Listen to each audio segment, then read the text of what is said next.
Let's get started on time today. Obviously, we have a large agenda and whenever we get home at a reasonable time. Today, we have the Finance Administration and Economic Development Committee. It is Monday, April 21st. It's 2 p.m. If everyone could rise for the Pledge of Allegiance. Pledge of Allegiance To the flag of the United States of America and to the republic which stands one nation, God, indivisible, with liberty and justice. And statement of compliance with FOIA. Ms. Sarah, have we met all the requirements? Yes, sir, we have. All right, thank you. And I've asked for someone to the approval of the agenda today. I'll make the motion. A second, please. Go. Second. Either one of us. Good. And then I know that we did have something that missed our agenda, and I think, Brian, you're saying that even with the majority, we cannot add that back onto our agenda. You could add it to your agenda, but you can't take final action. So although the committee has the authority to approve that amount, you can't do that as final action. You have a few options. You could recommend for approval for the council at the next council meeting or in 3 weeks. Or there's a special finance meeting May 5th. You could add it to the agenda on May 5th, and then this committee could take the action on it within your authority. All right, so either way, I would recommend not adding it to the agenda today, but wait and put it on the agenda on May 5th. I have us approve May 5th. All right, we will, unless someone wants to add it to the agenda, we will go ahead and take that advice. And we will need that then for May 5th. So I would ask someone then to, and again, is there any discussion on the agenda? Seeing no discussion, we're going to approve that without objection, and we're going to leave the agenda as it is. Approved without objection. We'll then move on to ask for someone to approve our minutes from March 17th, 2025, please. So moved. All right, is there a second? I'll second it. See a second. Is there any discussion on that? Seeing no discussion, we will approve that without objection, and I do not see any objection. And let's move on then to our citizens' comment period. We have 15 minutes. For citizens' comments, I think we do have one person that has signed up so far in advance. That's Mr. Kevin Dukes. And then Dukes, if you just give us your name, address, and then go ahead. I think you're speaking on file. Yes, Mr. Chairman, thank you. Kevin Dukes, 1001 Craven Street here in Beaufort. And I'll try not to rehash kind of what I've said earlier in other comments because I know that you'll have a long agenda. But we did want to touch on some of the economic and financial impacts of this project. We've mentioned before the reduction in density by 66% reduces traffic by 60%, less impacts, less cost.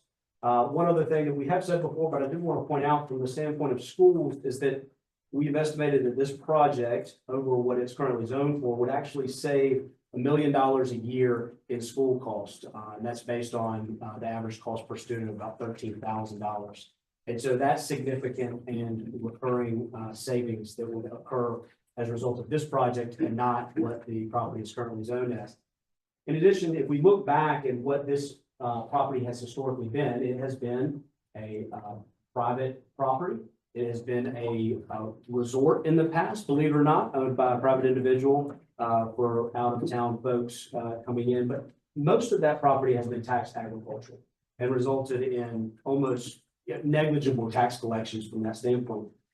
The interesting thing about this project is because of the nature of the homes that will be built, even though there's a reduction in 66% of density, there will actually be an increase of 24% in tax revenues along with that decrease in density.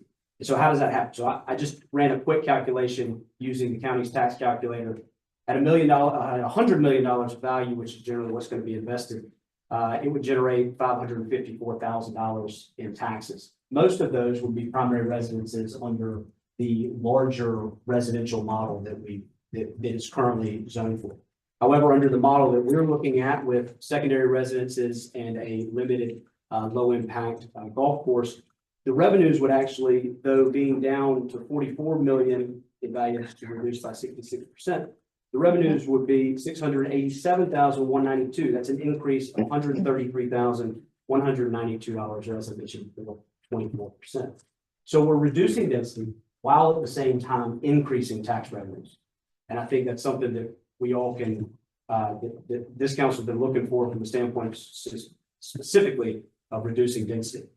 And so we've also pointed out the economic impact, the creation of 35 to 70 permanent full-time jobs. The other thing that will occur is there will be 300 to 650 permanent equivalent full-time jobs during the construction process. So that's a significant economic impact, not just in northern Beaufort County, but throughout the whole county.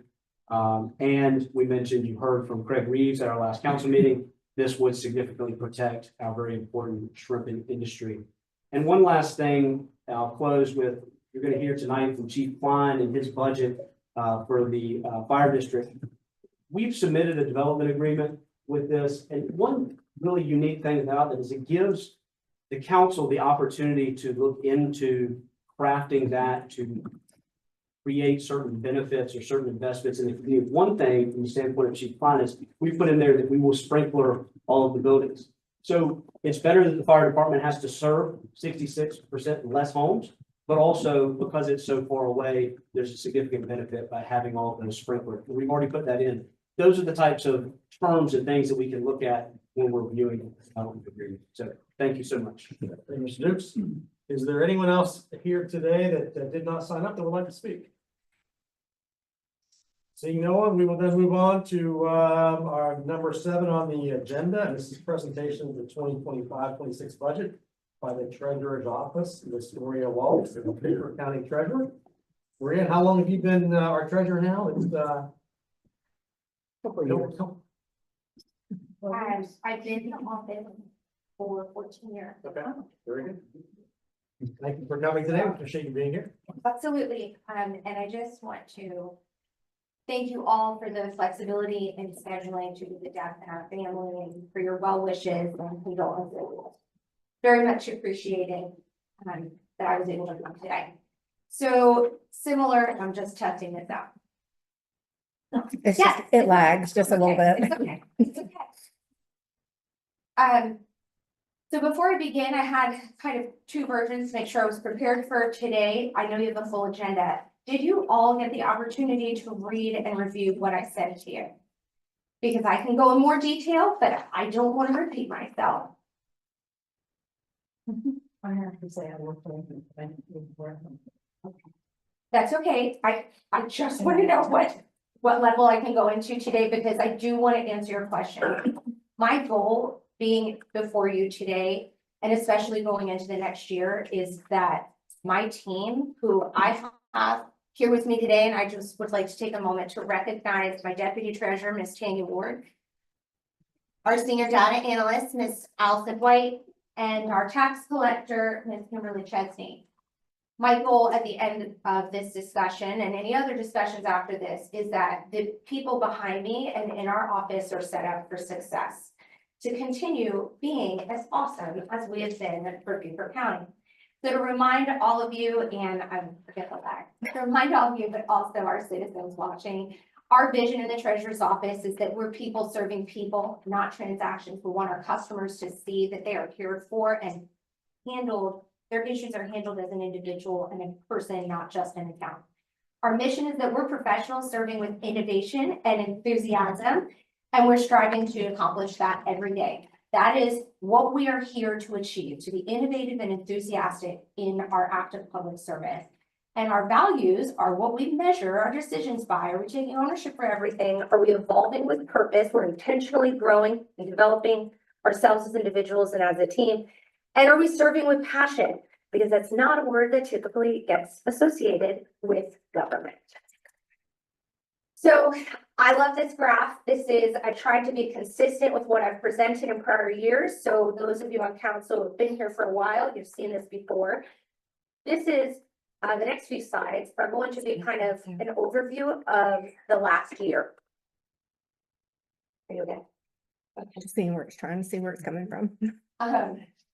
This is a record of our cash balances for the last 12 months. So the green is going to be funds invested in the State Treasurer's Office local government investment pool for members of the public. This is something that is going to be like a highly liquid money market fund Our state treasurer is allowed to invest in more investment options than a local treasurer, so we use that quite heavily. The yellow are our long-term and strategic investments, and don't misconstrue long-term for 5 years or a decade. Long-term to us is 12 months. Because generally speaking, the money we collect is being spent within a 12-month period. So the yellow is our strategic investments, and the red is what we are keeping as straight cash in Wells Fargo, and that is who we have our banking relationship with. And what I want to make note, is you see the movement. If you see the movement across the green, across the yellow, across the red, they are moving in tandem. You see a buildup to when our massive, you can clearly see we have low cash volume times, and that's around September, October. Our high volume times, which are going to be once the bills are sent out, and our average dollars under management has increased to 1.14 billion. What that shows you is that every day we are evaluating where every dollar is for our taxpayers and putting it to work. It yields an enormous amount of investment revenue that would otherwise not be earned. So on our team, now I hear that go. I reached out to them. On our team, every dollar that we can earn in investments is a dollar that's not coming out of our taxpayers' pocket.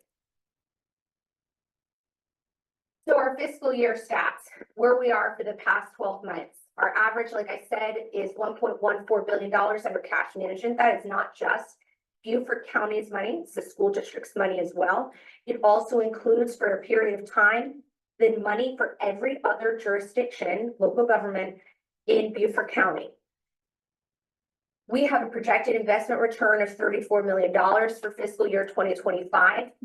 We have managed the billing of $657 million this year.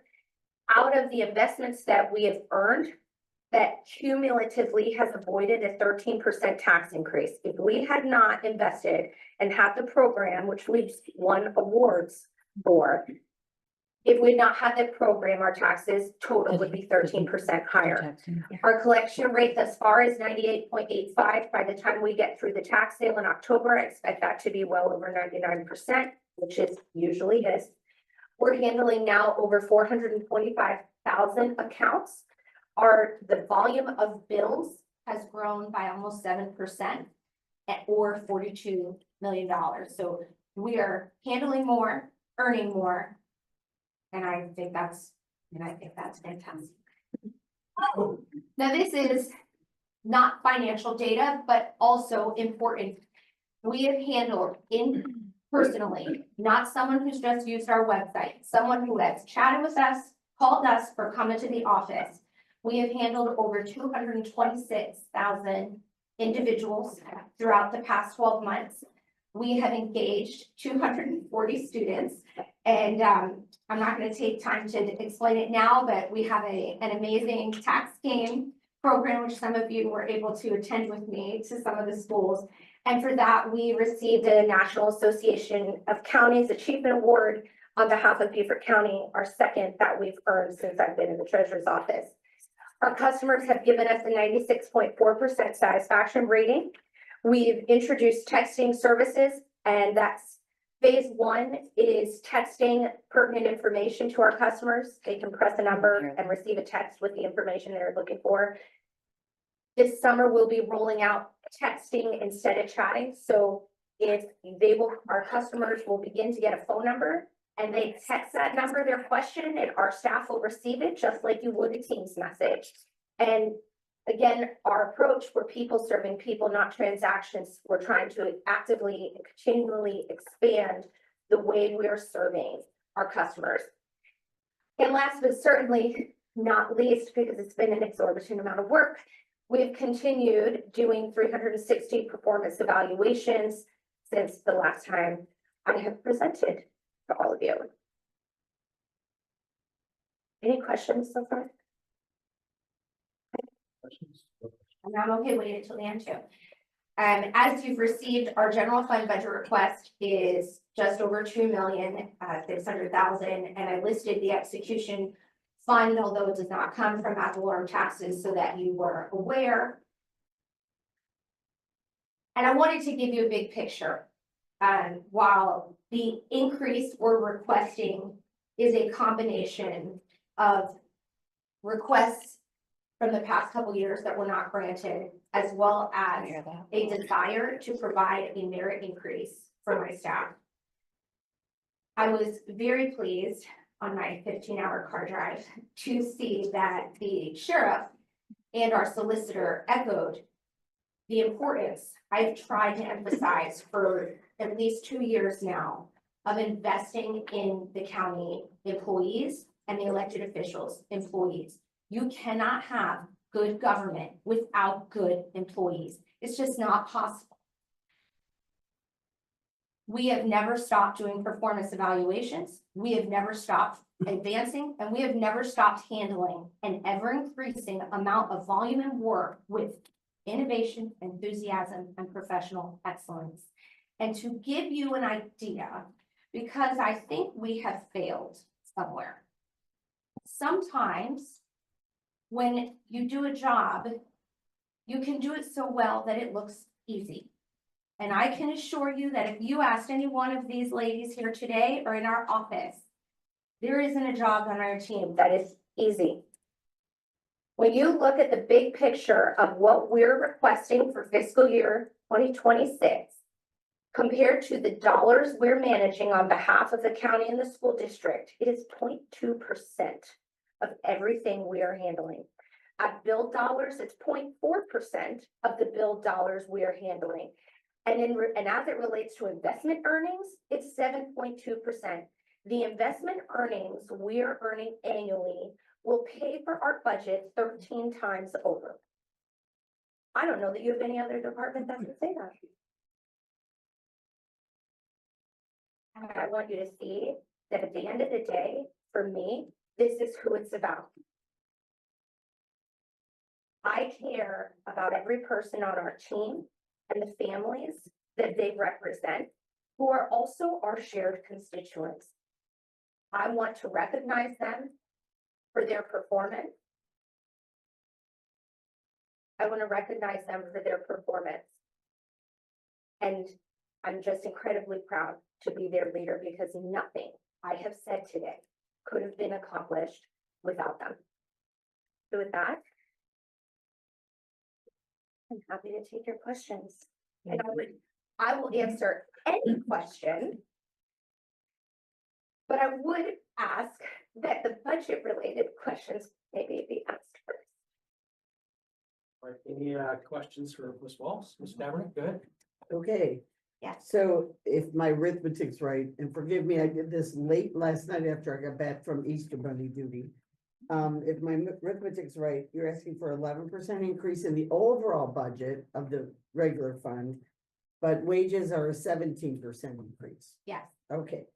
And then when I looked at, and I'd like to add, Councilwoman Tabernick, that again, that is a reflection of my request from the past 2 years in addition to this year.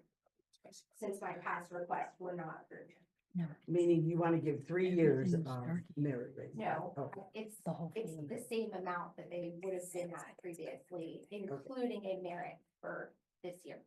So I also had a question. When I'm looking at your to date, you're roughly 60% spent, and we're 81% into the budget year.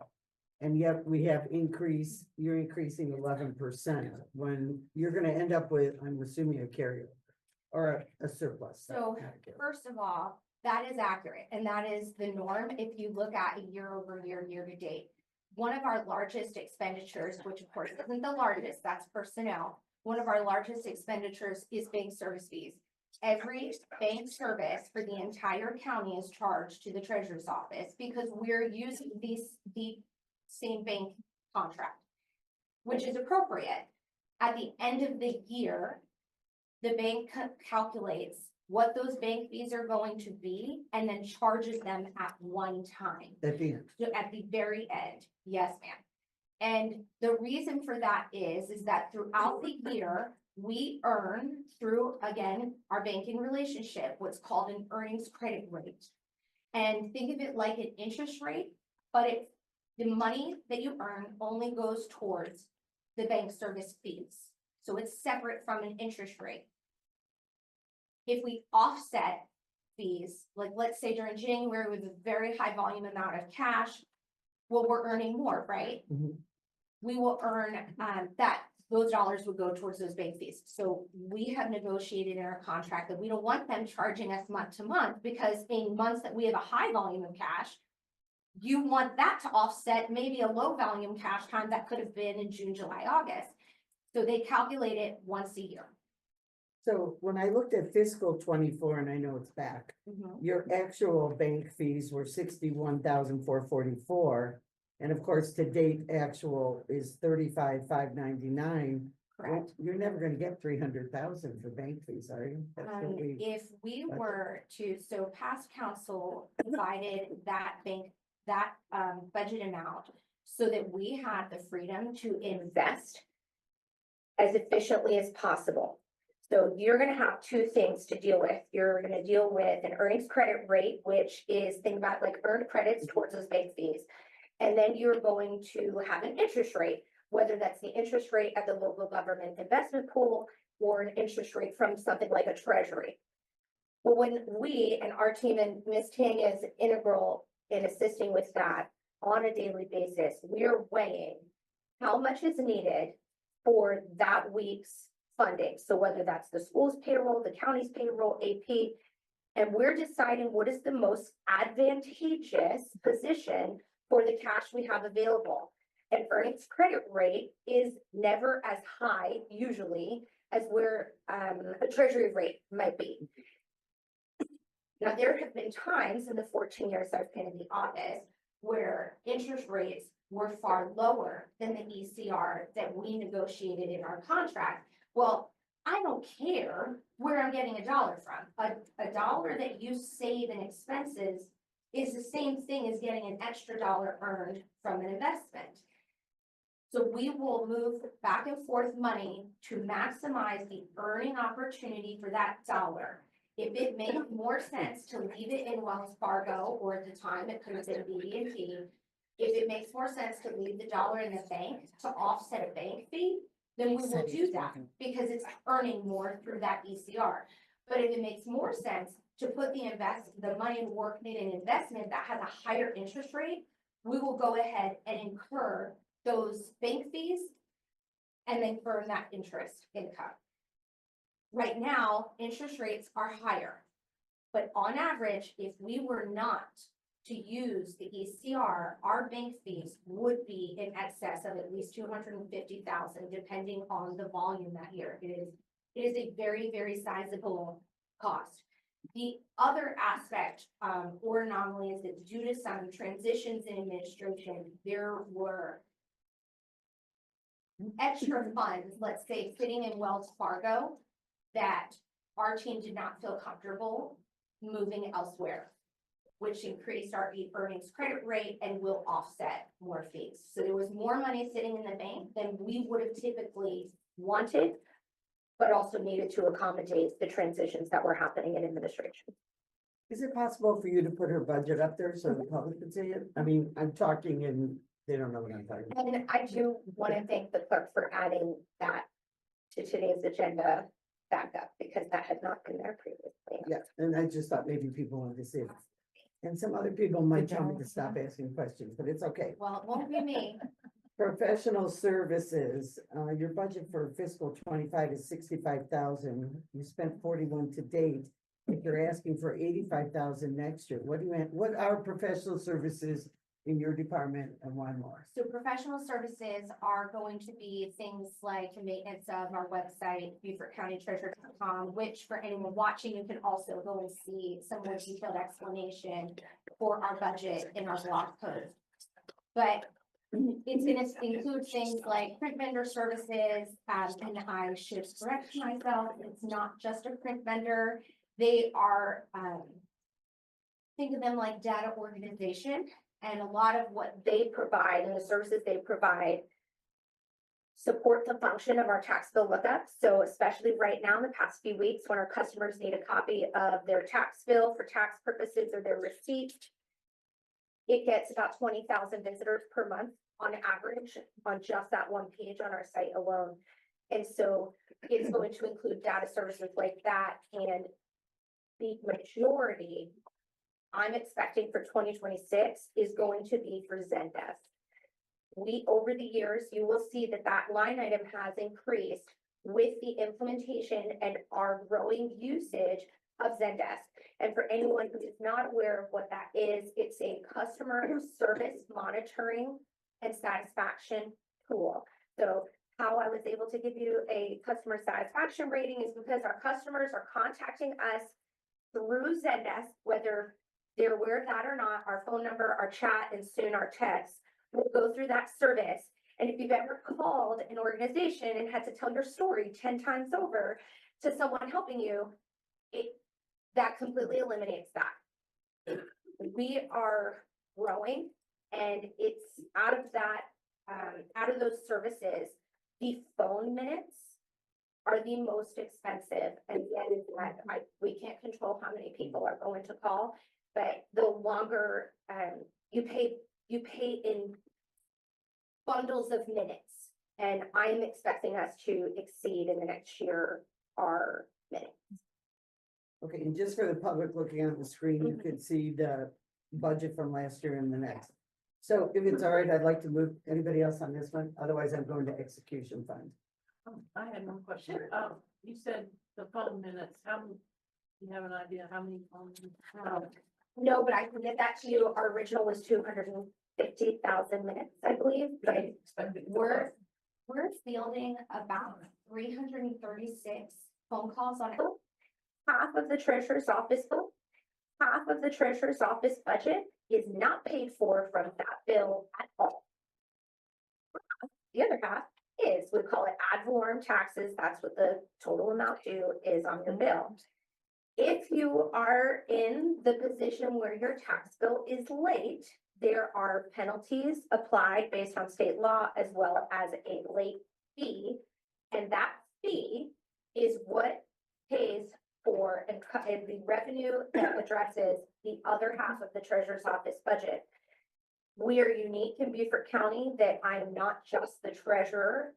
Technically, I'm the tax collector as well. In other counties, those are two different departments with, in my opinion, redundant services. They each have tellers, they each have people handling phone calls, they each have executive assistant. You have double of everything. In Beaufort County, we're one and the same. And like I said, Kimberly Chesney is our tax collector title on our team. But at the end of the day, I'm responsible for both current tax collections and delinquent. And the difference for the majority of people watching between the general and execution fund is our taxpayers who pay on time do not foot the bill or cover the expenses related or derived from someone who is not paid on time. So your combined budget is about 5 million. Yes. For those two. Okay, I do have a question. Under dues and subscriptions and training and conferences, are those distinctly different than your general, the ones you have in the general operating fund? Some of them are. There is specified training for our delinquent staff that You they mean would. staff dealing with delinquencies? Yes, yes, that is very true. Oh, and by the way, you have to pay your taxes to work on my team. Just in case that comes up, no one is delinquent. They are the staff that work on delinquencies. Yes, there are specific trainings. We may have them attend that no one else is attending. Any expenses related to the staff members who only handle delinquent matters is their entire salaries are isolated to the execution fund. The rest of our staff, it is allocated 60-40 between the general and execution fund. So there is not a single person on our team whose entire personnel costs are in the general fund. Because we are all doing both. It depends on the time of year, it depends on the subject matter, what our volume is, but the execution fund is where that would come from. Now, if it's myself deputy treasurer, someone who is not solely tasked with handling delinquent property tax accounts. Any of their personnel expenditures are allocated between the general fund and the execution fund. So there's training that's put on quarterly at least for the from the Department of Revenue and our state association. It's specialized training. If I go to that training, the cost for me to attend is split because my time, my efforts, my responsibilities are split between current tax collection efforts and delinquent tax collection efforts. That answer your question? Yeah. Okay. Thank you. I'm done with my questions, Mr. Chair. Thank you. Is there any other questions, Rob? Yeah. Sure. Yes. Alex here. Oh. First of all, first, let me just thank you for, all you've done with his property and tax sales, It's my honor. and I would hope that, you would never go the direction of some counties, even though they're in the minority, that are making it very difficult for his property to be redeemed.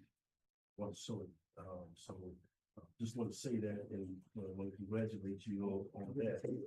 But when you talked about the execution budget, I'm glad you gave the definition because I had the same question. Now that you explained it, there is a cost for that. And I'm assuming that you're breaking even and not making a profit on people who may be delinquent. So the intention is never to Okay, make a profit. You have to understand that these numbers are given 12 months before they're Understand. ever gonna come to fruition, but absolutely not. The goal is it would never be to make a profit. But okay. you have to understand So you that it cover will your costs. never, we have to cover the cost because there is no other source. The general I understand fund, that. you know, Yeah. doesn't pay for the execution fund expenses. I understand. But to the very nature of what occurs, it can result in it's never gonna be zero. It's never gonna net to zero, but that's the goal. And so I know you, in your operating, you want to make sure you cover all your expenses, et cetera, et cetera. Yeah. But when you see that you're making maybe exorbitant, net gain, you may lower that penalty later on because it's the citizens that's paying the. Of course. If So- there was. And they're having difficulty here. Correct. Unless you have a specific example, is this a specific example or a hypothetical? A hypothetical, then yes, of course. Delinquent taxes are a very different animal than current tax collection. That is, current tax collections is tic-tac-toe and delinquent tax collections is chess. You don't play them the same way, and it takes time. It takes a lot longer to work through a delinquent account.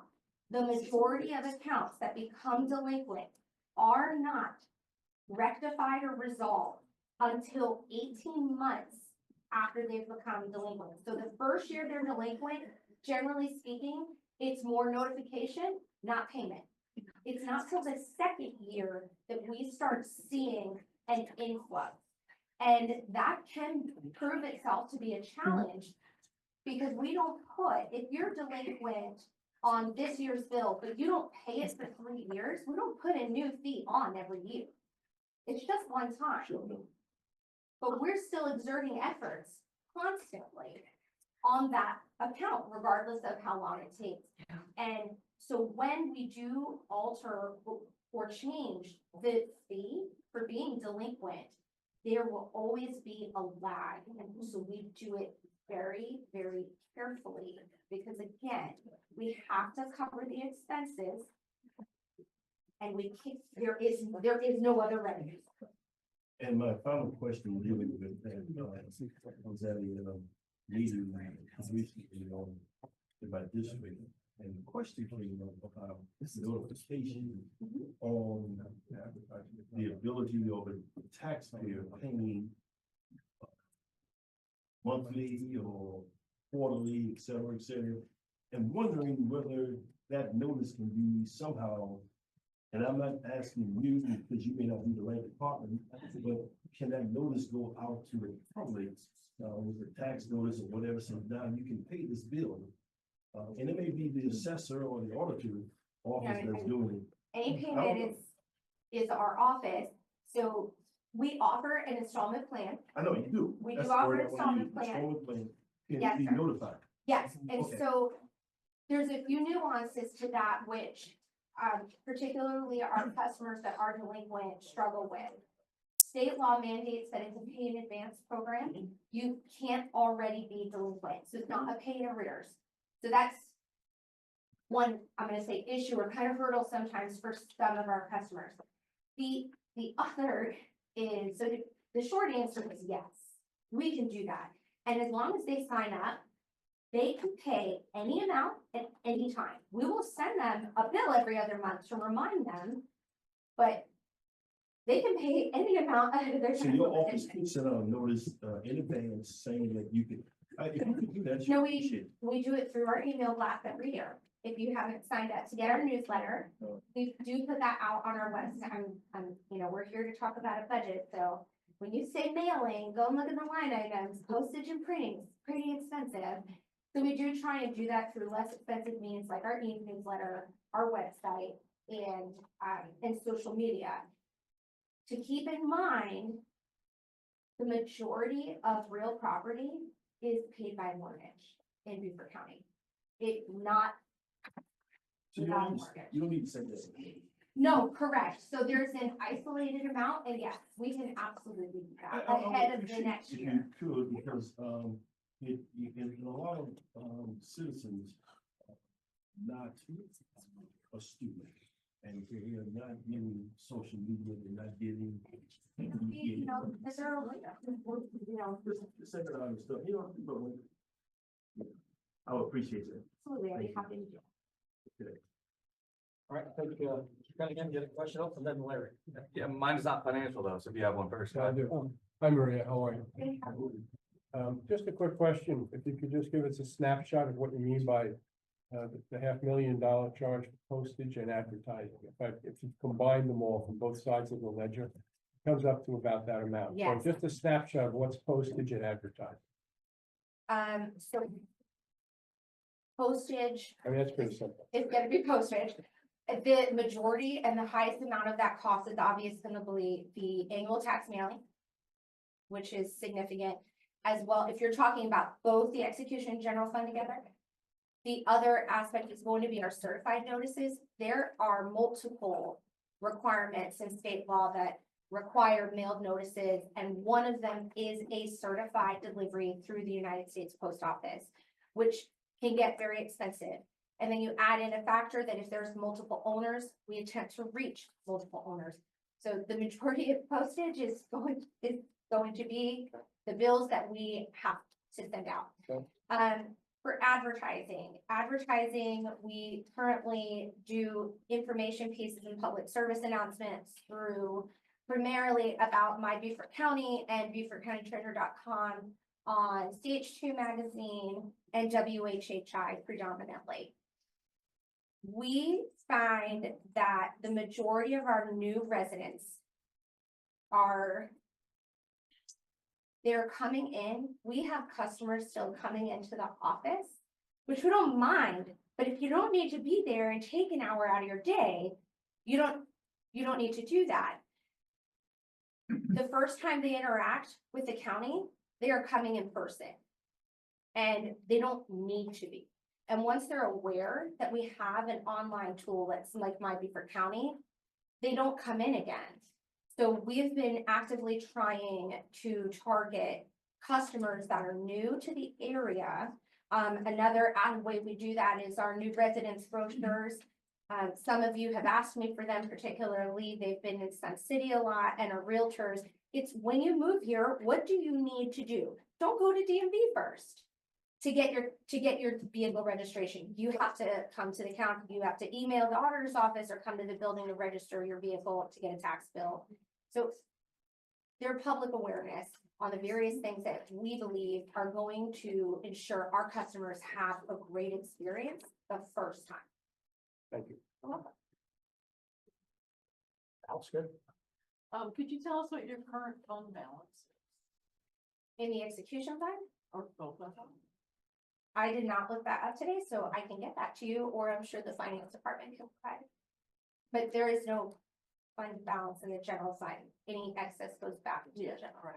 Right. She's right. The general fund rolls over into the fund balance for the overall general fund, but I think it was last time I looked, it was like 400 and some change for the special revenue. Excuse me.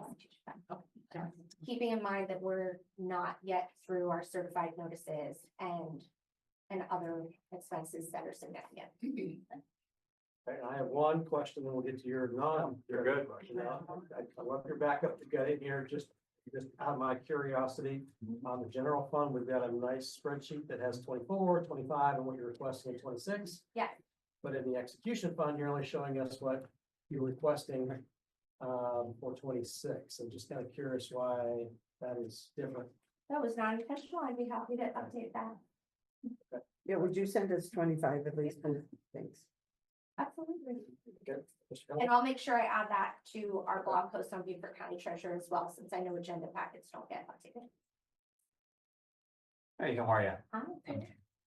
We'll get right to it. I know it's been a long day for you, and that's a lot to even put in there. Appreciate you coming out today. You were bringing up your budget the last couple of years. I've supported your budget the last couple of times. I think it was only like 2 of us that did. Yeah. With that said, I asked a question in our meeting a week or 2 ago about when we were going to put in merit based raises, because it's something we've been discussing since I got on council, and I believe we're moving in that right direction when we talked last time. So I guess my question was, not to take too much time out of it. You said you haven't stopped, you've been doing it. I like the idea. My question is, how is it working out for you? Or something for us to look forward to on council? I love that question. Give me a minute. And listen, and anybody here can tell you, you and I don't always agree on everything. We've gone back and forth, but I'm curious, I do like it. Single person I've agreed with all the time, including the 3 ladies behind me. So that would be a miracle. Okay, I think the easy answer is you have to be an idiot to think that merit pay doesn't work when applied effectively. Anyone who has ever worked a job in their life and attempted to do it well, that's not a trust fund baby or something. They're there to get a paycheck and grow themselves as an individual. And when you do not have merit pay, I know that and to clarify your statement, I don't want our viewers to misinterpret it. We have not stopped doing performance evaluations. The county has not done performance evaluations since before COVID. Now, maybe here and there they've been done, but as a whole, as an organization, they have not been done. I didn't agree with that, and I kept on doing them. Now, and just for awareness, I can prove everything that I'm saying.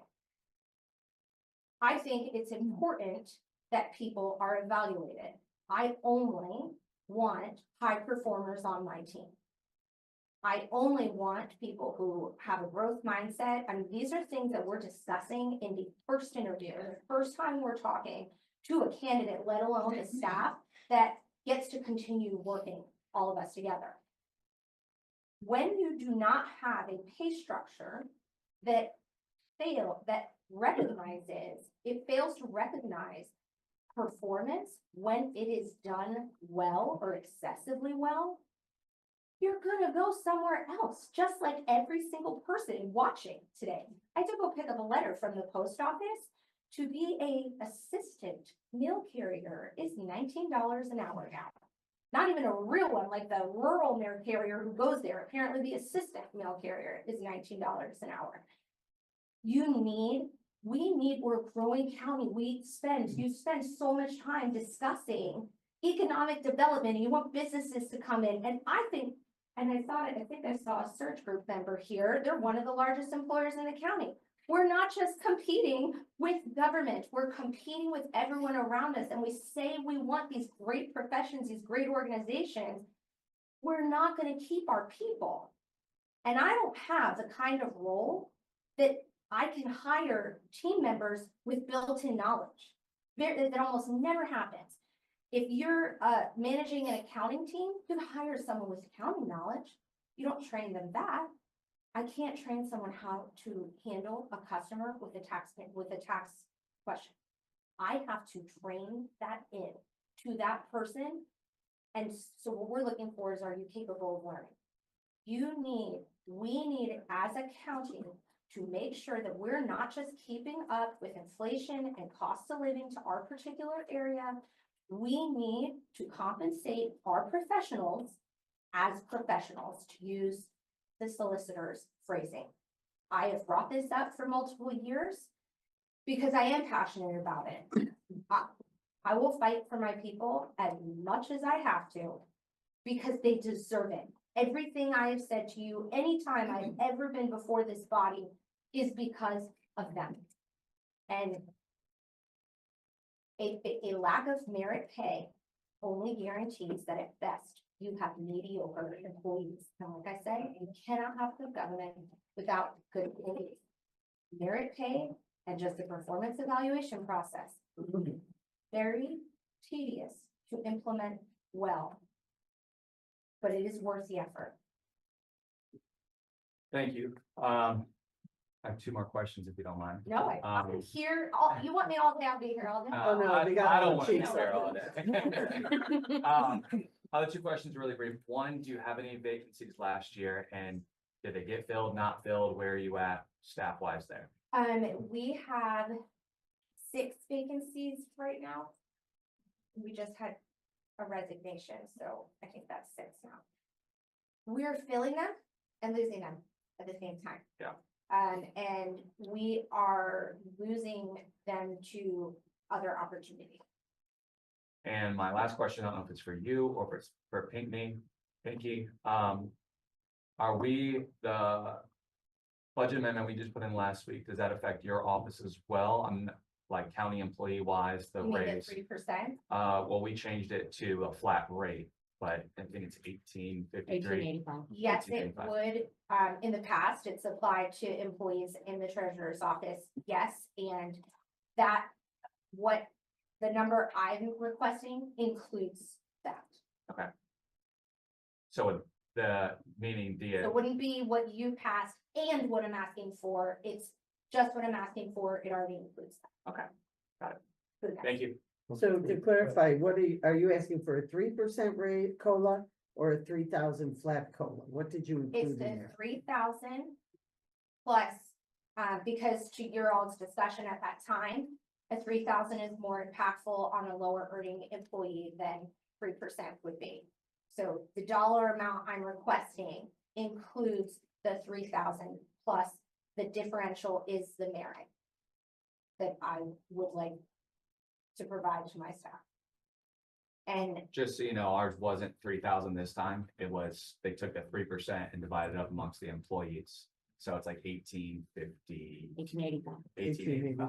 okay, for a full-time and 942. you haven't even gone to first reading. Right. If you come up with a final number, I'm happy to adjust because I'm not looking to be, Yeah, I just wanted to make, you know, it was, I don't, it was I'm literally not, Monday. I'm not Yeah. trying to double count, is what I'm trying to say. Right. So if I need to make adjustments, I'm absolutely happy to do that.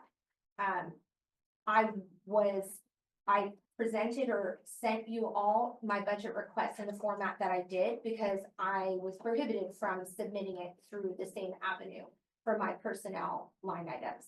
And so I would ask, which I asked the same question when we met last month. I want to know what the process is. I've made a request, and so you made a motion in a prior year for to consider my request. And so my question to you all, assuming you guys are done with questions for me, my question to all of you is that the process I should expect? I think we should defer to our administrator. Also, if you would talk about the removal of the payroll contingency account. The Well, why, public should know that. Well, the public should know that. I think it just got it. would you like to come up here? You just have to yell.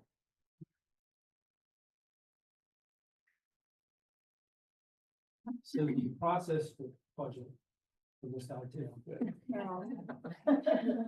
I guess me. We put out, so the finance department put out to everybody, all the elected officials and departments. What, back in January, February, to provide inputs to staff. And so with the personnel accounts, treasurer's correct, those were locked.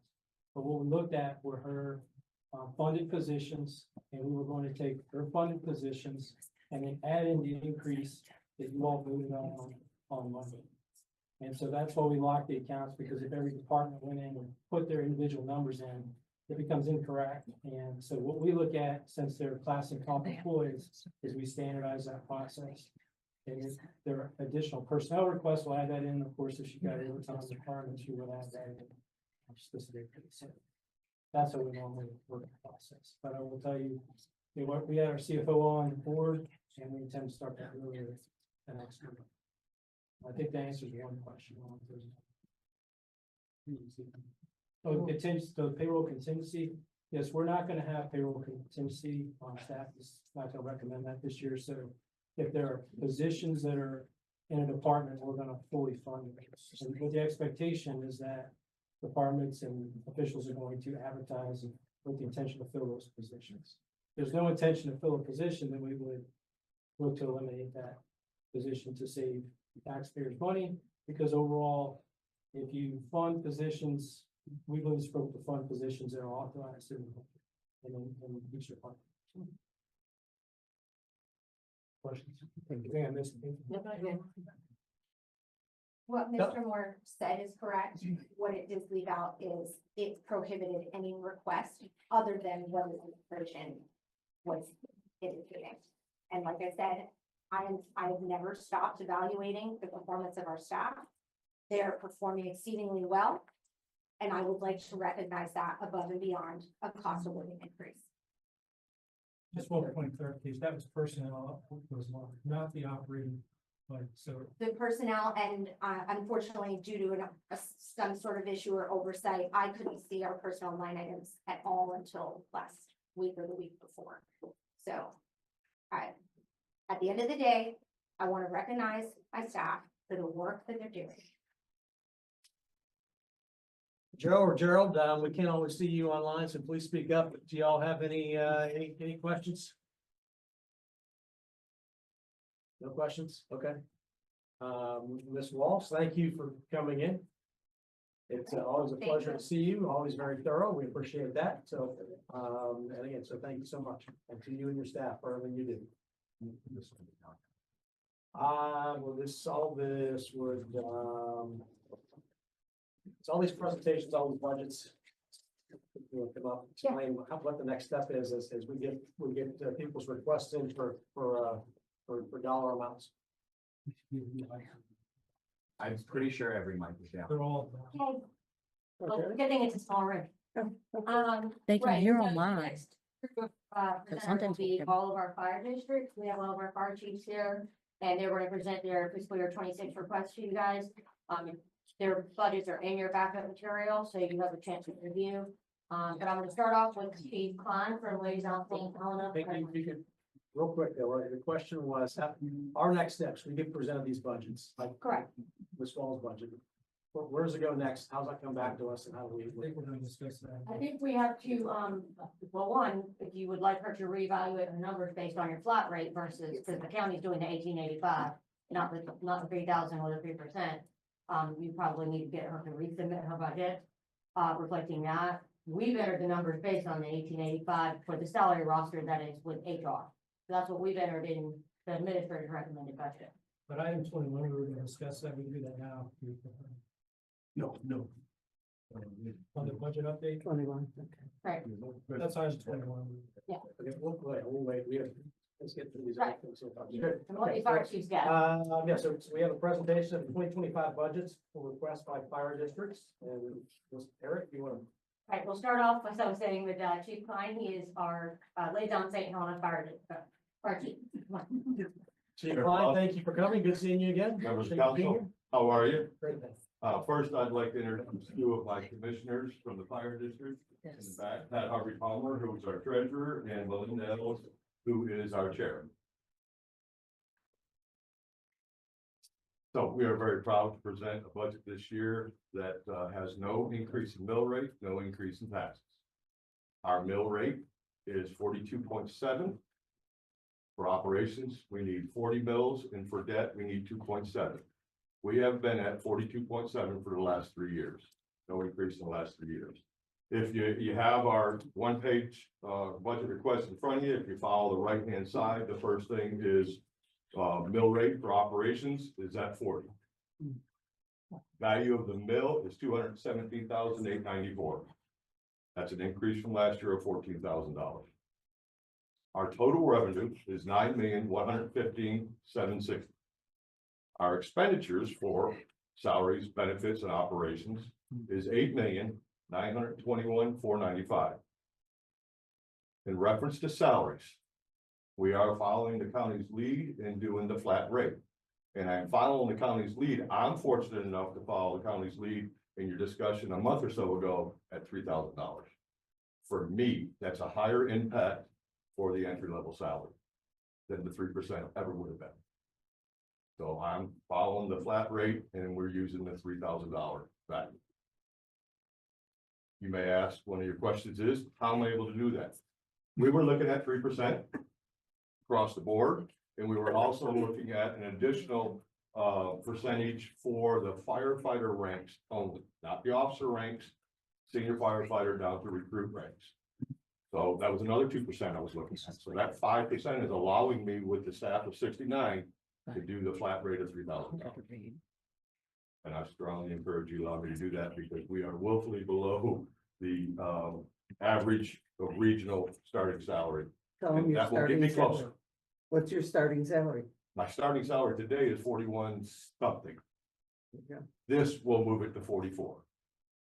If I did 3% COLA, it'd only be 42 something. So this helps me get there much faster.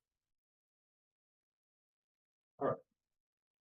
Continuing on the right-hand side, increase in fund balance. I'm increasing it by $194,265. The ending fund balance for this coming year will be $2,270,299. That'll be 25% of our budget. I know the county in your meetings, you really like 30%. This will take me to 25, and I'm very comfortable with that going forward. Our total FTEs personnel is 69. Our debt payment has reduced this year, allowing me to adjust that operations mill by 0.6. My debt payment this year is $598,309, requiring only 2.7 mils. So again, our total millage is 42.7. And that is not a mill rate increase or a tax increase for our citizens that we protect. I'm prepared for any question. I think I'm prepared for any questions you may have. Go ahead. Go ahead. Chief, yes, sir. appreciate your budget, very simple. Question I have is the capital projects. Yes, sir. We Where are increased you- that by $100,000 this year.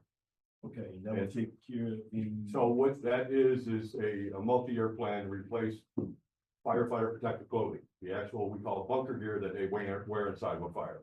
It has a 10-year shelf life or a 10-year use life.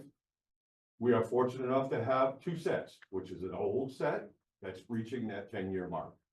We were fortunate enough, the commission allowed a few years back to replace our protective clothing that we wear every day.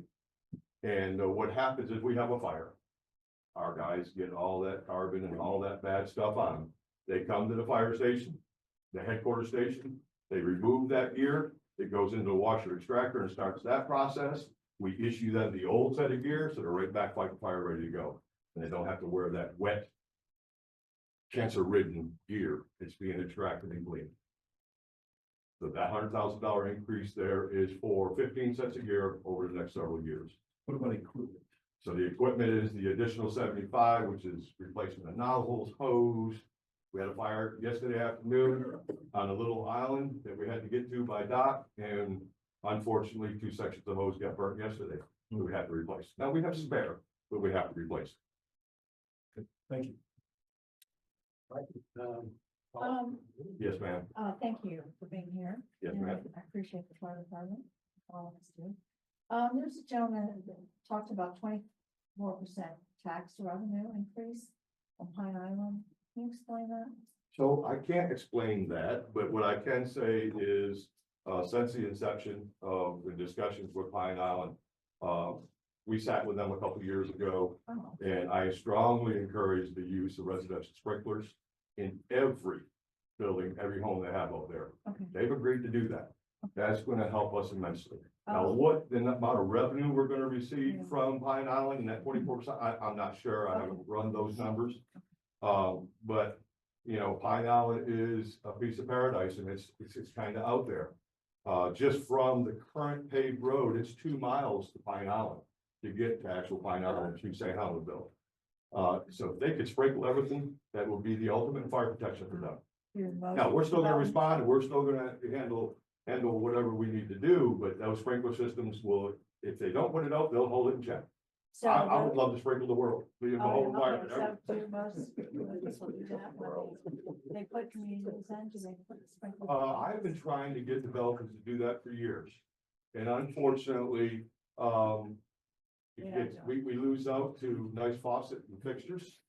A sprinkler in the yard. When a residential sprinkler in a home is one of the most cost-effective things you will put in that home. So Pine Island is a good idea. It's, I wish I could get every developer to do it this way. Oh. Thank you. Yeah, Alice, go ahead and go. Your agreement with the city of Beaufort. Yes, ma'am. Anticipate that to be renewed, how often is it renewed and, do So you, every 5 years, and what year? we're beyond the 5 years, but I'm comfortable with that contract. It has a renewal clause in it. And that is, as you see in our revenue, that has gone up because of the homes they built on the island. And that has gone up to 418,000. I'm pledging 400,000 to keep the taxes down in our fire district. It's working well. It is. Thank you. Yes, ma'am. Tab and then we'll there. Tab's got lots of scribble all over that piece of paper. Okay, but some of them they already asked. So, my first question is how, how do you have one administrative staff and 68 firemen? Well, so I include myself as still a firefighter. A firefighter, okay. So that one administrative is our executive assistant. And so myself, I'm still a firefighter. I was fighting fire last night. My deputy chief, deputy my training chief. officer, my fire marshal, they're firefighters. I don't think every district does that. That's why I'm asking the question. The other thing I had, when you give your $3,000 COLA, that'll be issued July 1 this year, correct? Yes, ma'am. Are there any further pay raises coming January 2026? No, ma'am. So it's just a flat 3,000? Yes, ma'am. Flat 3,000 for everybody. And then what I'm gonna say for all of our chiefs in their white shirts here. I went to Bluffton Township, for Mr. Cunningham, he was out of town. And I said to interim chief Church, I would like to see some of you present at community services. For example, there was a great discussion on EVs, how difficult it is to put the fire out, and all that stuff. And maybe safety tips, so instead of seeing you one time a year, just to talk about money, I think the public could benefit from other tips you might have. Absolutely. You invite and we'll be there. And Okay. we'll put on whatever presentation and we'll coordinate it together and put on whatever presentation you want. Okay, thank you. EVs is a great one. Mr. McCallum, go ahead. No questions, just a compliment on, the focus on the, reduction of contamination, which not, Yes, sir. most people don't think about what the contamination is and does, not only to the firefighters, but what they take home to their families. So Yes, that's sir. it's really an important consideration, and I applaud you for that. I need- I also like your calculation on starting salary. I think that's a great idea. Yes, yes, sir. Encourage you to do it. So if I may expand on, every fire chief is concerned about the cancer that we deal with. Our cancer rates in the fire service are 20 and 25% higher than anybody else's. And it is the environment that we deal with. So we have to take extra precaution. We have to make sure we're washing our gear and taking care of that. Yes, sir. I got any other questions? Gerald, any questions? All right, Chief Klein, thank you for coming. I'm not sure if it's good or bad. You get to go first, but you made it through, so, I'm happy about it. Yes, sir. Yeah. all right, I think we next have up, Chief Roundtree and, from the Burton Fire Department. Chief Roundtree, good to see you again. Thank you for coming. I am also very thankful that Chief Klein went first. Again, utilizing the same form. We also are not anticipating any increase in our millage rate or taxes this year, and we're still functioning also, just like Ladies Island, with the same number. We've had this to be our third year with our operations millage at 69.1 and our debt service millage at 3.9. A mill brings in $106,035 for us. Our ad valorem taxes are at $7,327,019. We are requesting again this year, just like we did last year, the use of $100,000 from our debt service fund balance to put on as a down payment for 2 pumpers that we have on contract. We also requesting for $200,000 of our impact fees for the same purpose. We're going to be using $54,000 from our prior contract funds with the municipalities to help offset some of the capital expenditures that we're planning. We don't have any use, or we don't have any prior year's fund balance in the general fund. So our total revenues are $7,681,019. Our salaries, which includes overtime, $4,301,637. The benefits, as calculated, $2,123,020. I'll just jump right down to the capital improvements. The $394,000, $300,000 of that is going towards the down payment on the 26, what we call the 26 truck, which is scheduled for delivery this fiscal year, and the 28 truck. Many of you remember those discussions from last year. We have successfully got the 26 truck was contracted at $951,000. I have it set up now at $451,000, what I'll be financed. The goal is always to plan to down pay or pay down that figure so that we're actually only financing a much lesser amount, so the interest is much lesser on the taxpayers. And we are at 1 million on the 28 truck, which hopefully we can knock down significantly with these down payments. Let's see, our FTEs, we are looking at 56 this year. I have transitioned through 17 personnel in the last 12 months, 4 of which were terminated for reasons, whether it be disciplinary or they didn't score high enough in the recruit program that we sent them to. The rest of them have taken their training and education that we pay for to other organizations. We've lost them. Some of them, there's been a promotion for 2 of them. One went to, or 2 left for car department for other local departments that we wish they were promoted. And others have taken their training to Berkeley County, other regional areas, we've lost a substantial amount of people, and this year I am going to focus entirely on a payroll adjustment in an attempt to maintain the personnel that I have left without sending them elsewhere. We get applications almost on a daily basis, but they are for brand new people that would require training. You gave me permission to add 1 person or 1 firefighter per shift last year, which took us to 18 per shift. I just graduated those 3 people, starting their training at the beginning of the fiscal year. They just graduated and got on the truck last week. And in that same time frame, I lost 2 people to local area departments. So I am focusing on 16 per shift. The rest of our people are, even though they're classified as firefighters and staff, they are the same, just like Ladies Island. I count as a firefighter. My deputy chief, my training officers, they all count as firefighters. So my staff is basically my executive assistant and my maintenance. People that went elsewhere, pay issues? It's almost entirely pay issues. I shared with my board at the last meeting the reasons they left, what dates they left, and all, and encouraged them to reach out and talk, but it is almost entirely paid. Our base pay salary for recruit is in line with what Ladies Island's was. It was 41,731, and with the adjustment I made, it's gonna take us to 45.5 is what our base pay would be. It's still nothing, quite honestly, compared to some of the other regional fire departments. I don't include a lot of these because their budgets are much greater than ours, but a lot of them, Colleton, Hardyville, most of our local fire departments in Beaufort County, as far as the county departments are fairly close. But where my mistake has been through the years is that when we hired somebody as a recruit and they promoted to firefighter one, there was a 5% bump, for lack of a better term, for the next level. And we have not kept up. Our driver operators were grossly underpaid by comparison.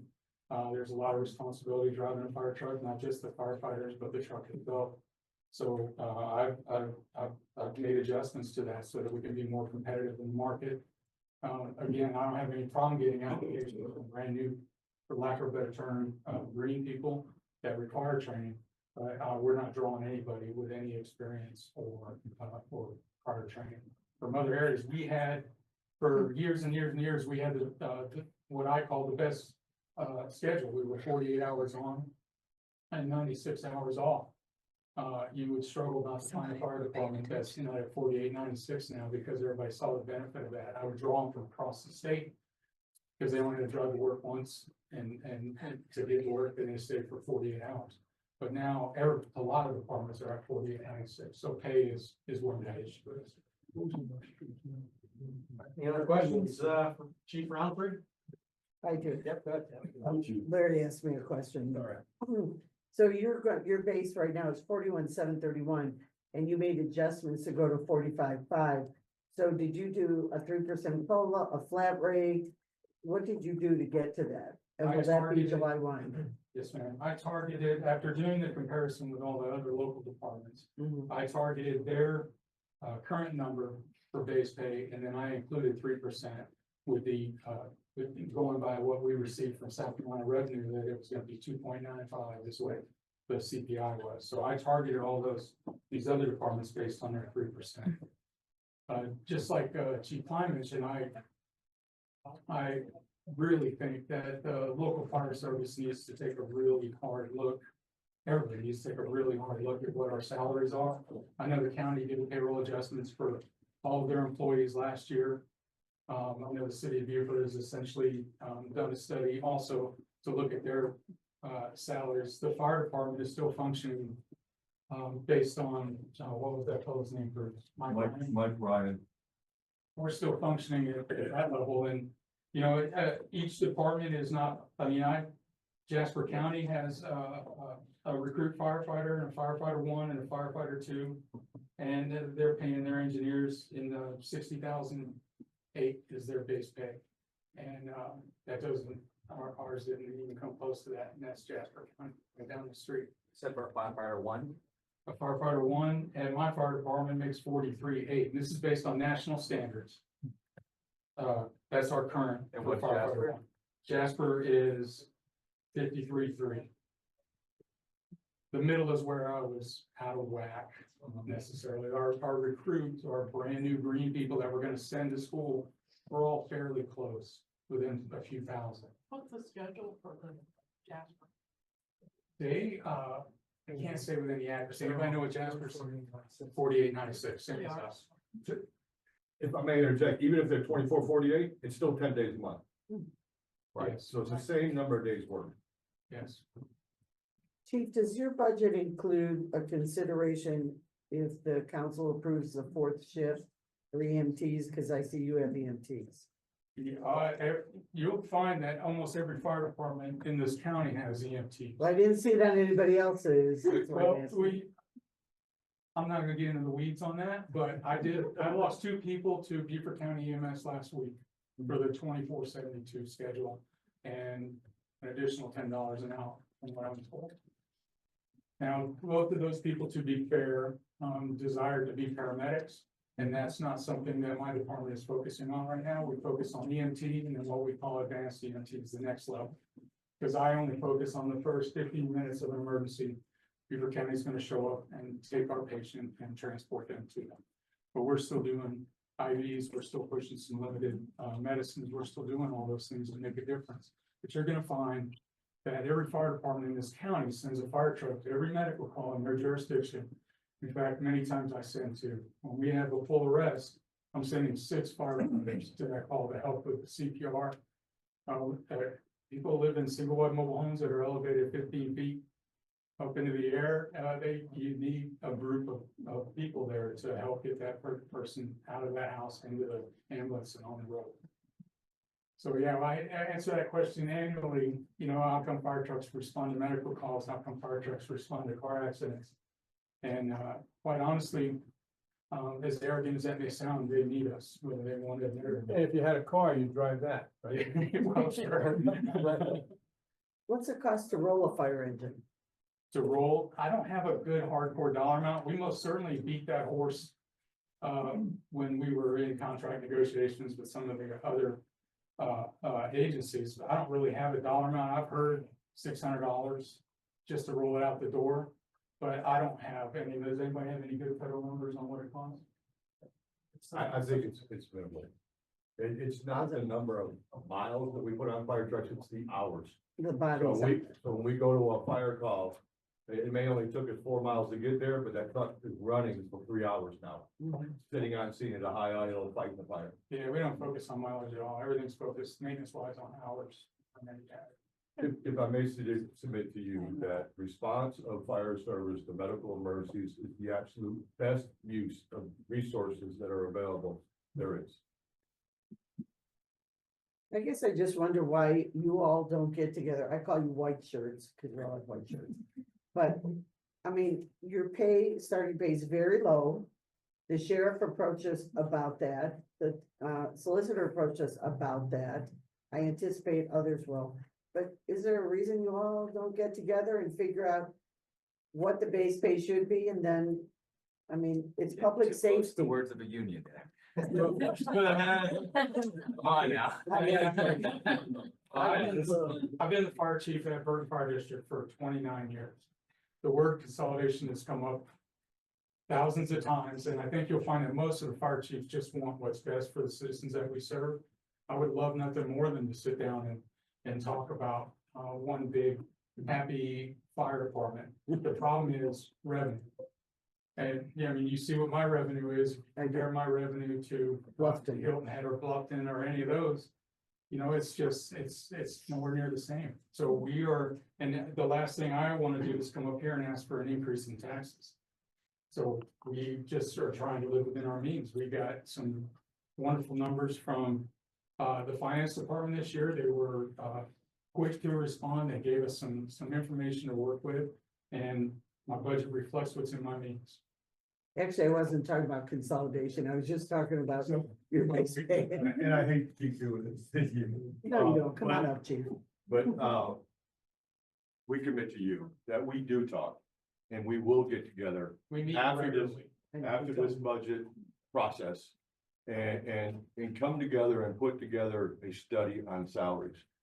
But we can't expect those that are paying the rate that they should be and still need to grow to come down to where some of us are. Mhm. So we're gonna have to build this study to what is the rate? Locally, regionally, statewide. And then develop plans to get there. It may take Ladies Island 3 years to get there. Bluffton may get there in a year. And we're just gonna have to figure that out. So I submit to you that we're committed to do that as immediately we get through this process. Quick question. Stand by. Not to put on the spot, I guess, question for you guys and our staff. And I just ran the numbers and added everybody up. For a $5,000 flat rate, it's like 1.5 million for elected, For the fire service. for the fire service, for all your firemen, yeah. 1.5 million for a $5,000 raise for all of them. I guess, question number one to you guys, since one of my questions later was about the town Bluffing having so many firemen compared to y'all. Is the workload equivalent because they have more fire stations? One, because it is split up so much, or is that workload differently? And then question number two. How does 1.5 mils or $1.5 million come across on a mill raise. So the first part of your question is Bluffton busier than the rest of us? Yes, sir. Yes. But is it busier for Is the fire? risk to a firefighter any different in Sheldon and Bluffton? No, sir. Correct. Could you argue that call volume, they should be paid more? I would argue smaller staff is more at risk. So if you were going to look at trying to standardize our pay, it needs to be standard, just across the board. Because if not, Sheldon's gonna train them, Lady Zala's gonna train them, they're gonna go to Bluffton. No, I agree with you. You and I are on the same page. So like, I Yes, don't want sir. you to be like, I'm So- defend it. Yeah. I'm on the same boat. I agree. I Yes, think with sir. more And fire. I don't feel like. Yeah, no, that's not what I'm implying on at all. defense So, or prosecution. no, you're good. But the second part of your question is that becomes very convoluted because his value bill is different than my value bill. Uh-huh. So unless you were gonna Right. give us 1.5 and say here, but I don't know how we sustain that next year. And because salaries is gonna be every year. Right. So the issue is his value is 100, my value is 214. Bluffton's value is over me. Over a million. So that's the dilemma that when it comes to, well, it's, and I don't wanna say this wrong, but it's only $1.5 million, can't get.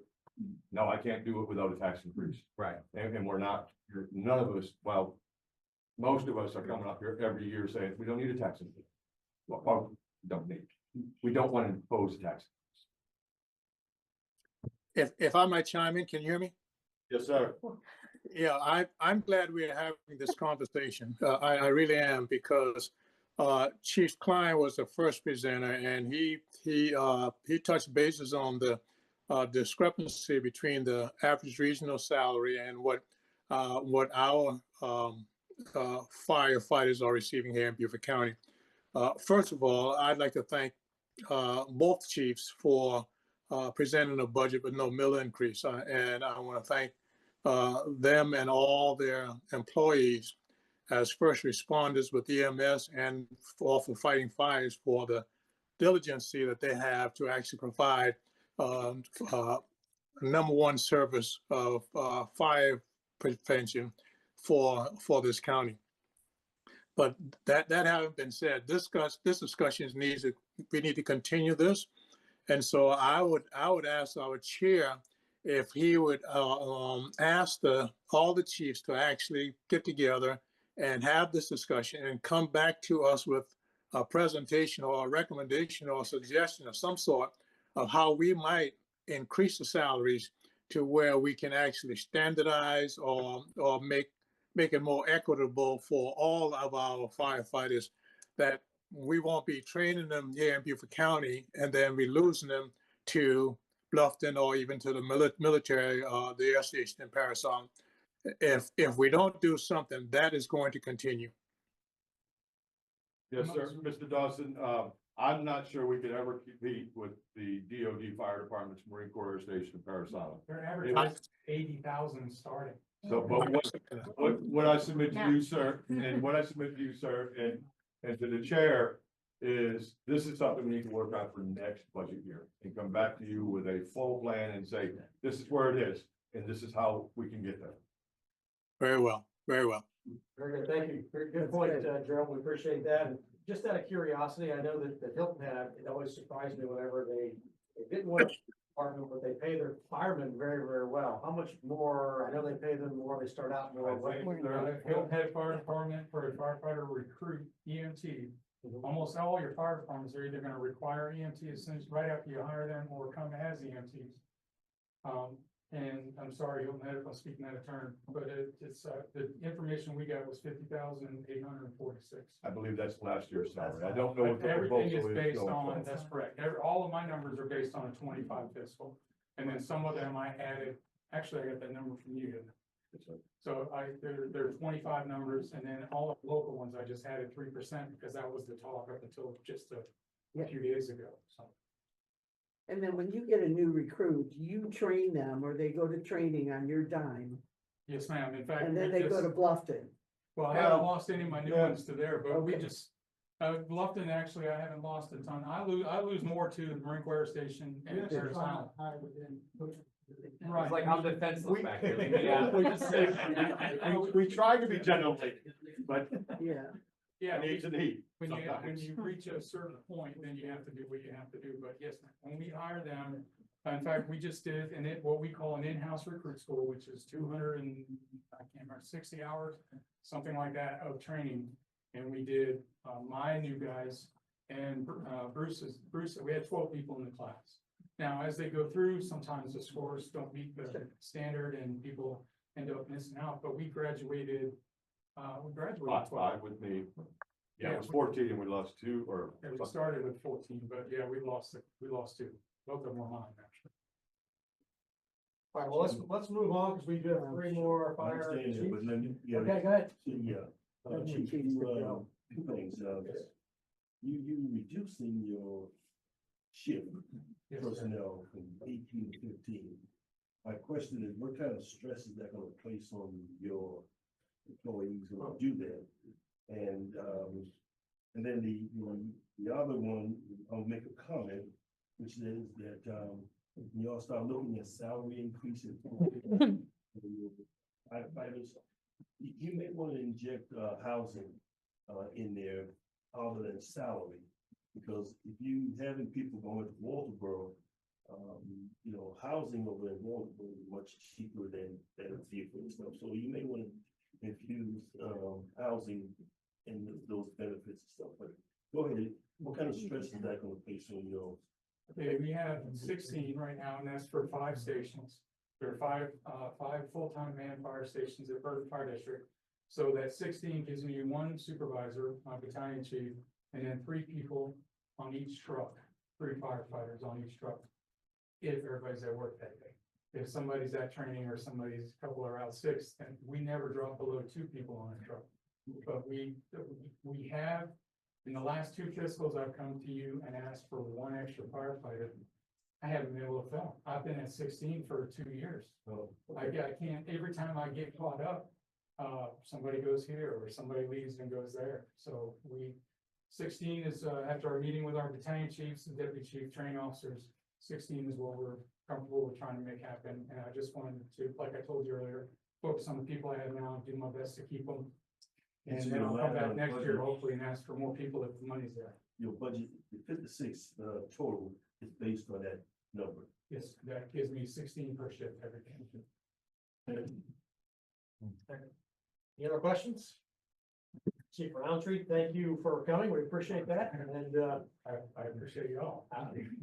next up, we have Chief Jones from the Sheldon Fire Department, and hopefully it should be easier and easier. Quick, they don't say it. Well, you Good know what's afternoon, coming, so. Chief, for being. We appreciate all you do, and thank you for coming. Appreciate it. County administrator. And all my deputy administrators and my staff. It saves us all the time. First of all, I want to go over our mill rate this year. We're dropping $0.5 mil this year.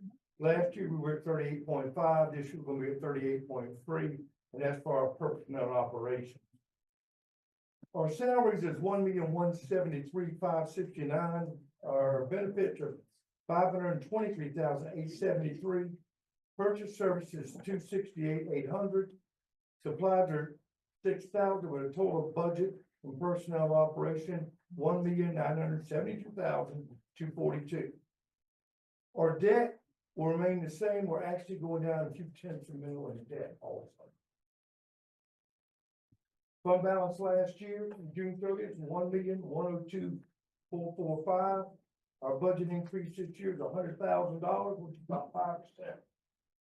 Our biggest increase for this year in our budget, personnel, health insurance, vehicle maintenance is our 2 biggest things to make up that $100,000. If you have any questions on it, it's pretty cut and dry and simple. But what's your COLA? I mean, 3,000 we heard, 3%. We're doing we did the original 3,000 flat. 3,000 flat, and that goes July 1, they get. That's correct. Well, we do the first full week in July. Yeah, okay. Any other questions? No, his was pretty, we already grilled everybody else before you, so you got easy. It's not really necessarily a question, I know we still have more presentations, but I really do encourage y'all to try that next year. I really do. We're probably the lowest paying. My start pay is $37,500. Oh. And I'll be honest,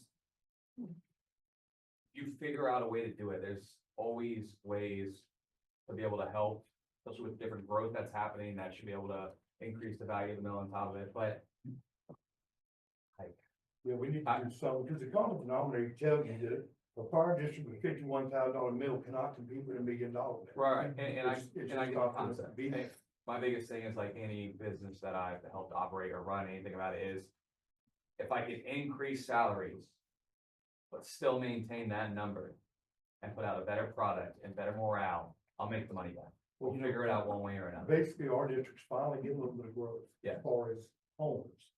Bull Yeah. Point's really starting to take off now. Grays Island's still doing.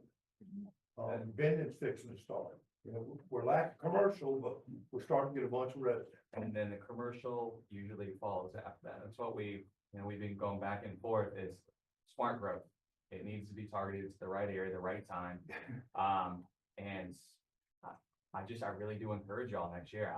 If I were y'all, I mean, the other 11 might hate, or other 10 might hate me, but I would be shooting for a $5,000 flat and try to get that thing done one way or another. We'll do it. You might get it, you might not get it, but shoot for it. We gotta be competitive. We've been doing the same thing. Forged to work. I mean, I'm just being honest, this county is growing. There's an article in the Post and Courier today about giving municipalities and councils the right to restrict growth if the roads don't meet the conditions or public services. Even if the zoning already allows it, we can stop a developer and say you can't do it until our roads can meet it. That's at the state right now, state house. So this is our chance now to catch up and get prepared for it. I encourage it. Thank you. Thank This you is guys. public safety. I mean, we're talking Yeah. about public safety. So, yes, go for it. Any other questions for Chief Jones? No, you're off the hook, Chief. Chief, one quick question. Yeah. We got another one I have coming. a question on statement.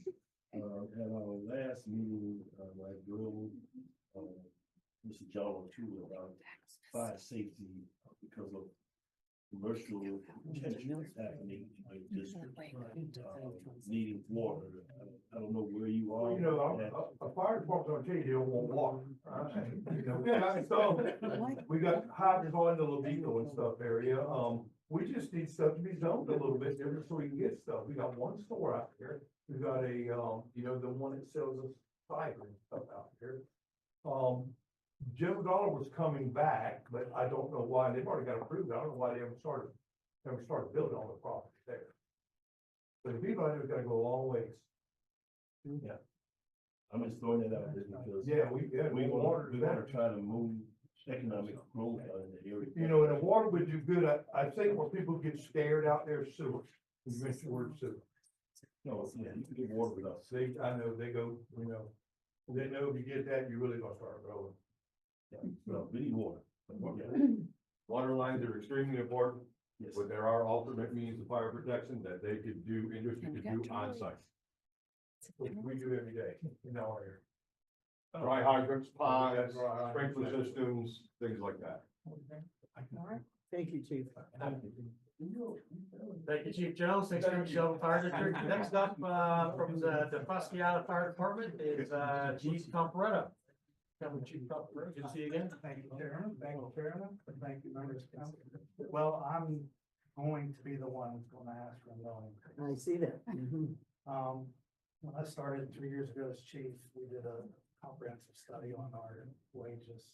And this is the third year of implementing that to get it up to where it needs to be competitively in the region.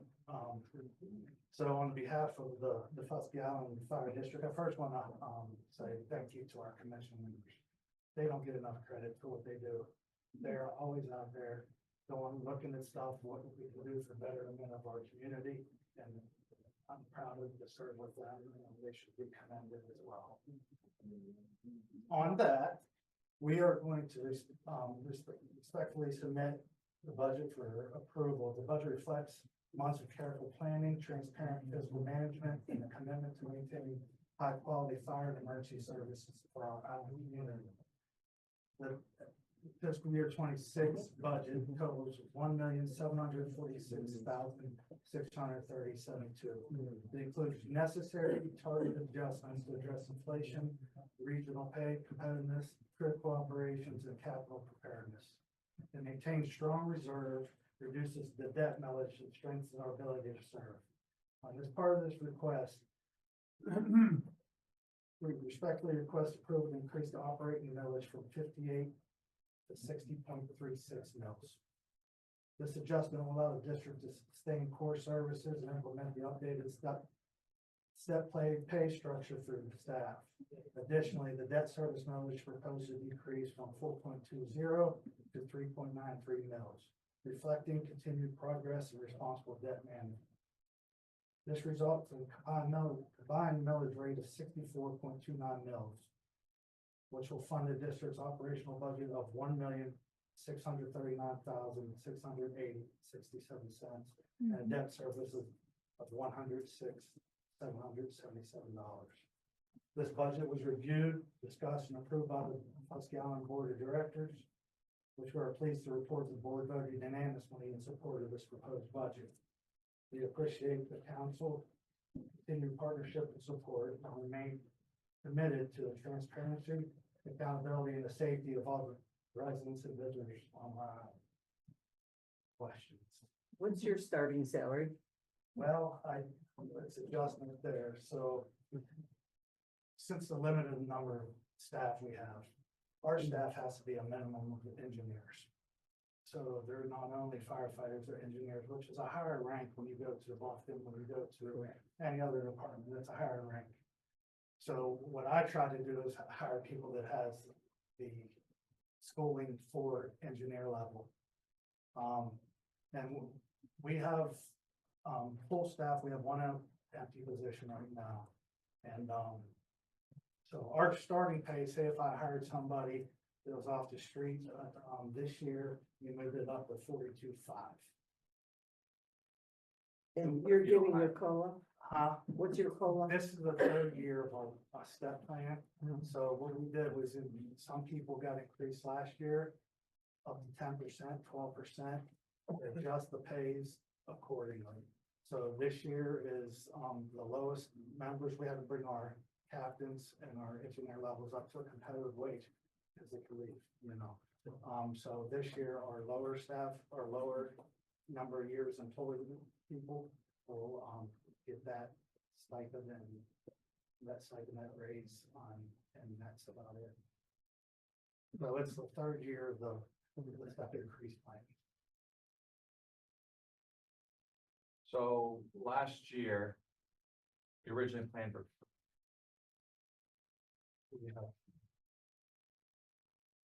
I guess my question is, last year it looks like the rate was different than you originally projected, The what?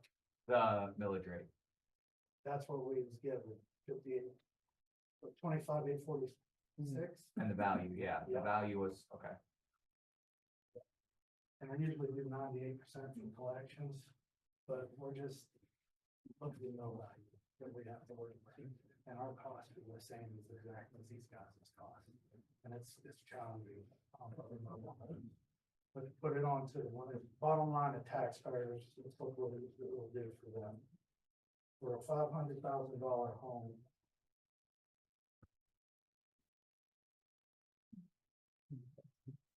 For 500, assessed property value at 4%.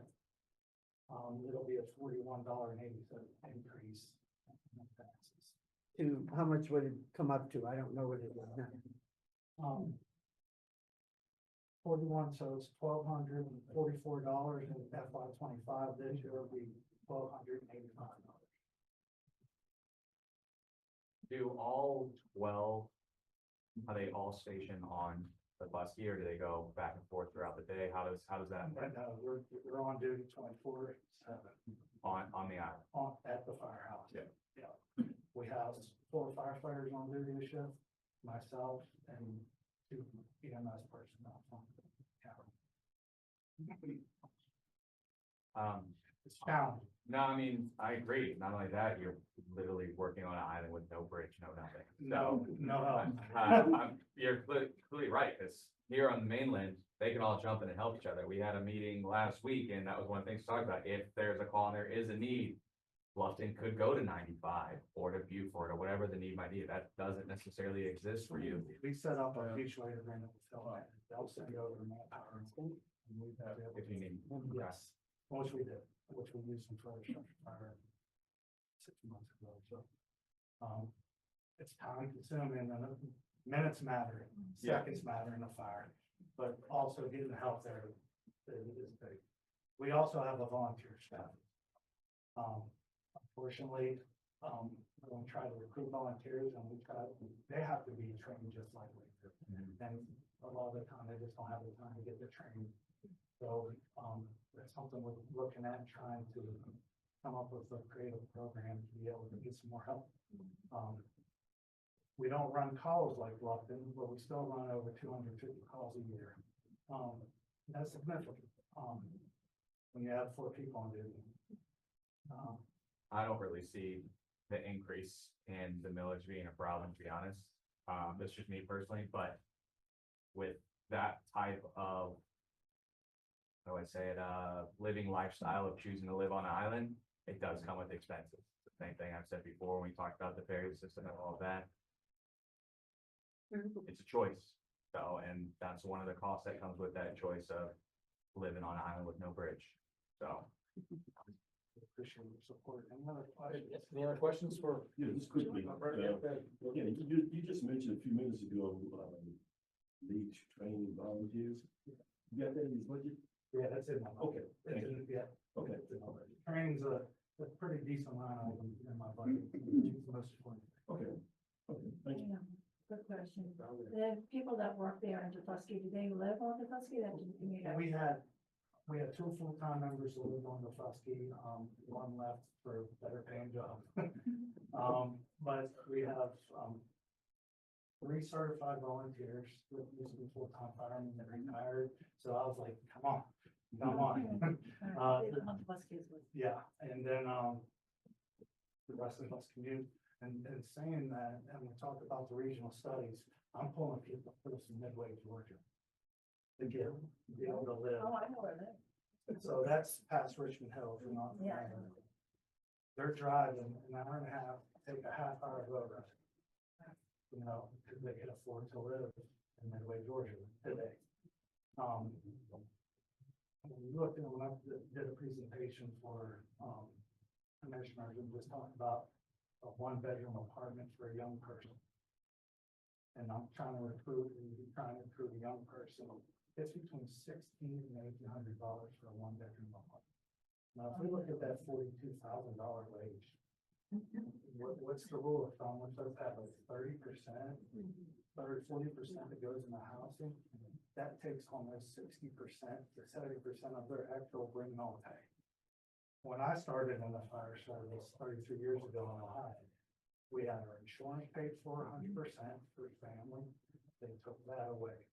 We had insurance when we retired. It was a benefit. People were going for public service jobs because there was a benefit. And now we're seeing a struggle in the public safety, not only police, fire, and EMS. It's nationwide. And I always joke around, I said, if we lose our fire department in this nation, then we lose our nation. Because the fire department is somebody that we always want to go to, and we always can and trust. And saying that, I'm sorry, I'm on my soapbox, but I'm on my soapbox, but it means a lot to, I know these gentlemen right here, and to us, we serve. That's what we do, and we want to have the best people and be able to give them a living to serve. Any other questions?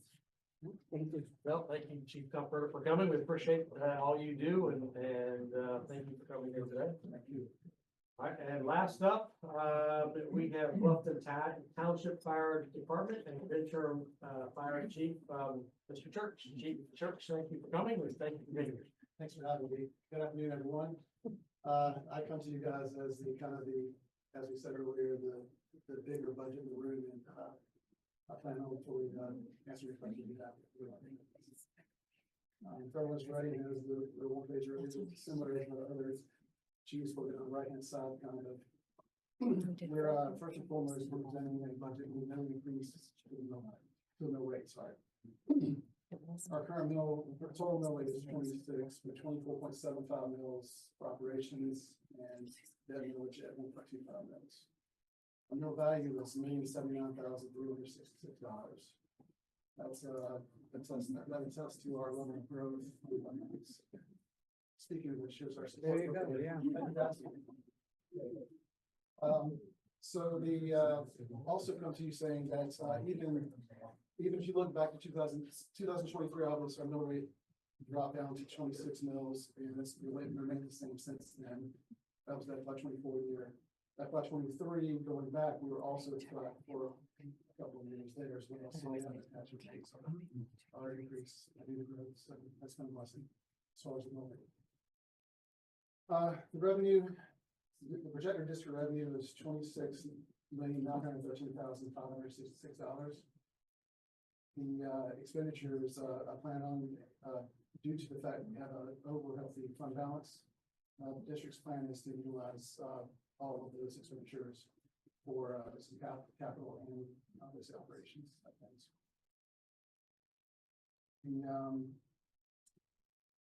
We have planned on a 3% COLA as well. We do ours a little bit differently. We do a 2018 compensation study and the most recent compensation study. Both studies had us given a merit in July and a COLA in January.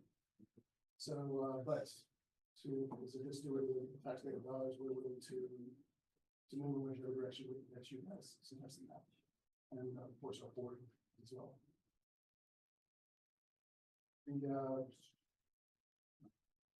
Our fund balance, projected ending fund balance for this fiscal year will be at $9,430,068. This exceeds the fire board's recommendation of 3 months and the county's recommendation of 30%. And so we feel that that's it's healthy enough to help fund any offset in case our impact fees don't come in. As healthy as we anticipate to fund the new station program project going forward. So we won't fall behind on making any of those payments, whether it's from fund balance or impact fees, but our impact fees should be made. So like that without an issue. The debt requirement for FY 26 is $1,349,170, and that's with the new values that allow me to reduce the debt millage to 1.25 from 1.40, which allow me to put some additional 1.15 back into the operating costs. Most of the reason for that is falling way behind. It's capital improvements. I've got condensation leaking on the desk of some of the administrative staff. I've got some HVAC issues at multiple locations. Throughout the district, we have 12 facilities, and one of those facilities being a farm building that needs some work. It was built in 2016, and everyone, well, not everyone in the room, but a lot of folks in the room have had, as far as the fire chiefs and their departments have had a chance to come over. We opened up to the departments to come over and train them, and to maintain that, obviously, it's an expenditure as well. So that's part of that capital improvement, along with some asphalt resettling and things of that nature to track within things. I think as a collective whole, we can see that if you don't pay attention to capital improvements, it sneaks up on you, and then you end up having to spend more on those projects than you would have had to, or you have to go out for a bond or some sort to take care of those, or some other sort of financing. And we're hopeful we'll be able to take care of that this year within our operating expense. Shifting our overall personnel costs to about 87% and 87.5%-ish, and then our non-personnel costs at 12%. So, sorry. All right. With that being said, I entertain questions. Any questions, Chip? Of course, kind of obvious is the difference in the number of administrative personnel. Could you break that down or furnish that to us by title of what those people are? And does that include your maintenance mechanic too? Yes, ma'am. One thing that we have is a fully functioning maintenance facility. And that is, that in itself is essentially maintenance, facilities maintenance and vehicle maintenance. Battalion chief who manages that program. He has 2 shop mechanics and then a quartermaster in facilities maintenance that runs under him. And have you looked at using the county's maintenance department, county maintenance? For facilities maintenance, we have all for maintenance of your equipment? For your Maintenance of trucks? our equipment, my understanding is recently, recently within the last year or so, that the county has taken over and contract shop. Prior to that, it wasn't an option. However, we are unique in a way that we provide also an agency within our basically vehicle services agency within our budget that services and actually is one of the only, probably the only district that makes money. So the other districts are using your facility for their maintenance of their trucks, correct? Some of them, yes. Some of them? Yes, some of them are, and some of them have their own in-house maintenance programs as well. We have a facility dedicated to it. And could you provide through us, I mean, I don't expect you to go through all 27 of those positions. Could you provide us just a line item of those positions with a brief description, not a description, title? I got you. So we have a fully staffed community risk reduction division, and that's the PI who falls in there, as well as the manager of it, and then 2 public educators in that division.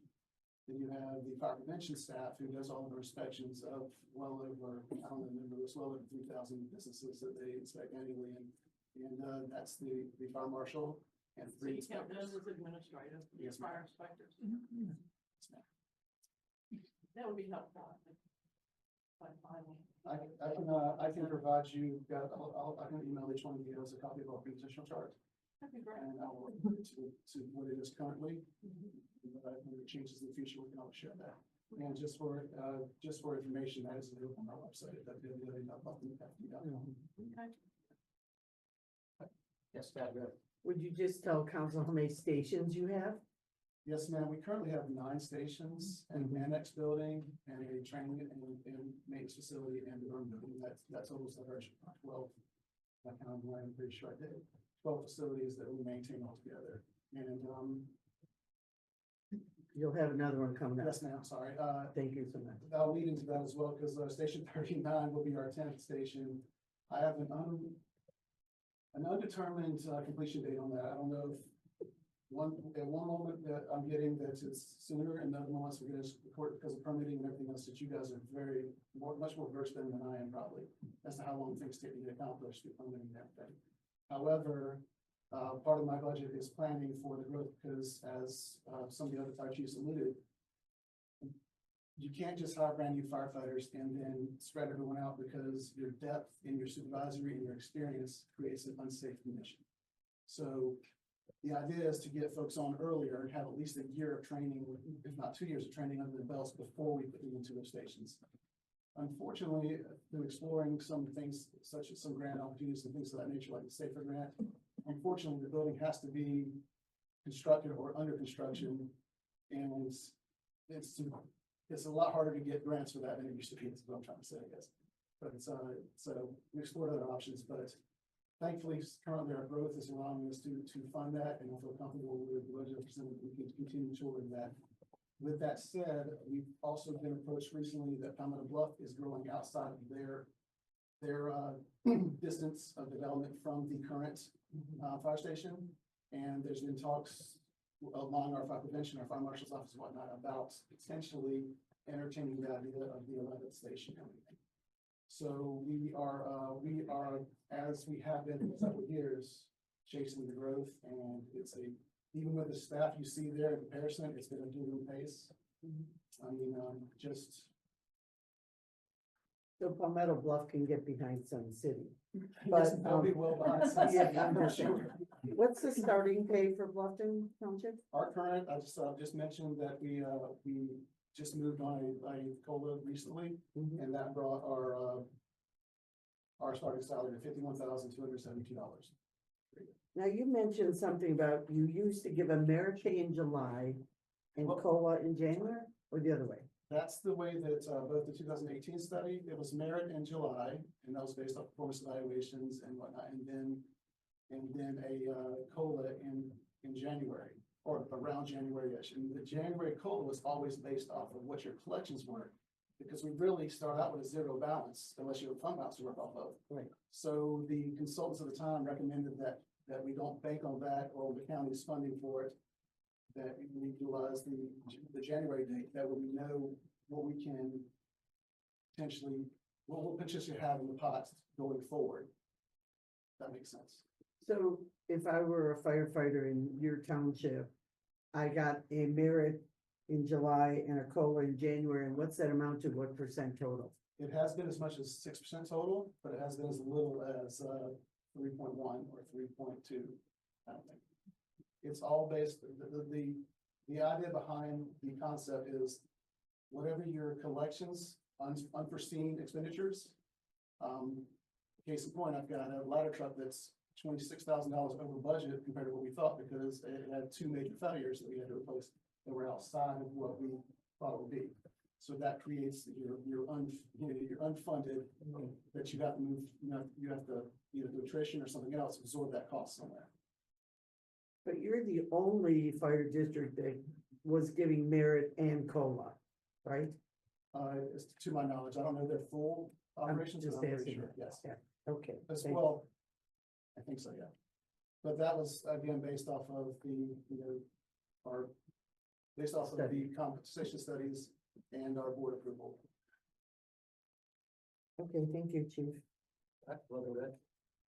You said this was put in place in 2018. I know this is a long shot, putting you on the spot. Do you know how much a percentage of growth that it's been in the past 5 or 6 years? Like the starting salary? I'm assuming based on you doing the COLA and the merit, that it's gotta be somewhere around 8 to 10 grand. Your starting salary grew in 5 years. I would have to look at the number to get it to be close, but I wouldn't think that you would be too far off. We were at, I wouldn't want to say an exact number of how much, but it's probably close, I would think. And you haven't raised the millage in 4 of those 5 years, I believe is correct. We haven't raised the millage, I want to say the last 4 of, but It went up to 25. There's a little bit happened. so our millage rate,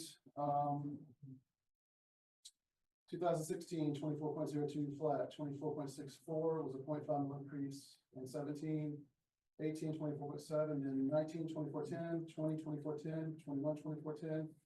22 was 24.2, but that was a transfer from that.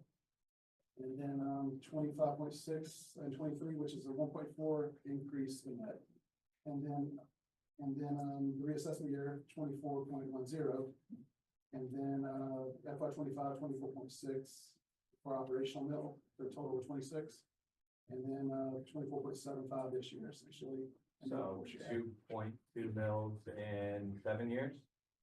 For a $10,000 increase roughly for your entire staff with a merit-based pay.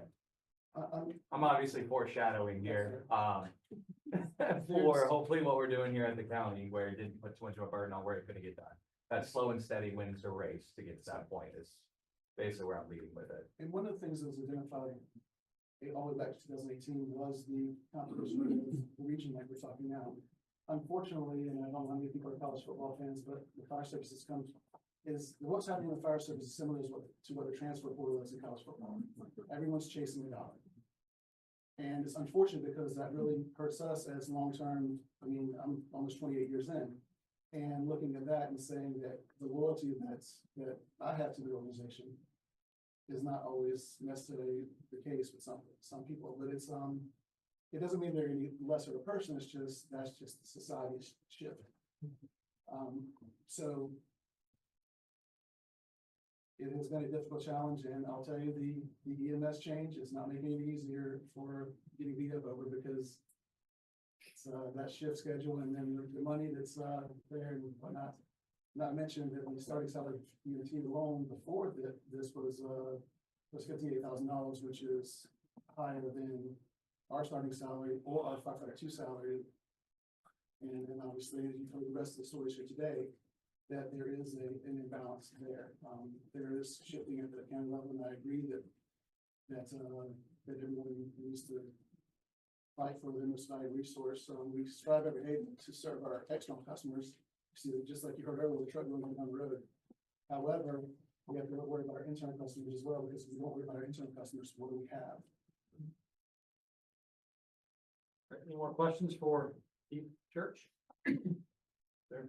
Thank you all for coming. Kelly, we appreciate all you do. Chief, thank you for coming today. And you guys probably are shocked how long this took versus in the past, we just said, okay, go. Right? I appreciate the questions. Yeah. Thanks so much. We got it. Thank you, everyone, chiefs that came in today. We appreciate that. And again, yes, things have taken longer today. Nobody respected the 10 minutes, just saying. Oh, Anyone need? I bought you coffee, we're in it for a long time. Right.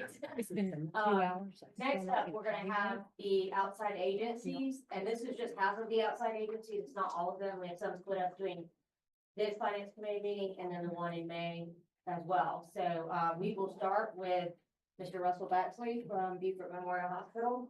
He is our CEO, and here he is.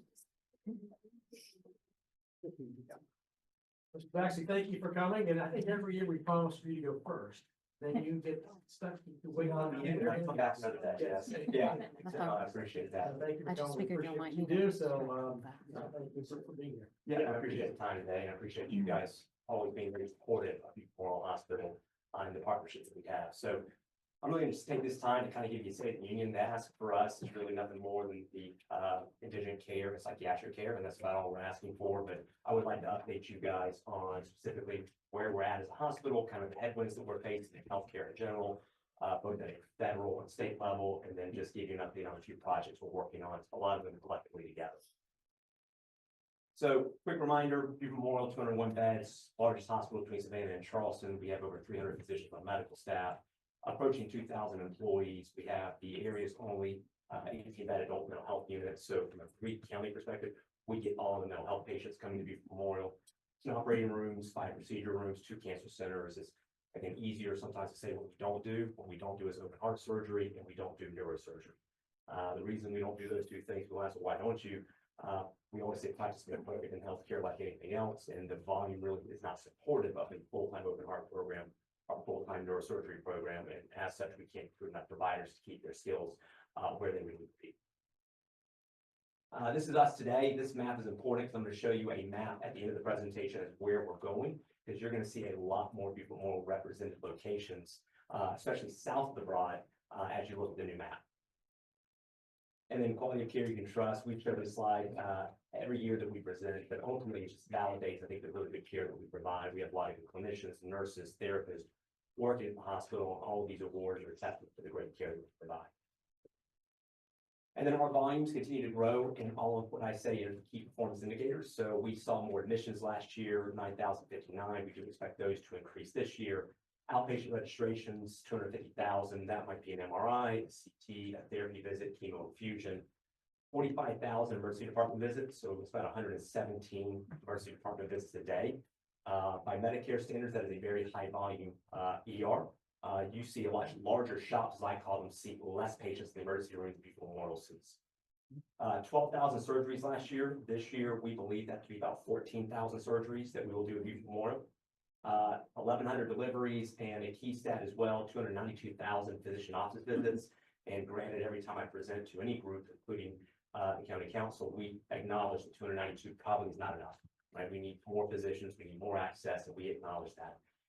In terms of our financials, you guys have our, I think our final audit. I think we submitted that to the county a couple of weeks ago once we got our pension plan numbers, but ultimately our total expenses are about $343 million. Total patient operating revenue is $331 million. Total revenue $355 million. So last year we did have a total profit of $12.72 million. However, I do want to point out that our patient revenue, which is our true operating revenue, is less than our expenses, which means, if I can put it another way, we lose money on every patient, right? What we do is we make up on that on grants, investment income.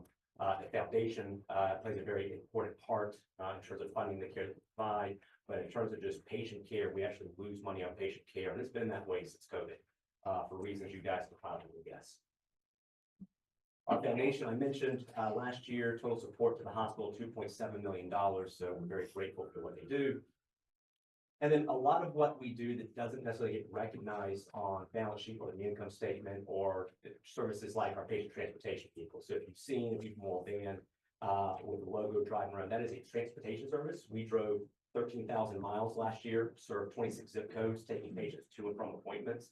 A lot of times when patients are discharged from the hospital, we ask them questions such as food insecurities and transportation insecurities and housing insecurities.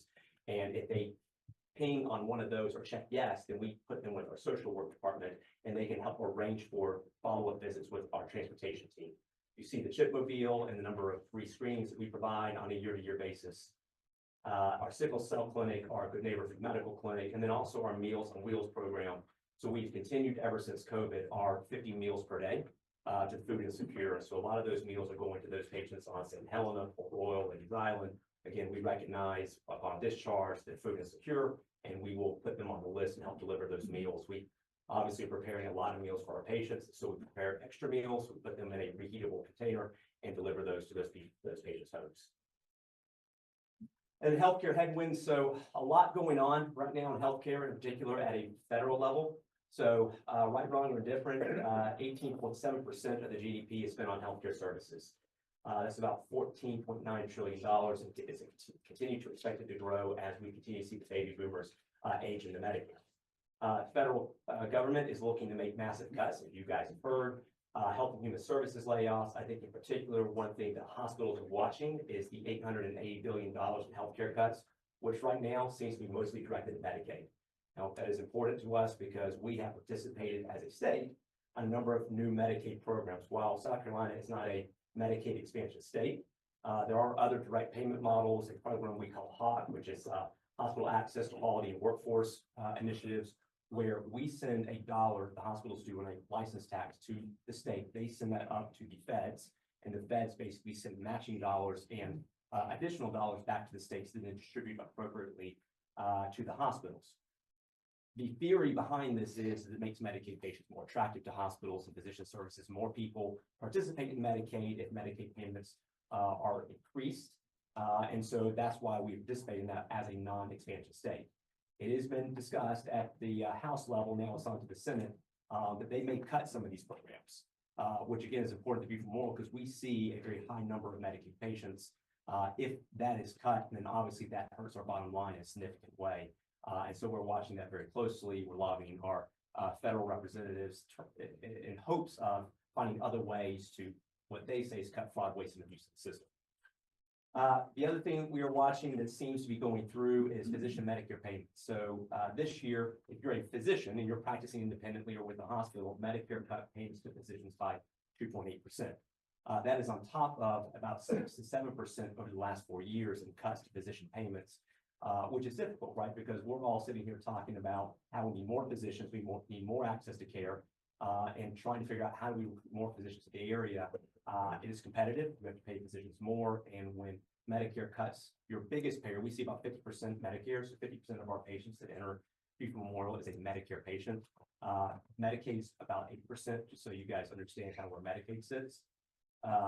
That is difficult when you see about 8% over the last 4 years of cuts to physician payments, and we employ about 160 providers. So as part of that workforce, part of that 2,000 employees, we employ 160 of those providers, physicians. We bill for those services, and so that cut passes through to Beaufort Memorial.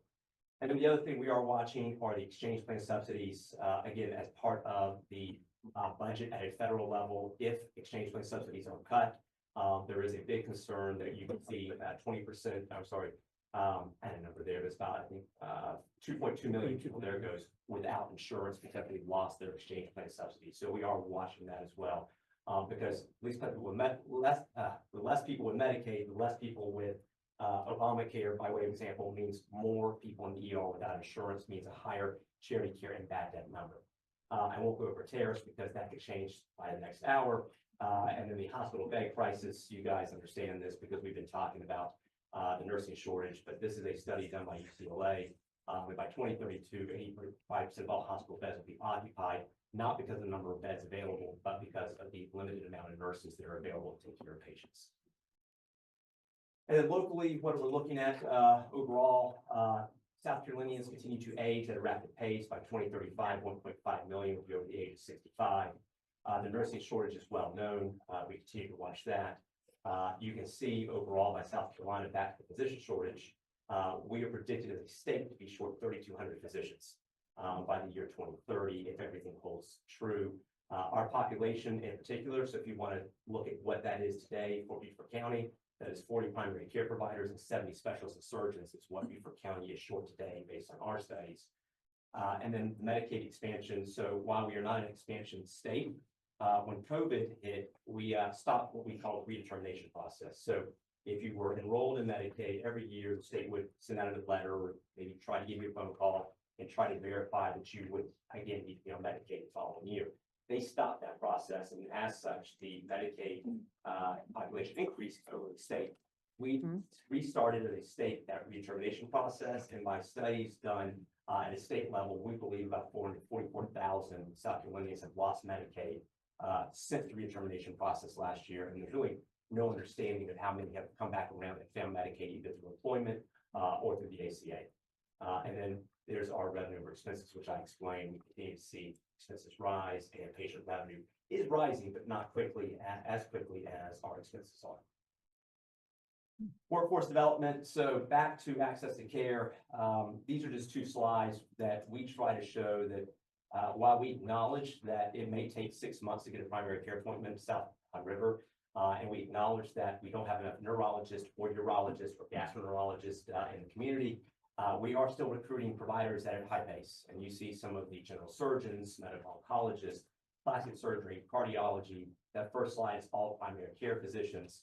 And there just is not enough physicians out there for us to recruit. And again, it's very competitive. People always ask, what prevents physicians from coming to Beaufort? Why can't we recruit more physicians? Well, it's a number of things. Cost of living is high, believe it or not, even for physicians, especially in primary care, that come out with high student loans and high student debt. They come and look at our housing and our child care, and they compare that to, say, Greenville or a Columbia, or a Spartanburg or an Aiken, or anywhere else. And it is a lot lower in those areas than Beaufort. And so we talk about cost of living for our housekeepers and our medical technologists and our nurses, but from a primary care perspective, it matters as well. Specialists, not as much, but they train less specialists more and more. And so we continue to recruit at a high clip, but yet we just can't seem to catch up with the growing population. And then the PATH program, I just appreciate the county's continued support. You guys have been instrumental in developing this program. We graduated or will graduate over 100 new students in the PATH program. You see our graduation and pass rates. And you can see that when we graduate someone from a housekeeper or a patient access representative to a patient care tech or to, say, endoscopy tech, on average, their salary is increasing $6,000 to $7,000. And so it's a nice way to allow people to jump into the healthcare and then grow within the organization through a lot of the GAP scholarships and the fees that are covered on their certification in their school. And then we had that collaboration with Beaufort County that has gone very well, and then talked about our intern program. And then USCB Career Center, so the 4 simulation labs. Again, thank you to the county for help with this, but this is going to help us increase, double the enrollment for USCB. If they enroll 50 nurses per year, they will now enroll 100 nurses per year, which is going to help with that nursing shortage, hopefully.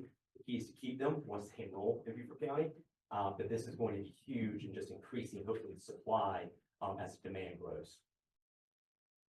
And then Learning Center. So this is our childcare that has been on site. This has been a big win with our employees. Again, we are basically full, and we hope to open a second location in the South of the Broad marketplace as we grow and build the hospital there. And then the housing project. So we are working very closely with county staff on closing, I think, finally the land over near Buffalo Place. You can see that we are now in front of the town of Bluffton with the affordable housing. We do plan on breaking ground December 1st on this development. And so that's kind of where the timeline is. As we work through planning, there are some wetlands issues that we still are working through, but ultimately, if the timeline holds true, this will be 120 new units that we will break ground on December 1st of this year. So we're very excited about leveraging, I think, that land and the LIHTC credit to help us with first what we think will be 3 projects in the next 3 to 5 years. And then several hospital renovations, just showing the commitment both north of the Broad River and south of the Broad River. So you can see currently we're undergoing massive renovations at the hospital. If you've been to the hospital, it's something you probably run into either a closed entrance or you've been directed through another hallway to avoid obstruction, but still undergoing the surgical related renovation. The CSU, the crisis stabilization unit, is a site-safe unit, emergency room that's going to be an add-on to our inpatient mental health unit. And what that means is basically Some patients actually don't qualify for an inpatient stay. They're not sick enough to actually be admitted 5, 6 days. They're not well enough to be discharged to the community or home. And so they sit in this, what I call no man's land or limbo in our emergency room, trying to figure out what do we do with these patients. This is a new unit that will be an observation unit that allows patients to stay 24 to 48 hours.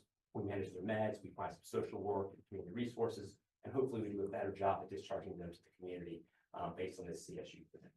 And then the big trailer parked out in front of the hospital, if you drive by Rebo Road, that is a angio suite temporary. We are renovating our interventional radiology suite and installing new equipment in that as well. Primary care, so we are planning on breaking ground hopefully early 26 on a site at May River Crossings, going down 170, you continue down to Publix. That will hold 4 to 5 more PCPs. We've added 2 new primary care doctors to Low Country Medical Group already in Port Royal, and we are working to add 2 more primary care providers to Ladies Island as well. So in total, over the next 2 years, we want to add at least 80 PCPs to the marketplace. And then two more projects, and then I will wrap it up. So the newest project that we've announced, and we hope to break ground end of May, is the new freestanding emergency department in urgent care on Helipad Island. We closed on the Goodwill building a few months ago there on 278 near Sea Pines. And we are really excited about this potential new model because freestanding ED is not different, it's not new or unique. I think what is unique is that this is not just an ED, this is an ED in urgent care. And so what that means is you enter one entrance, you will be triaged appropriately by a triage nurse. But upon presentation and triage, you will go down either an urgent care track or an emergency room track. The great thing is when you go down that urgent care track, you will get an urgent care bill for more. If you go down the ER track, you will get an ER bill for even more, which means ultimately it takes the guesswork out of it for patients. A lot of times patients don't really understand in terms of their acuity. Should I go to the emergency room or should I go to the urgent care? A lot of times people err on going to the urgent care, the emergency room, when they could have been seen in urgent care. This again takes the guesswork out of it. And ultimately we think it's the right way. If we're looking to save costs in the system, right? We're looking to drive down costs for the patient and the employers. It's these models that allow us to do that because we believe that if we see 60 patients in this model, 40 will actually be urgent care patients and 20 will qualify to be an ER patient. And you can see a study that was done that ultimately, again, back to the GDP and how much we spend in healthcare, we believe about $90 billion a year be avoidable costs if patients just went to the urgent care appropriately versus going to emergency. And that's really why we like this model, because we think it's the right care at the right time, at the right cost for the patient. And then the Bluffton Community Medical Campus, or now the Bluffton Community Hospital. So we have broken ground on this facility. We're very excited to look towards the future of this new 28-bed hospital. We've been down this road before in terms of the budget, $103 million. You see the site as it sits today. And so that is at the corner of Bluffton and Buckwater Parkway. We do believe that by late 26, this will be complete and we'll be seeing our first patients. Our groundbreaking ceremony, even though we haven't already broken ground, our groundbreaking ceremony is May 7th of 2025.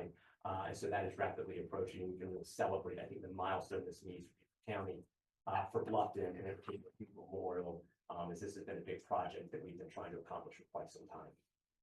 And then back to that map, and again, this is, I think you guys have this, and so you can look at this, but you will see a number of new dots on this map to include our affordable housing, our new primary care practice, our new urgent care, our new hospital. And so ultimately what it shows, we hope, is just the commitment to expand access to care across all of Macon County, don't have Bluffton, OPT, and Beaufort as we grow as a system.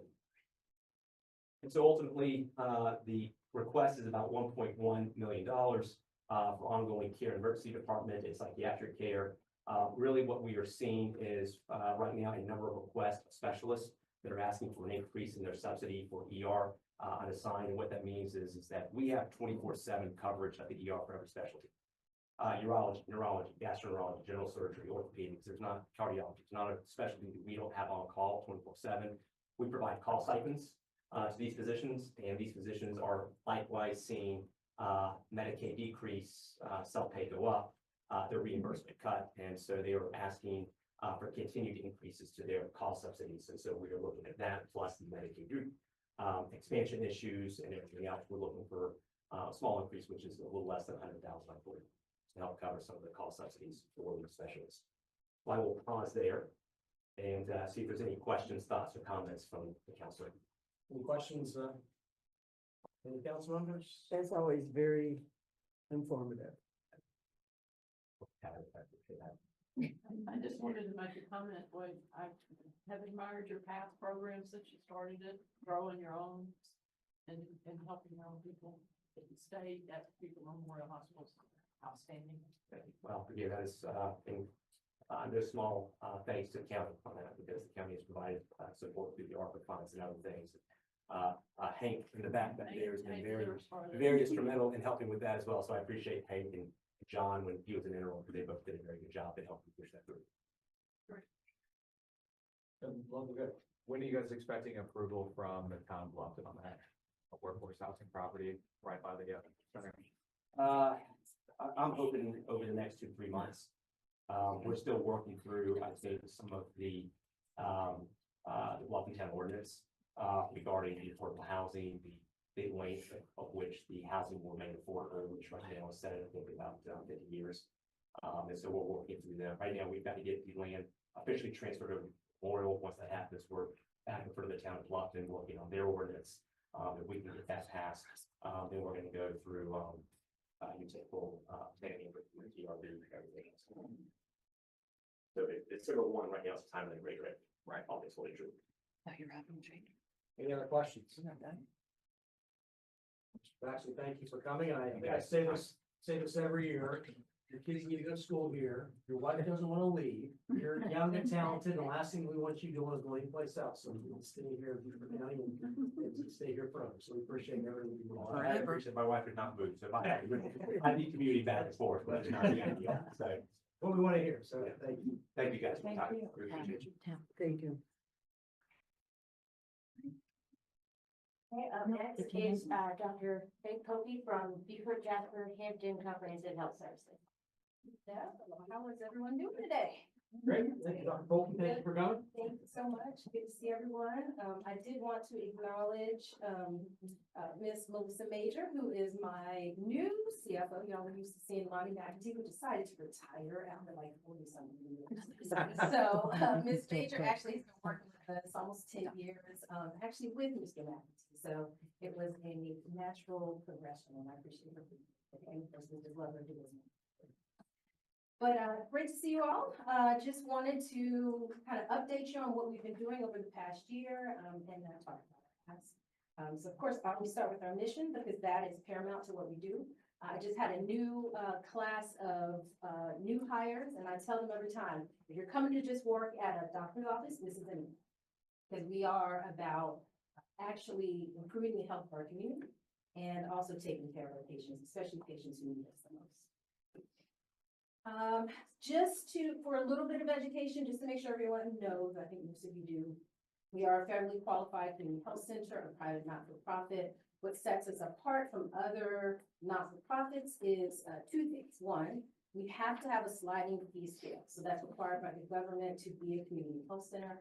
So patients up to 200% of poverty, we are required to discount our fees down to a nominal rate. So people are at 100% of poverty, they would pay no more than $30. We also are distinguished by our board of directors where 51% of them must be patients, so people who actually use systems. So they keep me honest and let me know when something needs to be changed. And then of course, providing comprehensive care. So we've been here 55 years. This is a summary of our services. We have 11 center locations. Last year was 10. We've expanded some in Hampton County and also done some expansions here in Beaufort County too. Our administrative offices, we have 10 school-based health center locations inside the schools in Beaufort and Jasper counties. 2.5 mobile units. I'll tell you more about that. And then all the services there, adult, pediatrics, OBGYN, dental. I heard someone say recently, instead of, cradle to grave, which is not great, it is from twinkle to wrinkle. 5 pharmacy locations and then all the services. These are all our Beaufort County locations. So 6 of our health sites are in Beaufort County. And then 6 school-based health centers, and then 2 mobile units, and then we have a new dental mobile unit who's coming in fall of 2025.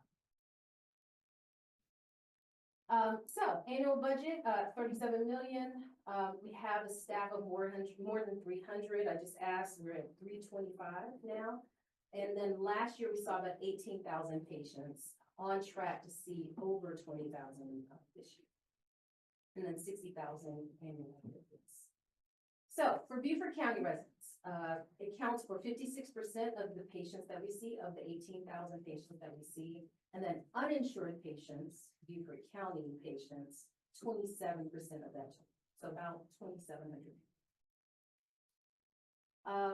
This is the cost of unreimbursed charges for patients who don't have insurance. So it's about $4 million in charges for patients who are uninsured.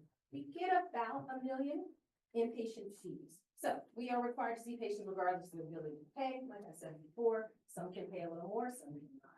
And so about $1 million. And so this is the gap between all the services. So medical, dental, radiology. I think I highlighted this before, but LabCorp subsidies is a really important part. So we contract with LabCorp. We get a special rate from LabCorp. We pay all of the lab fees for people up to 200% of poverty. So the poverty this year, I think, is $32,150 for a family of 4. So up to $64,000 for a family of 4. We pay the lab fees, and then they may pay a little sliding fee scale, but we cover the rest of it. And then pharmacy services, and then inpatient at Memorial if they have to.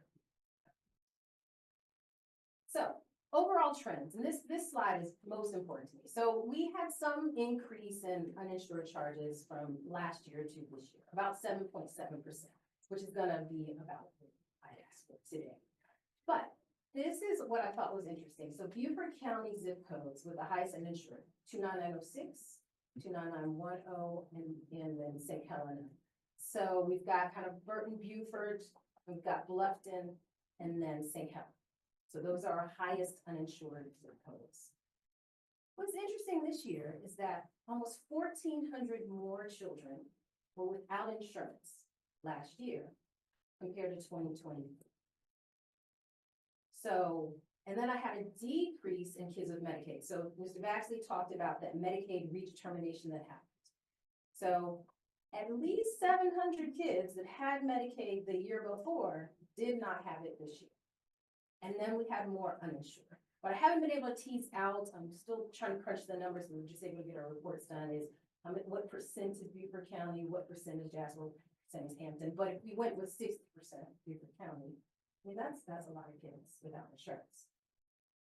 What flipped is that there were more adults with insurance. So the Affordable Care Act. So we have people who are navigators who help patients who are low income get insurance. And one other thing that Ms. Baxley talked about was that there's some subsidy, right now. Not sure if that's going to continue or not. So it'll be interesting to see what these numbers are for next year. Either way, we stand ready to take care of you, whether you're insured or not insured. It's about 29% overall uninsured, about 22% Medicare for us. Medicaid is higher, 25, 26%, and then we have some private insurance. And most of that is Affordable Care Act because we have some Blue Cross Blue Shield, but then other types of insurance that should. All right, this just shows some of our, this is specifically for Jasper, some of our savings, cost savings to the Medicaid program of about $11 million last year. $26 million overall to the system. A lot of this has to do with cost avoidance, so keeping people out of the few accomplishments. So we've had some expansion I talked about. So our Okatee location, we had a federal grant to expand both sides of our, what we also call Chelsea. So we added 2 dental operatories, 9 more exam rooms, a procedure room, and then a walk-up pharmacy. Didn't have enough money to do a drive-through, that's okay. So we put a window in the side of the building, so now we actually can serve people in the evenings and then on weekends at our pharmacy up there. And then an exciting project is demonstration kitchen. So considering that nutrition is very important, chronic disease management, we were able to put in a demonstration kitchen that has AV equipment. So I could be demonstrating how to cook a meal. Our nutrition department And people could be on Zoom, they could be, at another site, or they could be in our communal space, and then we would have, monitors like this up around. And then we also expanded our nutrition services and then behavioral health. We have 2 more behavioral health specialists. 2 exciting partnerships, so USCB. So USCB, both in the Bluffton campus and the Beaufort campus, what I didn't know is that they don't have on-campus medical care. So students have to go off campus to get it. So we have partnered with them to provide that service. So our mobile unit pulls up to, recently it went to the Bluffton campus, it comes to the Beaufort campus, and so we're going to be providing medical care for now. Hopefully that'll expand to dental, nutrition, and behavioral health. And then we also started a partnership with Head Start, where we take care of the kids in all the Head Starts and provide their well checks and lead screenings. This is just showing some of our accomplishments. We take care of people with diabetes very well, controlling their diabetes, and we've improved on our blood pressure control. So if you come to us, it's more than likely that your blood pressure will be controlled and your diabetes because of our conference. And this just talks about that. The other thing is that we have the highest rate for breast cancer screening among other FQHCs in the state. And then also top 2 or 3 for these other things, cervical cancer, colorectal cancer. So it gets at the quality in our mission. So this is the request. We were at $1,082,000 last year, just asked for a slight increase in the 7%. And then in the slide deck, there's a lot more information. I usually leave you with more information where I go down each of our sites and show you what services are at each of the sites and other services. That's all I have. Any questions? Any questions? Ms. Bolton? Getting off easy, looks like, poor firemen there for the Yeah. Thank you for waiting, we appreciate all you do, so. Thank you. Dr. Fletcher, just quickly, your ask is nothing more than what you will be receiving? Just the 7.7%, whatever that is, it's about a little less than 100,000. Yeah. 80,000 change. Okay. That's the increase in the uninsured. Okay, thank you. All right, I know we're way behind, but we're gonna take a short break, Okay. 10 minutes.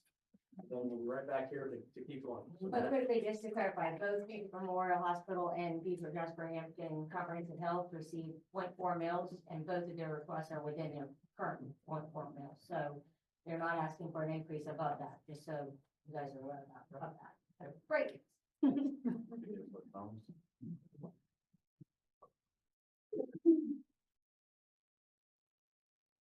We will come back here at 4:43.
Chick-fil-A. I'll give you my card right now, Sarah. Up next, we have Kevin Dunn from Beaufort, USA. We see a lot of Charlie. Well, thank you for coming. We appreciate you being here as usual. Thank you for waiting. We appreciate your time. Absolutely. Okay, 2 minutes. 2 minutes. I do some slides, Sarah. Yep, it's Sarah's coming up. full of, but We lost the staff. For those that don't know, I'm Charlie Stone. I'm the Director of Government Affairs at Beaufort Jasper Water and Sewer Authority. I appreciate the opportunity to present this afternoon. And I plan on providing just a recap on our All-Joy Septic to Sewer project, as well as give an overview on where we are at with our present funding framework on the project. And then discuss the ongoing activity and the next steps on the project. So actually, I looked back at my calendar of last year, and April 16th of 2024 was the first time that myself and Councilman Lawson had the opportunity to sit down whenever I left John H. Economic Development Corp. And went to Beaufort Jasper Water. And we discussed the All-Joy project, and that conversation was really what springboarded our efforts around the sewer project. And so as we're 1 year and 5 days removed from that meeting, I truly feel that we made a great deal of progress on the project, and I really appreciate Mark's efforts, and I truly appreciate everybody on county council's efforts, as y'all have all been very supportive over the past year as we've worked on this. And so I'm really happy to be back here today. As I mentioned, this time last year is when we began working on this project, and we began working with a lot of different partners from various stakeholders across the region. We began working with the All-Joy community directly, as well as other local public jurisdictions such as the town of Beaufort. And we identified that the All-Joy community was experiencing a real challenge with septic system inoperability. And we began focusing on the area of All-Joy that was in direct proximity of the May River watershed with the lowest line elevation. And we outlined a potential project. So about 200 homes, it would be about a $15 million project is what we were looking at the time. And over the past year, we received countless firsthand testimonials, anecdotes from community residents that came to us and expressed that they had challenges with their septic systems and that they desired a solution for those challenges. We also looked at hard data, and I'm not going to spend a whole lot of time on this, but we looked at hard data from the University of South Carolina, Beaufort, that studied the diminishing water quality and linked that in the May River to septic systems in proximity to the watershed. And we also looked at hard data from the Sea Grant Consortium, a study that was funded by the county that looked directly at All-Joy, the community of All-Joy, as well as other communities across Beaufort County, and how groundwater and sea level rise is impacting a septic system's ability to function properly. Within our All-Joy project boundary, they stated that by 2050, about half of those parcels would have experienced 20 days of septic system impairment. 1 day of septic system impairment is unacceptable for public health and for the environment.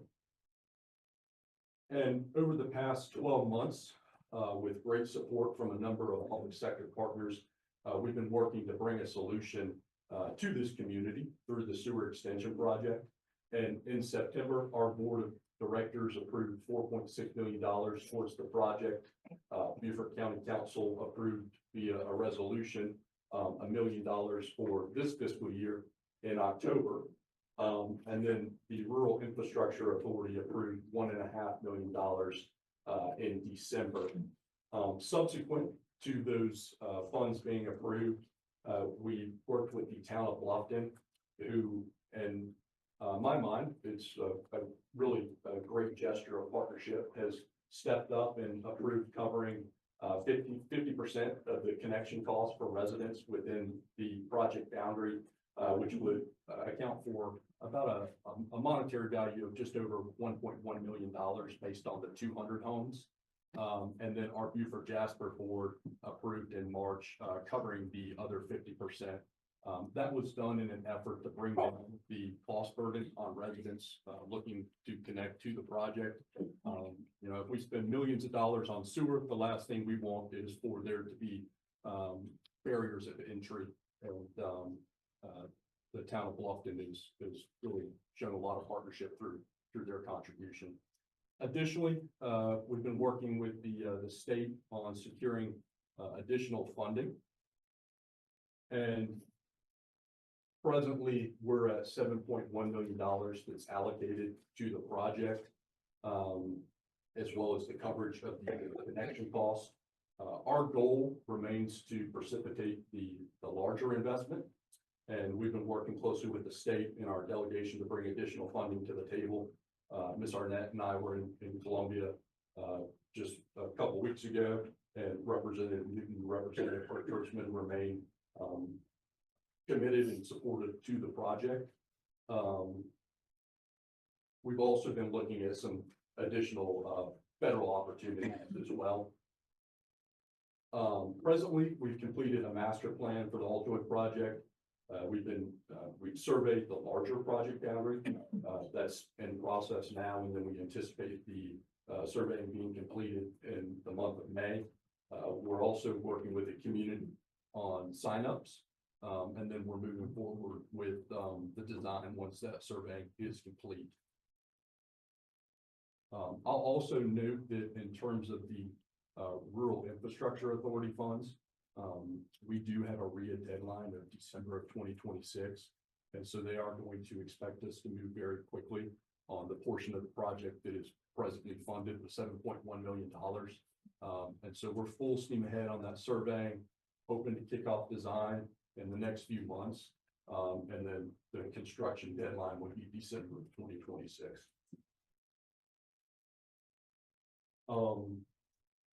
The last thing I'll note is there's been a lot of talk around cost of living increases and the good work Beaufort Jasper Comprehensive Health does. And I think everybody in this room sees themselves as a public servant. And as a public servant, you know, our job is to impact our constituents' lives in a positive fashion. And, you know, when our constituents have challenges, you know, oftentimes these are financial challenges, something as simple as a issue with your septic system or an issue with your well system can seem overwhelming.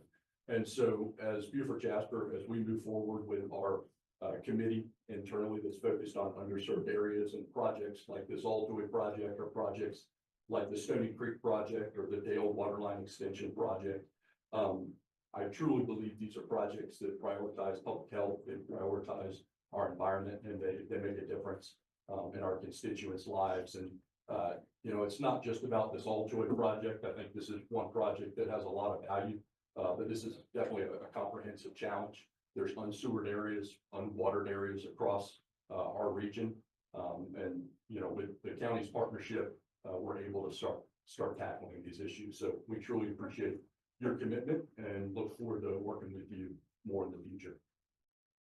I'll answer any questions. Let me just start off by saying that yes, this is the Alljoy initiative that Charlie has really helped to move forward. It is about helping those folks down there, but also we see the other side where environmentally that we've talked about this, that we're trying to jump ahead of things before it gets bad. All the flooding that's happening down there, whether you believe in climate change or not, there's more flooding that's happening. There's higher tides that are occurring and more fecal matter is getting flushed into the river. So again, we're doing this as a public service, but also trying to protect the May River. And again, that's what the town of Bluffton now is also trying to help out as well. We see the handwriting on the wall of other places that has the septic system. So again, I want to thank Charlie for everything you've done. Obviously, we still got a lot of work to go, but Beaufort Jasper with their new administration, people are there. I've seen a world of difference, and we really appreciate everything they've done and everything that you're doing for us as well, Charlie. So, any questions that Mr. Stone? Could I? Yes. Yeah, kind of appreciate, the presentation. I would, consider this site as a point source. Identify contamination in the neighborhood. And I would hope that, because of the area that you have 100% time in providing everything for those families, so it should be 100%. Are there even other major areas around the county, particularly the Beaufort area, that you know offhand that there are a point source of contamination?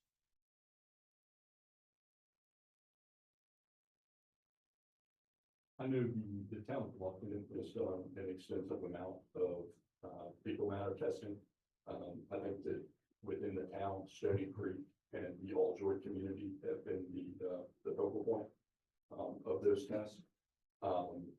Really across the region, there's been challenges with communities that are coastal with causing challenges with septic systems leaching into the watershed. We have not conducted studies, but I think that, you know, if there's septic systems within proximity to the watershed, that it's a given. Yeah, well, you know, it's hard to point to one septic tank, you know, the area and stuff, but you can attest to this particular area has a major problem of fecal contamination. So I call that a point source. I'm just wondering whether there are other, because water quality, I think we need to get. Yeah, and I would also note that it's not just septic systems. You know, obviously there's a lot of different variables that play a factor in diminishing water quality.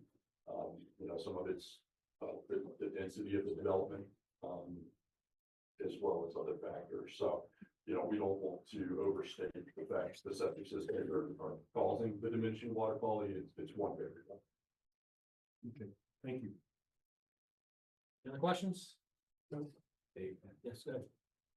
so with the focusing on All Joy, and then you just said the statement about Stony Creek. I'm just gathering my own information here. So less septics on the near the waterways is the best way to go. Reducing those houses or those septic tanks on anything near the water is our goal to tie in. Yeah, so we've established at Beaufort Jasper an underserved committee, and that underserved committee is looking specifically at areas that there's a adverse impact to public health or to the environment. I would say that it is very community dependent. Some communities don't necessarily want sewer extension, and so as we're working with communities, we want to be very mindful of what the community desires. I think the one thing about All Joy that has been a positive has been the residents have truly driven this project. We have a lot of data from different stakeholder groups that point to the environmental issue, to the public health issue, and then we have an engaged community, and so we work with them to drive this ship. Thank you. Yeah, and let me just point out that one thing with sewer, going from septic to sewer, is that does allow higher densities of units. So that's the negative side of when you run sewer systems into areas that are less populated, that even with the current zoning, it will allow them to have more units. So again, there's that give and take of septic or sewer, and if you have sewer, then you have higher numbers of potential units being built. Down on my desk. But this is next to the protected property, isn't it? Yes. Yep. Yeah, okay. Yep, absolutely. No, any other questions for? No, all right, good. So Charlie, thank you for coming. Appreciate you being here and everything you do. So Thank you. Sarah, we'll move on, please. All right, our last budget presentation, definitely not least, is John O'Toole from Economic Development. Chairman, Madam Chairman, council members, it's great to be with you. I think I have a slide coming up. Or a few slides, so move through this quickly. I know you have more on your agenda. I'll be happy to answer questions. There's a little lag to There you it, go. so, Thank you. yes, sir. Good It deal. lags. Like, it You're, has you're to catch very up. familiar with all of our taglines and everything else. Our job is to be the collaborator for economic development. Our focus is, county, diversifying the economy for the county, creating well-paying jobs and, with what, Charlie Stone just touched on, being respectful of the environment. So we stay focused on that. I've shared this slide with you. I share it with every community group we speak to about what we call the Beaufort balance and how economic development fits into all the different things that this council has to juggle. With no disrespect to the last speaker, we do have an excellent team in economic development. Kelly Brunson is our senior project manager, and Brian Warner joined us during this fiscal year. Not to blame all of my requests today on him, but our request is modest. Again, we pound away at these three pillars: the accelerating area, the ready workforce, and parallel support. Now, I was thinking as I was sitting there that economic development done well is more than a feeling. It's driven by data.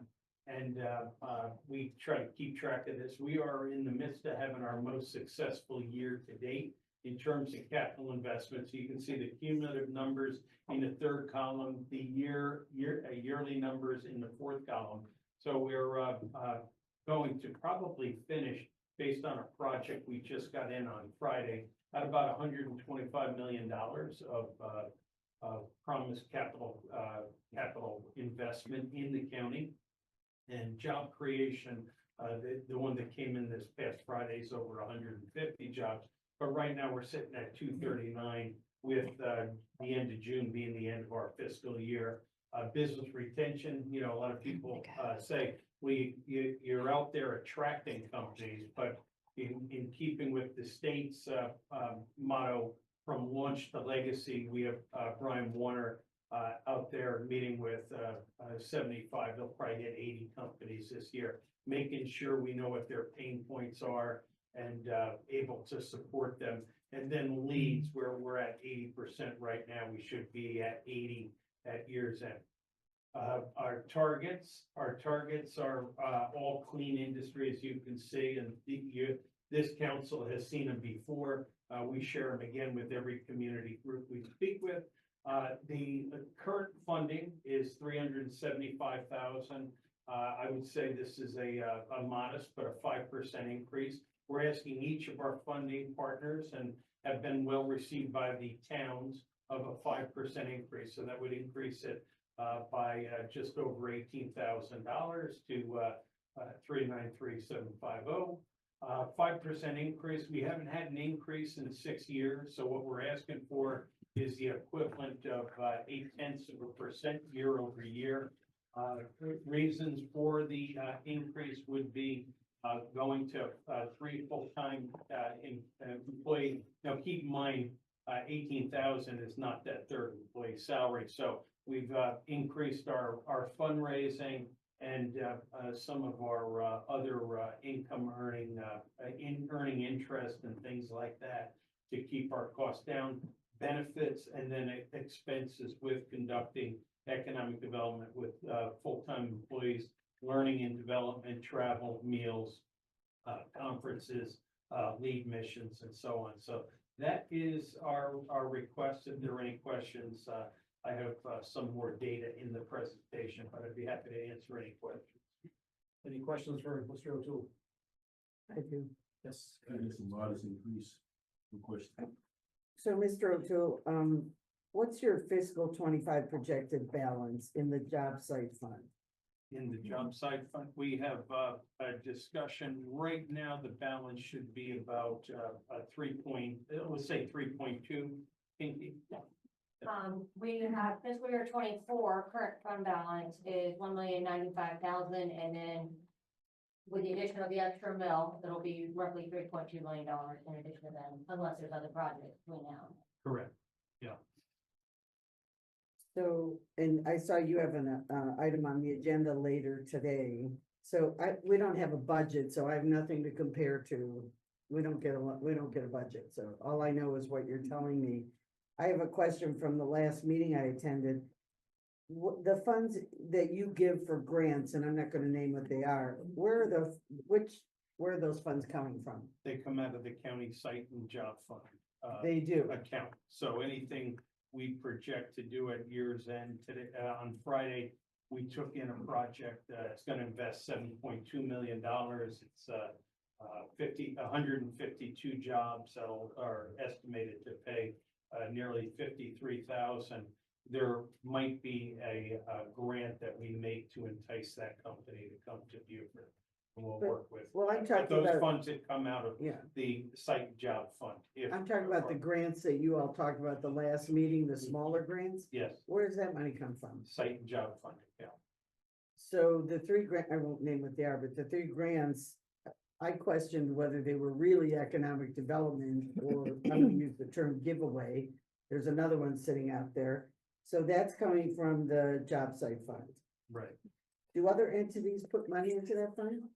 No, So it's all in the county, 1.3 mils. correct. Yeah, this council, so it's not a previous council, this council considered that and approved that last April.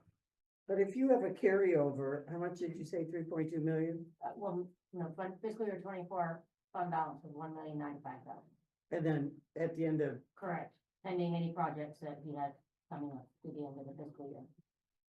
so I just question why we would continue to put another mill in. I don't mind the 0.3, but another mill. We're funding that and not using it as a carryover. And I don't know how the three grants you all talked about at your last meeting, I still question how they're economic development. Well, those were approved, so we would be happy to speak to them in open session as to why we did it. Our board meetings are in open session and I bring those to our board. And I believe they were all approved unanimously by our board. So I can understand you have a different perspective. And if you think, and the reason we're bringing our land purchases to the council is because we're very respectful of the fact the council has endowed us with this 1.3 mils. And the thought was that when this site fund was first created with the 0.3 mils in 2017, was that you didn't want an economic development organization spending money because it's with a use it or lose it philosophy. You would want them to save it so that you could do some public good and create product and create jobs. And the grants that we approved last month, I'd be happy to put those on a committee agenda or a full council agenda and explain why we made those grants. And with all due respect to the council, if the council said, you know, we don't really want to see it, that's kind of out of the guardrails. So we can have a conversation and develop guardrails. But right now, we have at the Economic Development Court a fully engaged board of largely public officials, and so we're not opposed to having a really open conversation about that and getting the council's opinion on guardrails. There was one piece that came up that was going to benefit Hilton Head. That Mr. Edmondson followed up with me after the meeting. Mr. Moore had a meeting with the administrator of Hilton Head, and that one particular grant is not going to move forward on the workforce of the North Point Yes. project. I know that. But I also had a concern of one from last year, but that'll be for another day. I'm just questioning why council would continue with the 1 mil if you aren't spending it. You can always come back to ask for money, but to reserve 1.3 mils when we're not spending it, this goes back to like our conversation with the treasurer. You know, that's my concern. And also, one of the projects you all approved at the last meeting was denied by county council last year. And now here you're spending county council money, the money from the public for the same thing council denied. I didn't understand that. I can't even respond to it, because given the detail you gave me, I'm not even sure which one it is, so I. $48,000, let me just say that. So, Okay. and we can talk about that later, but this is I'll all I'll talk public about money. it now. I mean, I'd be happy to talk about it now. Well, not if no one else Okay, cares. yeah. I'm the liaison for Beaufort County EDC. And full disclosure, I voted yes on all those projects at the last board meeting. I just wanted to put that out there.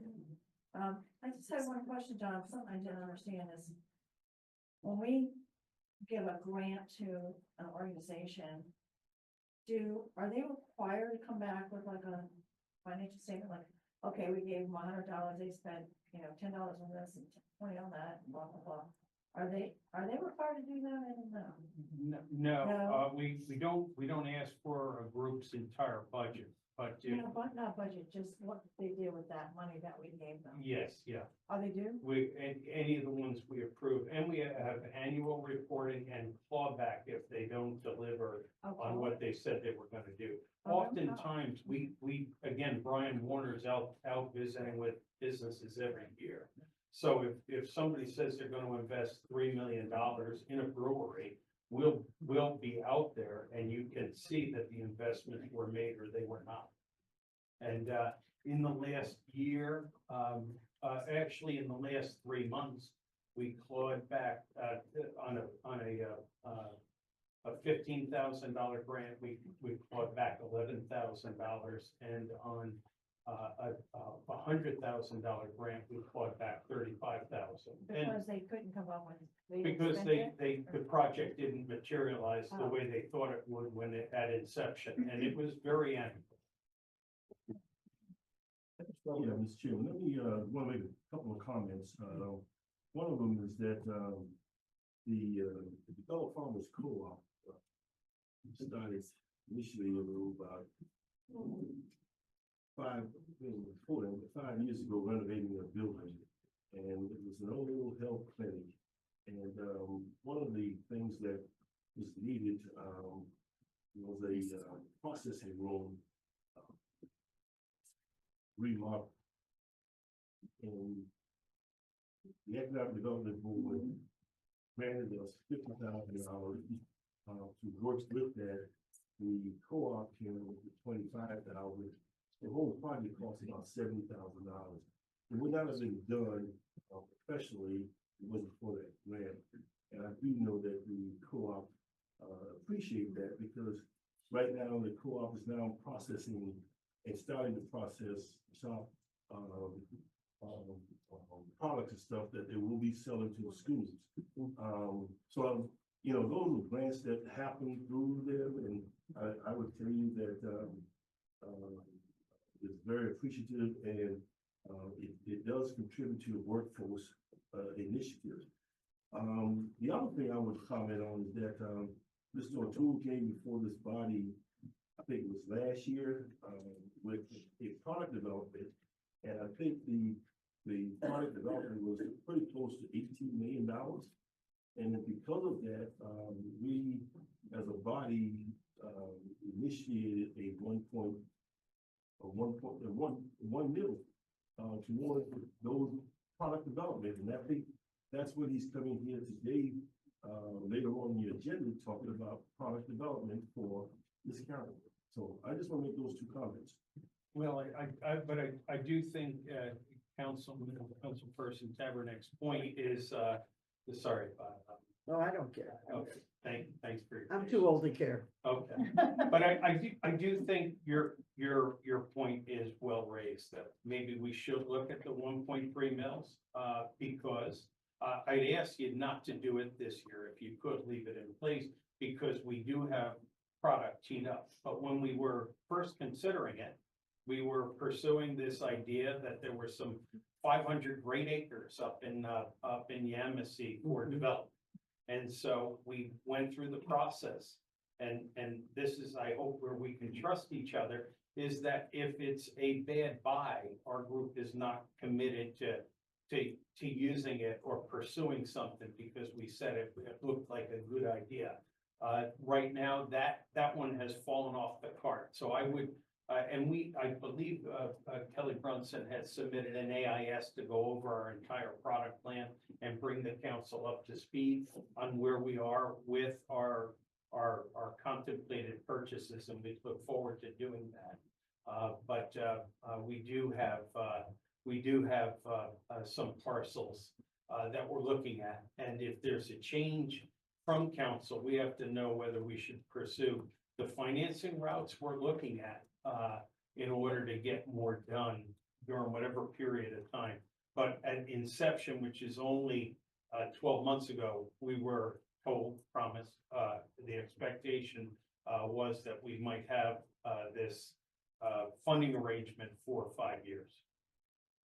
I'm going back to the 48,000 particularly, since you said you'd be willing to talk about it. I'm not sure the board understood that county council had turned that organization down about a year ago for those scholarships, those nursing scholarships, because we already had the programs through USCB and the hospital to grow our own nurses, so to speak. I use that term because we had the PATH program and the program where we could put ARPA money in through USCB for that, and we had turned it down.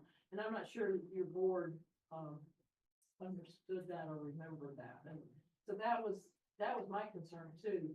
That why is this board overruling something that we had already turned down as the county council?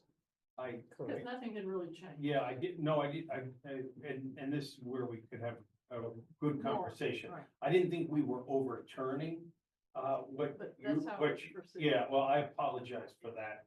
I knew you had turned it down. I can attest to every one of my board members knew that. But my thought is that in a world of limited resources, the council decided not to after that group did the pilot nursing retention program. So we do believe if you look at where our office is in Bluffton, Novant's looking at 1,000 employees right across from Washington Square.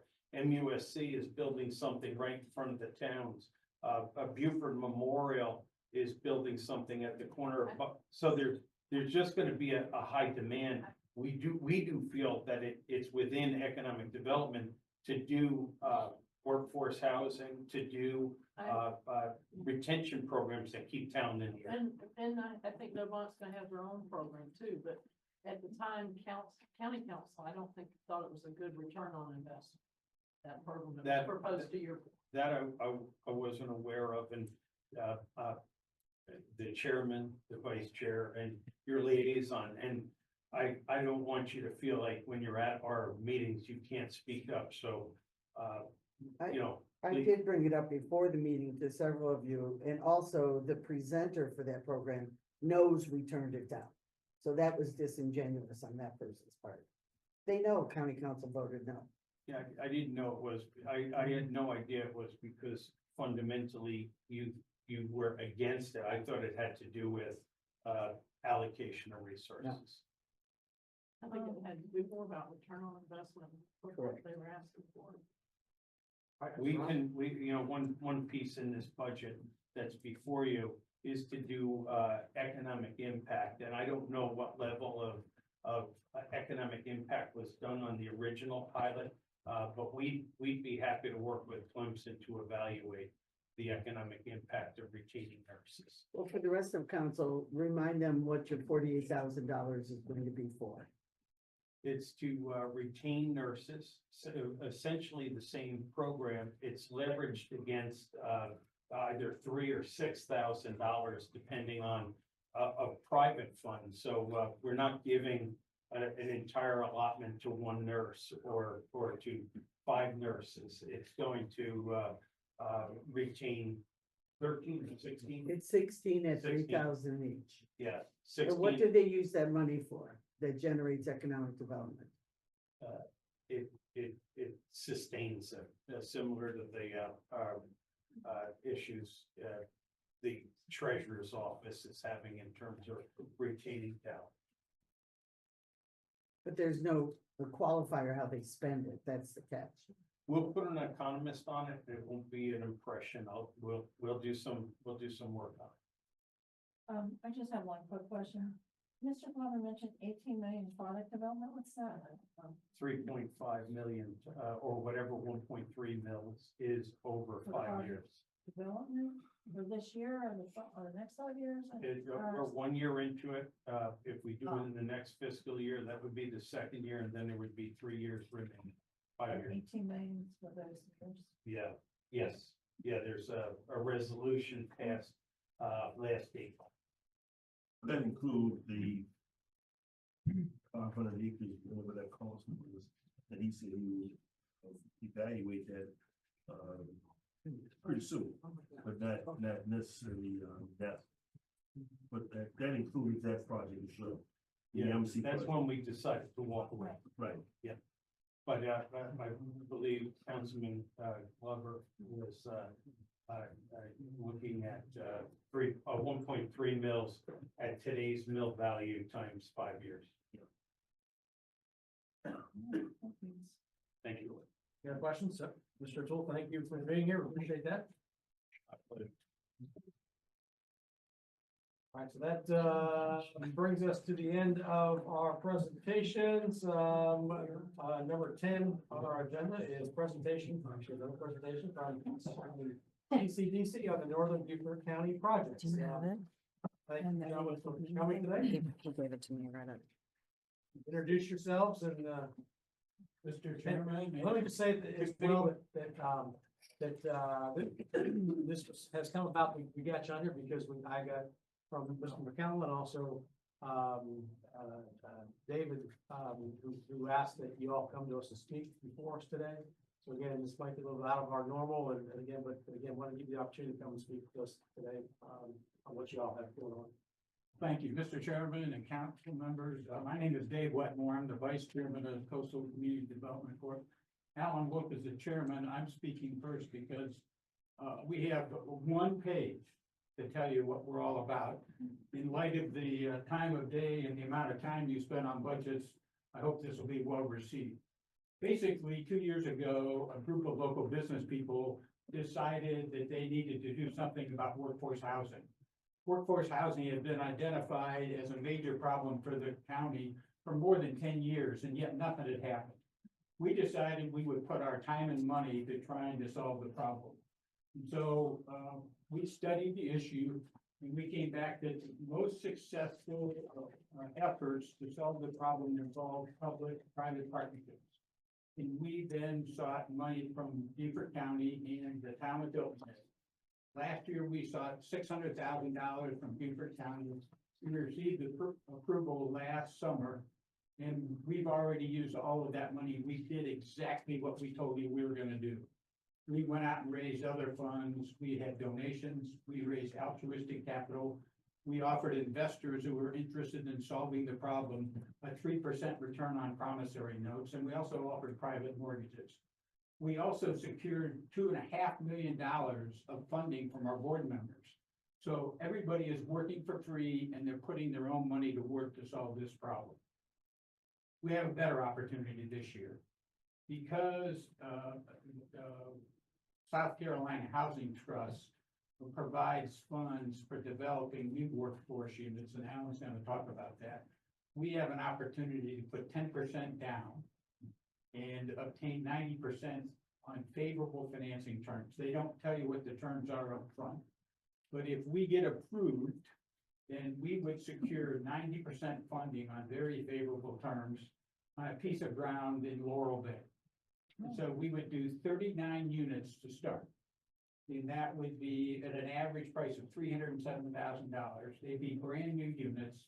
And there's the opportunity to do another 120-ish if we continue. So Alan's going to talk about it. We've never gotten any state money in this part of the county.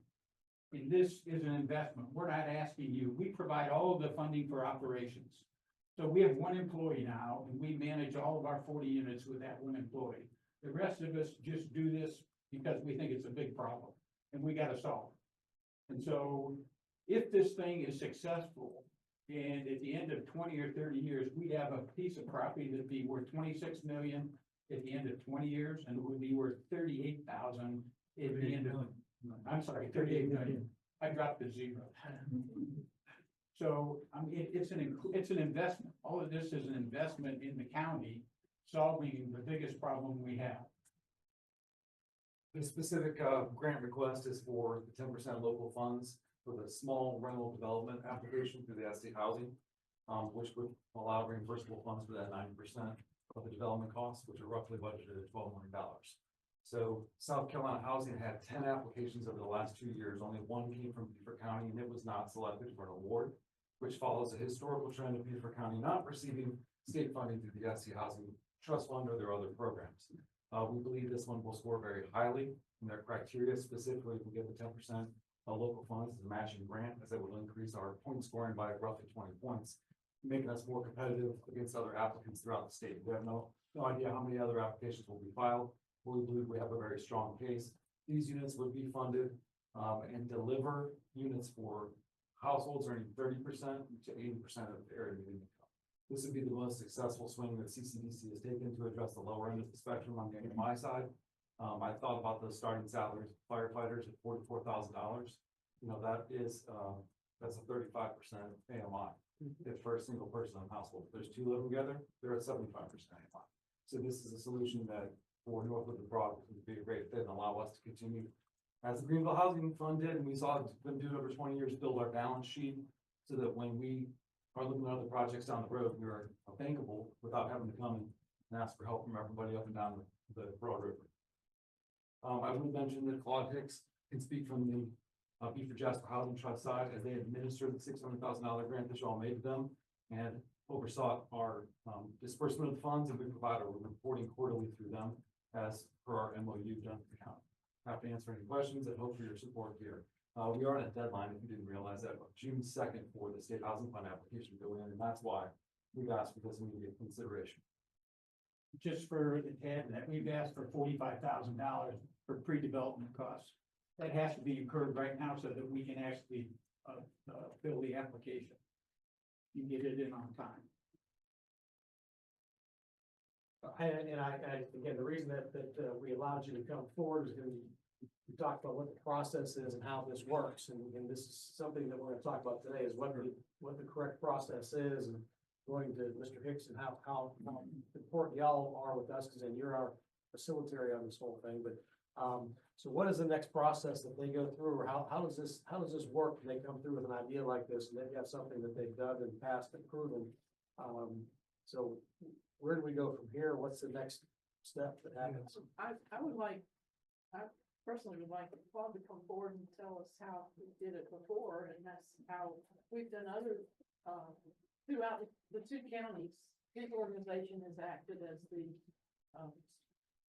I call it Switzerland. You're the screeners and the makers and listen to and prioritize projects. Mr. Hicks, you're with the Beaufort Jasper Housing Authority. Is that correct? Trust. Housing Trust, excuse me. I apologize. Yes. You managed the 600,000 last time, right? I did. And then you expedited the funds to them, or expended through the funds to them. So the agreement between the county and CCDC was that those monies would not be deployed until closing. And then what we did was we took a look at first the agreement between the county and CCDC. We looked at what the operating requirements were going to be. They did a pro forma that we looked at, a 20-year pro forma, to make sure that what they told you they were going to do is what they actually did. And then we dispersed this in 2 fund rounds. They did exactly what they said. They provided us with the reports, which we pass on to Mr. Moore. So they did that to their benefit, but also it was a kind of a painless type of scenario. What they're proposing now is probably on the pain scale an 11 out of 10. This is a very competitive state program, very competitive. We just got the results from last year's rounds. And Alan said there were only 2 entities that got funded. One of the entities that did not was from here. So what we would propose, given if you wish to move forward, given the time frame that we have, would be to look at what the letter of commitment is required in this initial application. This is 3 pieces. The first is the initial application. If you are told you are okay to move forward, there is a bigger application. Then if you are told you move forward from there, there is the final round where you get selected. I will tell this body that last week, the state decided that in an effort to get a 6.2% tax down to a 6% tax, it rescinded all earmark applications that were in this year's budget. The trust had $7 million in local workforce and affordable housing efforts. Those are not going to be available to us at this point. You will have a number of those developers, I would assume, that are going to come to your door, knock on your door and ask for help. That is a huge hit across the state. We are going with Senator Davis to the Housing Finance Agency to ask what other resources they may have. And I am one of 2 South Carolina representatives to the Atlanta Advisory Council for the federal home loan. I'll be going there after this meeting with them over the next 2 days to ask what they can do at the bank level or the regional level to try and help us in some way. A hard application, I would suggest that we take a look at their pro forma. We take a look at what the letter of commitment has to say. Usually it's a soft commitment. It's a, yes, we'll commit to this, but 1,000 things have to happen before we actually fund. You also need to look and consider the fact this is not likely to be funded until next year, probably second quarter. So there is no hard commitment until you get to that point. So we're happy to help in any way that we can. We're happy to help negotiate the contract between the 2 of you, as we did with the CCDC funding for the 600,000. However we can be helpful, that's what we're here to do. Question about, there was 7 million that the Beaufort Jasper Housing Trust Fund had asked for at the state level. Yes, That was all, would have been earmarked, yes, and that's gone. that's gone. That's gone for now. That's shocking. Could we just clarify the ask here and what the time schedule would be, Claude or Alan or So Dave? you have a June 2nd application deadline. And that application is a requirement to show some level of commitment. I don't think it's what you would call a hard commitment. We are, no matter what's going to happen, we're putting 1.2 million in. It is, if these things happen, if you approve them along the way, then we will consider that commitment. With that initial application, is there a due diligence package that we have to provide funding for immediately out of this fiscal year's money? There is a substantial due diligence package. So it's $45,000, I understand. That's right. Yes. It's pre-development funds, just essentially to get the package together. You've got a lot of third parties that you're gonna have to engage. You've got a lot of finance people you're going to have to engage.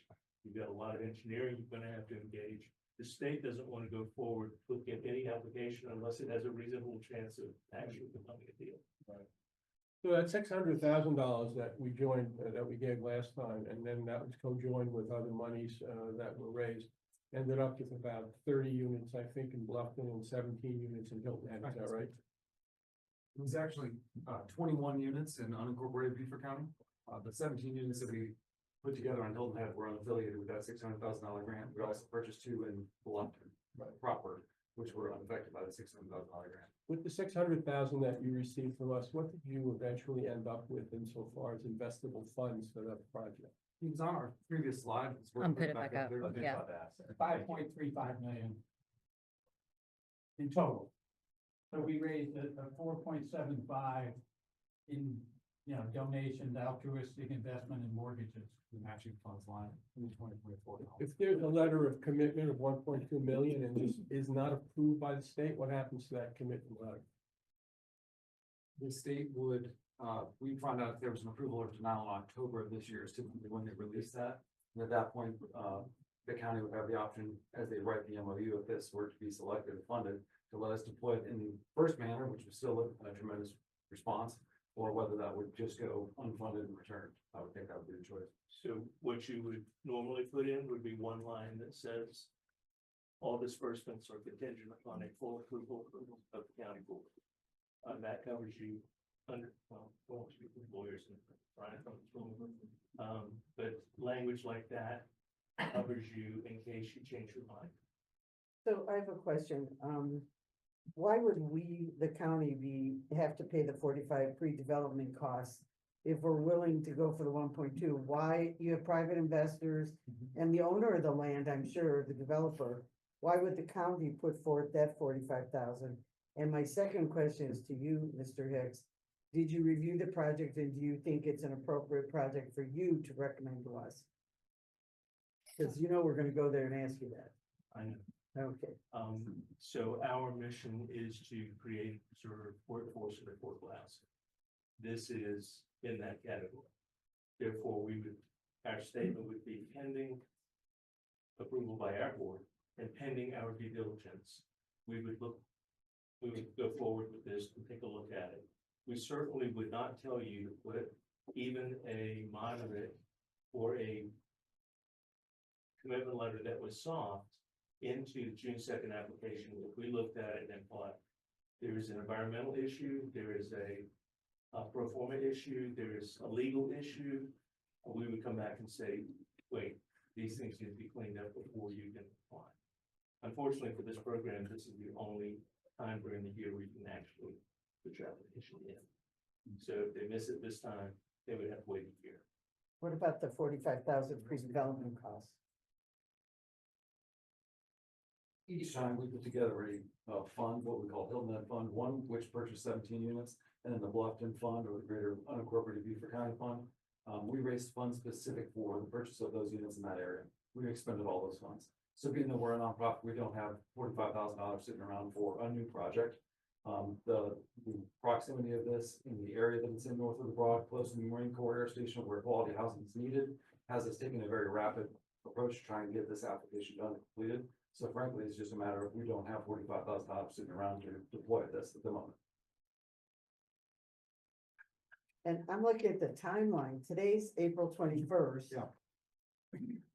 I don't know how this gets done Oh, sure. by June 2nd. I'm sorry to interrupt. I should mention, if you're not aware, Bennett and Rangel, who have successfully built housing throughout Beaufort County, affordable housing, both Yeah. Bluffton and north of the Broad, are the development partner that will be doing this work. They have a great history and a 10-year track record or more that you must have to apply for these funds with South Carolina Housing. The CCDC or any other nonprofit that doesn't have 10 years of experience is unable to apply without the scoring criteria having been met, which Bennett and Ryanville do. So they have all the experience and already doing the due diligence work together to hit that June 2nd deadline with us on the application. That was my question. Why wouldn't they fund the pre-development costs They're funding a substantial portion of the matching side of that. of the 45,000? That's correct. It's not the full cost? No, it's budgeted up to 90,000. Well, nobody said that part. So, We tried to do it in one page or less. so when you consider all of the third-party reports, all of the third-party recommendations that go into the application, your pre-development cost goes up rapidly. One way we could solve this is the trust could just make $45,000 loan or grant or something. We could actually put that money in pending approval by our board. That way that takes that off the table for you guys. And I just like, the last time it was ARPA money, the 600. Right. Yeah. Yeah, it's a lie. No longer. But you're not experiencing anything that every other municipality is experiencing with that loss of ARPA money. Now it's, we made all these commitments and how do we pay for it? I will say CCDC on the original $600,000 leverage that as well as you could leverage it. This is a much harder task. If 600,000, you were just looking for product that fit the mold. Here, you are talking about really convincing the state that this should be one of two selections. So it's very difficult. Mr. Stearns, you're our facilitator on all these type of things. So obviously we come to you for advice. So how would you, recommend, or how long would it take for y'all to actually look at what is going on, approve that, so we can then have a recommendation from you? Or how would you see us moving forward, knowing what the deadline is, knowing what the ask is, and knowing you keep saying it's a hard ask, but whether it would even be worth our while to spin our wheels on something like this? You have three main issues. One is, does the deal work? Alan is extraordinarily gifted at putting together performance, as is, their developer. Ben and Michael. They are very successful at what they're doing. The second thing that you have, that you need to look at is, there are gonna be a lot of people coming to this group asking for money. $1.2 million, while it is relatively small in terms of your overall budget, it's a lot of money. What we would look at would be, could we come to you and say, if you make the $1.2 million commitment, you would put it in last in the deal, which would mean you push it out 2 years. Would that be helpful? Would that be something that you might want to think about? And the third thing is, if you have a commitment letter you agree on, you have a document that you agree on, you have a deal that actually works, then the hard part is actually getting the application. We would help as much as we could on your side, on your behalf, to say, okay, Alan's gonna come in and say, here's what we need. We need a letter that says this. We need a document that says this. We can facilitate that. We can go back and forth with it. There are gonna be some things that you're going to have to make a decision on. You're gonna have to say, okay, even if it's a soft commitment that we could rescind, how do we feel about $1.2 million? I can tell you that there are a number of projects that are about at that same stage that are not seeking this money because it is difficult to track. So, Sharon, I suppose at this point, it's a very generous offer to pay for the due diligence to move this forward to council for their consideration. We really couldn't or wouldn't do that until the approval came from the trust that everything seems to be in order, so we could move that along. Does that make sense? That's what we did on 600,000. So that, I don't know, I don't think we can do anything here today. I don't even know if you can make a motion to vote to move it forward to council with the condition that it receive the approval of the trust. I don't know if that would be appropriate. The first council meeting is May 12th, I think. Yeah. We should urge them to try to get an answer by May 12th for the council meeting. And you may want to consider your motion and moving it forward as far as the $1.2 million. Whether you like the project or you don't. If you like the project, then it can be contingent on them getting this application, or you can contingent on getting the application and requiring that they seek alternate funding. And if they get the alternate funding, can still go forward. Project still moves forward. If they get the grant, that alternate funding to reimburse the county that $1.2 million to replace it after you haven't expended any money. The direction would be continue to seek alternate funding to make up that 1.2 million or the 90% delta that they're seeking for the application. And then But that motion would come out of council. I'm talking about getting it from here to council for their consideration with the condition it be approved by the trust. The motion I'm talking about is to move it to county council May 12th with the direction that the housing trust fund try to have an opinion that they can convey on May 12th. So council so we can make a decision, and then they have time to get that application. Okay. So that's the goal is May 12th. Okay. Do we say so moved? I'll second that if so. I do remember. What do you like about? I have a couple questions. Yeah.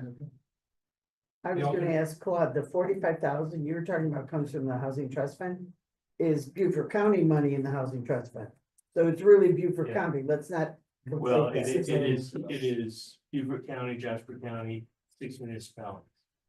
So it's not just Beaufort County money. Beaufort County money would be in that 45,000, yes. The point is the money's already sitting there. Yeah, well, we're the predominant funder. So if it makes it Well, easier, dominant workforce as well, but it's. if it makes it easier, we have separated our funds into the housing trust funds, which incorporate all of you. And then we have funds that we got from the state. We kept those separate because one of the grantees that we gave money to last year was the town of Beaufort. We did not want the county to say, wait a minute, why are you using our money to give to Beaufort? So we gave them their allocation out of the state funds. That's what I would do here, is I would take that out of the state funds so that none of the participants in the housing trust would say, I don't necessarily agree with that. Mr. Chairman, we made this a priority 6 years ago, and they've had great success using this group south of the Broad with the amount of units that they created there. This is a unique opportunity here to ultimately deliver about 140 units if all goes well, north of the Broad, in property that I think is already owned by Mr. Bennett, near the Marine Corps Air Station, in an area that's outside the noise restricted area. I mean, there's a lot of positive things here, particularly having a project north of the Broad to mirror that success they had south of the Broad using the same organization. So I would renew my request to at least move this forward to council for their consideration based upon a favorable report from the trust for their consideration for funding down the road. Assuming we can participate in this fully and do the things that we necessarily have to do without spending any money until it's necessary. I have a couple questions if I could. How much did we spend for the property on Beaufort? I think it was 3 point some million, right? 3.3, I think. I don't remember off the top of my head. I think you got a discount in. Yeah, that was with a discount, but it was over 3 million for that property, right? I think it says 3.2. 3.2. We're getting 120 units out of that, and that's our cost. My question is, we're at 1.2 million, we're at 39 units. So that's 120. So for 3.6 million, break down the numbers, a little bit more per unit. My question is, how do you guys plan to go from that 39 units to the 140? Does that include you guys coming back to us asking us for more funding to get to the 140? It makes sense financially easily at 140. It makes sense at 70. But right now we're paying more per unit on this project than we are on that Beaufort Memorial one. So my question is, where's the outlier? How do we get there? What's this look like next after this? The maximum build out would be 140 units, and that would be over a period of time. Our initial plan would be to go back for another small rental development application for another 39 units the following year. As one of our paths forward, and then the other path forward would be a more traditional financing project where we try and do a full multi-family development deal. I cannot promise whether we come back or not, but it's not even on our radar at this point. We're just saying 140 is the total max capacity. And we would only buy the land associated with the first 39 units from the developer. So we would own that asset underneath. To get to the full 140, we'd have to buy the rest of the land as well. Would you have an agreement on that you have first right to refusal? Absolutely. Okay. Yes, one of my other questions would be on your units you did last time of 600,000. I really don't care if it came from ARPA or it came from us. Either way, the point is we spend funds. Exactly. My question is, how many individuals are we housing? So the Beaufort, the one on Buckwalter, there's 1, 2, and 3 bedroom units. So what do these units look like? Are they all 1 bedroom at 39? It's only 39 people. Even if you cut it in half, saying there's 2 and some of it's a couple, that's still only 60 some people. So what does that project look like in that aspect? I'd say it's roughly 80 to 100 people. You're using like 2.3 type multiplier. But I think the big comparison is what is the affordability metric of the one on Buckwalter that you're comparing it to? 60, 80%. Gotcha. So in this case, we're talking 30 to 80, which of course is more expensive to get those units built for the lower end of the rent spectrum. So I think that'd be the last thing to brush on. Which leads to my last part of the question would be, is it going to be restricted on who's allowed to apply for these? Because obviously you work with Surge, someone else works in another business, so on, so on, so on. So is it open to a full application and the employer has no bearing on if a person's approved for the housing contract? You said it correctly. There's no preference given and it's an open application process. and the person living or working closest to where the unit's located is the highest priority. The only one that would qualify higher is, of course, someone who's facing their immediate or has been displaced. They would be at the highest level, of need. I just have a comment, and then I'll let it go. I have no problem with what y'all had done in the past, but you're not the only ones in the county who have done it. The city of Beaufort's done several projects. They actually are giving grants for people to renovate their homes that they live in and all over, the city of Beaufort. There's a project out on St. Helena through, the St. Helena Church where they're renovating housing that's being administered through the Housing Trust Fund. My point is, this is not the only one to consider. There's another project on, Boundary Street for elderly, that got money through a similar apartments, correct? I'm not sure how many apartments are there, but they're about ready to be occupied. So I admire what you're doing, don't get me wrong, but there are other opportunities that's why we have Claude and his group to screen and help us make these hard decisions on where we put our money. I think that you're absolutely right. We benefited by having opportunity zones side by side. So on Boundary, both that family and that senior are both under LIHTC. They're both affordable housing. That will probably never happen again, ever. However, this administration has opportunity zones, and Senator Scott has opportunity zones at the top of their list of things that they want to do. It's unclear what the president is really going to do with respect to workforce and affordable housing. There's legislation currently sitting in the Senate that's bipartisan, that has huge amount of support. If that bill passed, every application submitted for LIHTC in the state of South Carolina last year would have been funded. Almost for a 50% increase in tax rates. You are absolutely right. There are going to be a lot of other people who are going to stand up here as a result of what happened last week. Not the least of which is going to be probably North Point out of Hilton Head. The housing authority here is renovating or is going to demolish and rebuild both Marsh Point and the one on Hilton Head. You've got other small developers. We have a legitimate number with projects that Senator Davis had in the budget. They were in the budget, and then they made the decision to cut all earmarks. So it wasn't just us, but you are going to have a number of entities coming to you asking for funding. And having been a developer for 30 years, it is a very difficult task when you think you can build 100 units to now be facing the economics of building 50. But it is what it is. Could you speak to how the Betsy Housing would look at a loan versus a grant, or the mix of the two? So in this particular program, if you all gave $1.2 million, that is 10 points. 10 points in any application in South Carolina is gold. There's another provision that if you got money from another source up to $300,000, they would get another 10 points. The project here that failed had neither. So they were up against the wall before they ever started. So you could tentatively get a combined 20 points on the application, which would be huge. If you do it as a loan, then you would get, I think, 17 points. You get less for doing a loan than you do for getting a grant. That is an alternative you guys could consider. You could say we want part of it to be a loan, we want all of it to be a loan.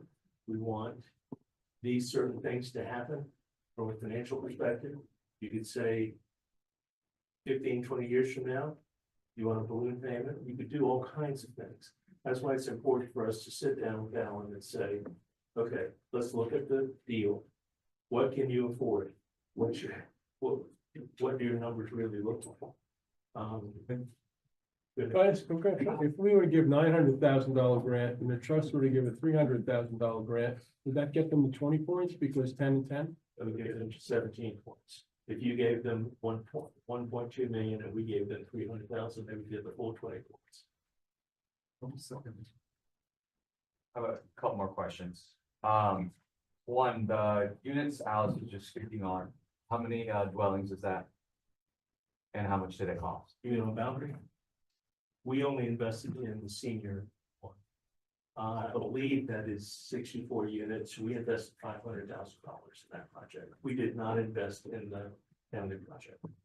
That was done with life equity entirely. Do you know how much it did cost? No real idea. If I had to guess, Just trying to compare it in the cost is all I'm trying to do. if I had to guess, I would say the family one probably was about $15 million. Senior one was about 11 million. First 64 units. But you have to keep in mind, those are LIHTC deals, so you are using a tremendous amount of equity. Yeah. Instead of a 70% debt, 30% equity, you've got 70% equity and 30% debt. Yeah. How many of these units are not going to be workforce housing out of your 39? The application is prioritized for workers, so as long as we have 30 qualifying applicants, then all 39 will be occupied by workers. We have a 99-year deed restriction associated with That'll be it. my second And question. I don't know about the 7 block Walter, but I think typically LIHTC deals are 20 to 30 years roughly. So, you know, our horizon is meant to be as long as we can make it. So 99 years and all units as long as it's an application, which in our community, we're going to have an application. I don't think so. I still second Mr. McKellen's motion. Move it to county council for consideration. So what we will do is we'll prepare before your meeting. We'll send you a recommendation of the what ifs and the whys. Also with some options for you to consider on different ways that you could do this. To like financially structure it. Can you route that to the administrator? a week ahead of time? Absolutely. Mr. Chair, we can take a vote on that? Yeah, is there any more discussion? Your motion again? I'll have to ask Brian to say. Okay, all right. He was listening. You can move that, this presentation come to county council at the May 12th meeting with the recommendation from the Regional Housing Trust, as far as whether they recommend approval or not for these grants of $1.2 million, and then be contingent upon, payment would be contingent upon them receiving the grant from the state or alternate funding from an alternate source. And if they get the grant from the state and they do find alternate funding, that alternate funding would replace that $1.2 million. With alternatives, I mean, the housing trust fund would give us more than one alternative. Why isn't the motion just to bring it to council Right. and hear from Claude Thank you. with for the options recommendation. and not all that other stuff? Cause Thank we you. don't know if that's what he's gonna say. I just know the request is $1.2 million here, and, But he said it could be a loan and that takes 3 points out. I mean, there's options to be had. Gerald, go ahead. I see you were trying to chime in. You're on mute, Gerald. Gerald, you're on mute.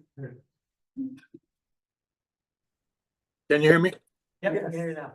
All right. I listened to the entire discussion and I will tell you,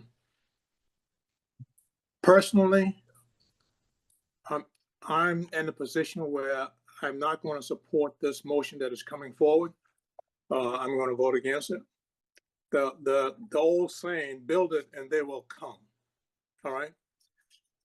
And I will go back to the beginning of the growth in Beaufort County back in early 1990s. In 1995, the comprehensive plan was drafted. In 1999, it was revised and approved. And in that 1999 version, the representatives of the rural parts of Beaufort County, Burton, north of the air station, was zone T2 rule intentionally to prohibit and stifle the growth because we didn't want the growth coming our way. Well, it is coming our way. And this property is zoned to accommodate the project that is being proposed. But nevertheless, I'm having a problem with the request for the 45,000 to support the grant application. When to Tab's point earlier, why aren't the investors fronting this project with the grant application of $45,000?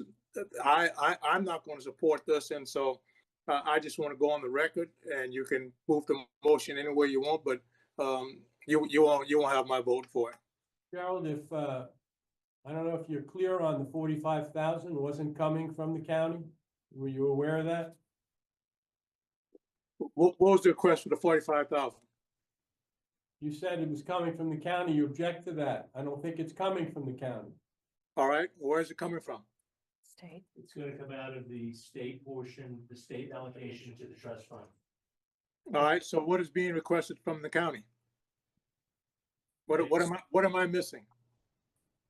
The request from the county is for $1.2 million Okay. All right, as a grant. I stand corrected then. But my position is still the same.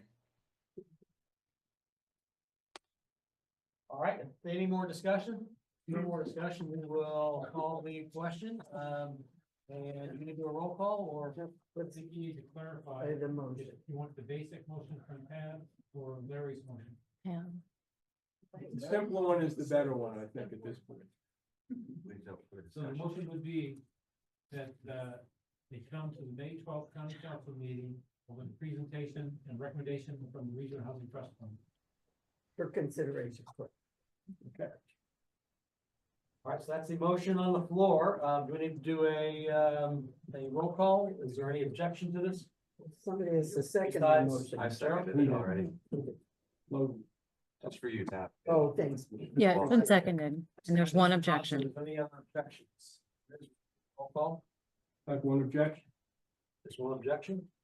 So one objection, so will be passed with one objection. The group to county council. So, thank you, Sir Thomas, sir. Thank you all for being here. Thank you all very It's on much. you, Mr. Hicks. Thank you. All right, at 6 p.m. I set a record today. Here we are. Keep going. I'm sorry. Let's I should have been at let's this move on to interview. number 11. I should have been there. Sarah, if there's any of these that we can push to another time in the future, let me know. The rest of them are administration Okay. requests. All right, let's move forward then. Number 11, an ordinance appropriating funds for the state aid tax funds was recommended by the state aid tax funds committee in compliance with the requirement of South Carolina code of laws. The fiscal impact is $332,470. Need a motion? And can I have a motion for this? I'll make the motion. All right, is there a second? I will second. All right, and we have Mr. Guerra here. Hi. He's our new vice chair. Thanks for, yes, thank you, Mr. Chair. Appreciate you being here, and coming before our committee. Absolutely. So I'm representing the committee that recommends the 2% tax grants from the list of applicants. This is actually the second round for this cycle. As you may recall, there was a first round, not all of the funds were awarded. And it was decided that there would be a second round of applications made available through the same process where there's an online application process. There's a orientation that all applicants must attend. So really to make sure they're clear on what information is required, what some of the important criteria are, and give them a chance, of course, to ask questions which they do. So those are very helpful. So the online applications were all submitted. The committee, which has members that have been on the committee for several years, a few of them, and know the process well, all reviewed them. And then there was a presentation process where each applicant had the opportunity to present, and the committee members had an opportunity to ask questions. the application process itself, my understanding has been refined over the years. To really be tightened up and more clear, so it includes a, detailed description of the endeavor that they're, applying the grant for, a budget, a marketing plan, if applicable, a description of how the return on investment will be, derived and measured, and other things that might be relevant to why they believe, it's an important enough endeavor to earn a grant. We're lucky enough to have some great people like Anna Maria, who's there the entire time, as well as Brian, to make sure the processes are being followed correctly. And great help from Bryce and Campbell along the way as well. That was great. For this second round, there were 17 applicants who, in some, were applying, asked for $687,000 and change in grants. And the net is, of those 17 applicants, the committee is recommending that 14 of the 17 applicants be awarded a grant. And the total of those grants would be $332,000 for 70, which is actually a bit less, or not a bit, it's about $200,000 less than what's still available in the fund. So if all of the recommendations were awarded, those $200,000 would then be rolled over into next year's, my understanding. There's a list, hopefully you have the list of all 17 applicants, with the 14 that the committee is recommending receive the grants, as well as the memo the narrative that we supplied, which has a brief description of the different applications along with the committee's recommendation. I wasn't planning to go through all of them. So with that, I will stop and ask if there's questions or what additional information you'd like to hear about. And if this is approved, it would go to county council for 3 readings. So this would go before county council. And that's why we wanted to get it on today, because these people are waiting, but I want to make a comment about the committee. So Ken stepped up to be the vice chair because the newly elected chair, Vimal Desai, was on an airplane to somewhere.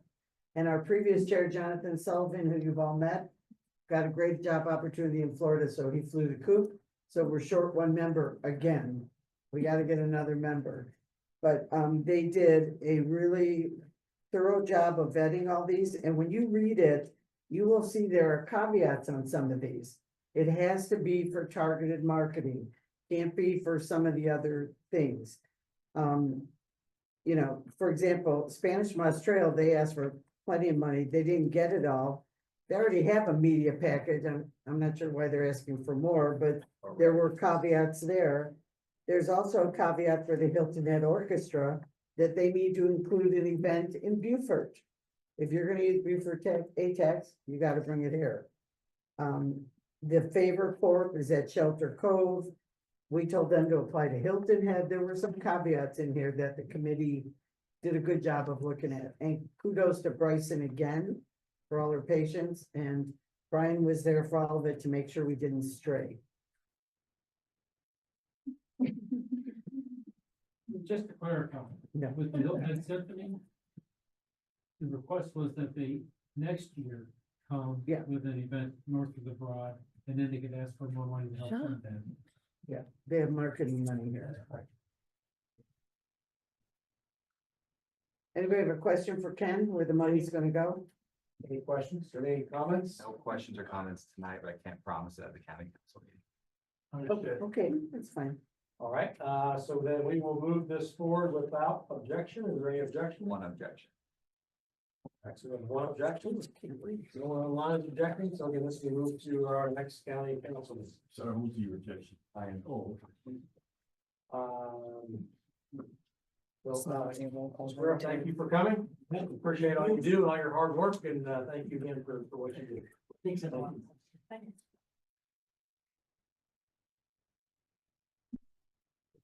Let's move on. We have number 12. Yeah, an ordinance to amend Beaufort County specifically our 25 budget. to correctly reflect the Fund 4,000 CIP budget.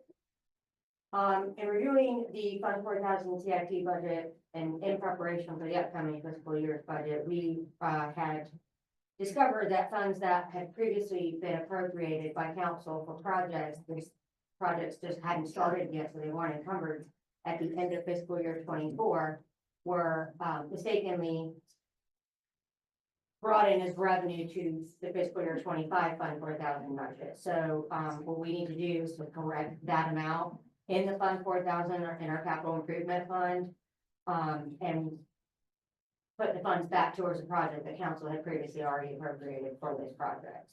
I think this kind of got, I'm gonna let Valerie explain anything else she may remember, because obviously I was not here for the budget process last year. And I think Mr. Robinson is also here, when he was interim CFO. The first sheet that you see here, this is 3 carryovers. This attachment was Exhibit A as a part of the fiscal year 2025 budget ordinance that was passed back in June.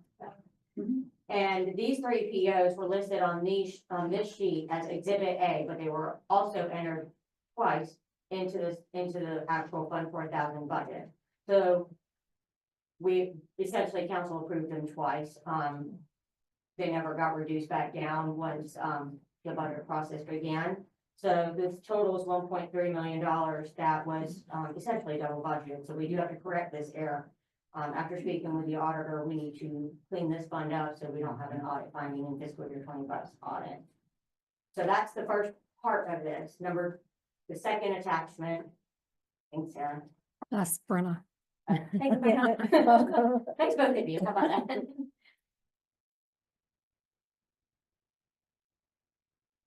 It just takes just a minute.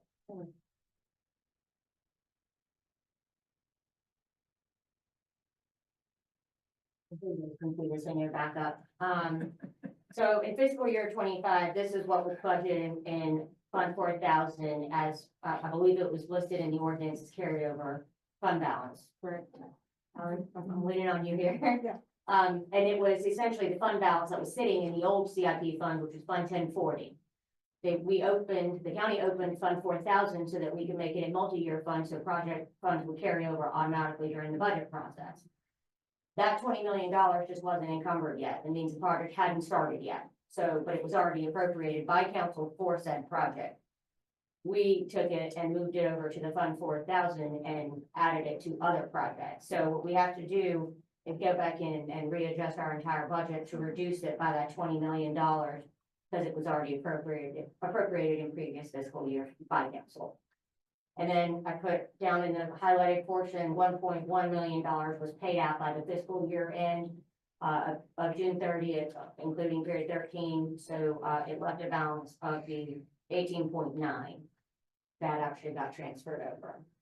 I know Valerie's here, and Carol and I dug through this project budget to be able to put this list back together. But if you have any questions, of course, I'm just trying to fix what I know needs to be fixed. I can't provide any details. I wasn't here, but I'm sure both John and Valerie could answer some questions if you have any. Is there a motion to make the adjustments? Yes. I will make that motion. Is there a second? I'll second. Thank you. Any more discussion regarding these items? It's not a discussion, that's the 20 million I was asking you the other day and I couldn't figure it out. I'm glad you straightened it out, so. Right. Okay. You were asking about it at the council meeting the other day and last Monday, and that was the $20 million we were referring to. Yes, okay. So really, essentially, we're fixing the fund to not use any of that fund balance at all because that fund balance No, belongs I to. understand that. Yeah, it was confusing, but I'm glad we got it straightened out, so, yes. Any other discussion? Actually, we'll move this to county council as an ordinance without objection. Any objection? Seeing no objection, we'll move this to county council. Thank you. All right. Number 13, discussion and resolution updating the Beaufort County Freedom of Information Act, our FOIA policy. Get a motion to vote, sir. Moved. And is there a second? Thank you. Ms. Nichols, thank you for being here. Good afternoon, Chair and Committee. So we follow in the Freedom of Information Department the handbook for county government. And then within those handbooks, it actually recommends that you implement policy for the uniform handling of FOIA requests. And county council did so. They adopted a policy in 2021 to do that, but through the recent organizational chart changes, FOIA has moved from records management to communications and accountability. So most of these updates are kind of Scrivener's things to update the phone number, the email address, the department name. But while we were doing that, we also wanted to look at the fee structure. Because there have been so many COLAs and the FOIA specialists themselves have been reclassed since this policy was implemented. So that is the biggest change as far as the fees goes. Any questions or any more discussion? I mean, I saw the fees, I thought they were fine. My question went to Mr. Moore. I'd like follow-up on how we're doing on completing FOIA requests. And, you know, he's agreed to do maybe monthly. Let us know about that. It's gonna be part of the bi-weekly. Your weekly, okay. Yeah, we're gonna be sending that, and I'm also excited to share we're filling 2 vacancies within the FOIA department. And we really hope those 2 people are gonna come on board soon. We are working through a bit of a backlog, but both of them have FOIA experience and. Oh, good. Yeah, I didn't see anything else in here. All right, so this is No, I read it. a resolution, so we're going to. I said I'd love to make FOIA Resolution. nothing Is there any more discussion, or can we go ahead and move this forward without objection? And it is moved forward without objection. Thank you, Ann. Thank you, Ray. Appreciate that.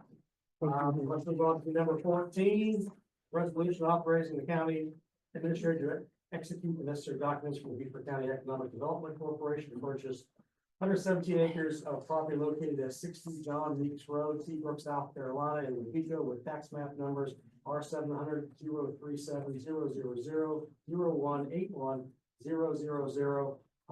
And actually a bunch more other ones, right after that.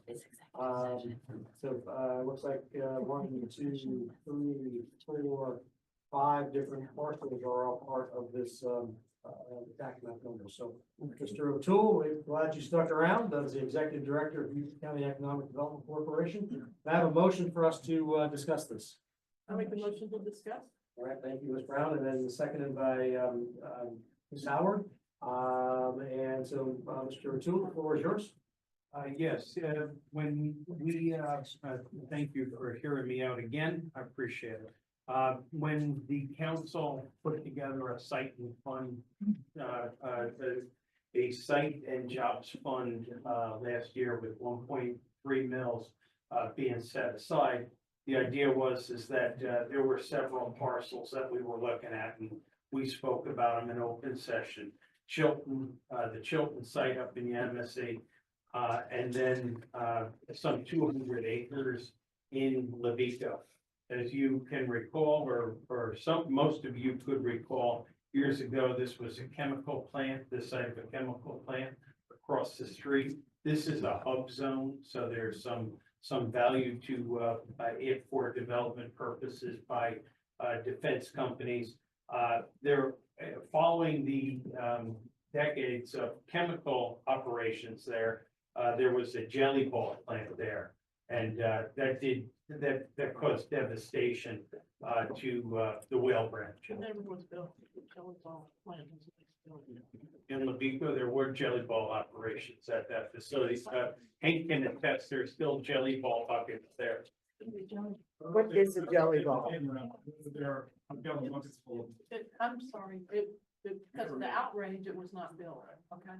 Just so you know. But there was jelly ball operations there for sure, because we see the jelly balls. And There was. There was, thank you. But it was stopped real quick. It was stopped real quick. Yeah. I'm not disputing how long they were in operation. But they did this jelly ball process, and what happened was when they rinsed the jelly balls, the remnants would go out, be dispersed over the whale branch like a sheen of plastic wrap. And then the heat would cook it and kind of create kind of what would you call that, a glass house effect. Basically, it would hot bake everything after. It was environmental devastation. So several administrators ago, we were out in the district and people were concerned that this site could be developed again for heavy industrial. Now, there are two parcels on the, I'll just say I'm looking north on this map, you can see, on the right-hand side, or I'll call it the east, is the chemical plant. That's not what we're looking at buying here. This is 117 acres that we would like to buy out of the site and job fund we discussed earlier for just under $5 million. We have appraisals here. I'd be happy to share them with you. But the appraisals place this value at between 1.6 and 1.8 million dollars. Sorry. 1.825 and 2.1. I'm sorry, the appraisal. So we think we're getting it below value. Things to remember though, as we look to purchase this, and when the fund was created last April, we said any of our decisions we would bring back, and as we did last month or earlier this month with the Geismar property, we want to have council understand what we're doing. There's been a lot of conservation work done here.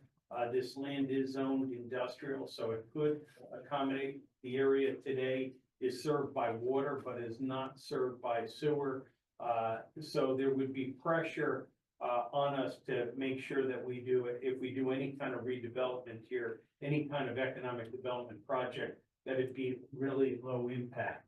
Some of the projects that we've heard from obviously are distribution, which might put pressure on the roads. We're probably not interested in that, not great paying jobs. Some recent projects that we are looking at, and the Department of Ag would look to maybe do it with us, would be land-based fisheries or agritourism or meat processing might be a good application there. These are just some of the ones that we're looking at. Obviously, this is in Councilman Dawson's district. His constituents have been asking him, and by extension me, for the 7 years we've been doing this, when is something going to happen in Levico? So we're going to be real careful as to what we introduce, but we're going to probably have some community meetings and make sure we're on track if we're looking at development. And hopefully working with the Department of Commerce, we'll be able to move some of the site planning grants from that were earmarked for Yamasee down to this site and do some preliminary planning and conceptual plans that make the property more valuable. So that is the intent here on these 117 acres in Levico. I have a question. Yes, Mr. Allen, go ahead. I'm looking at page 104 on the packet.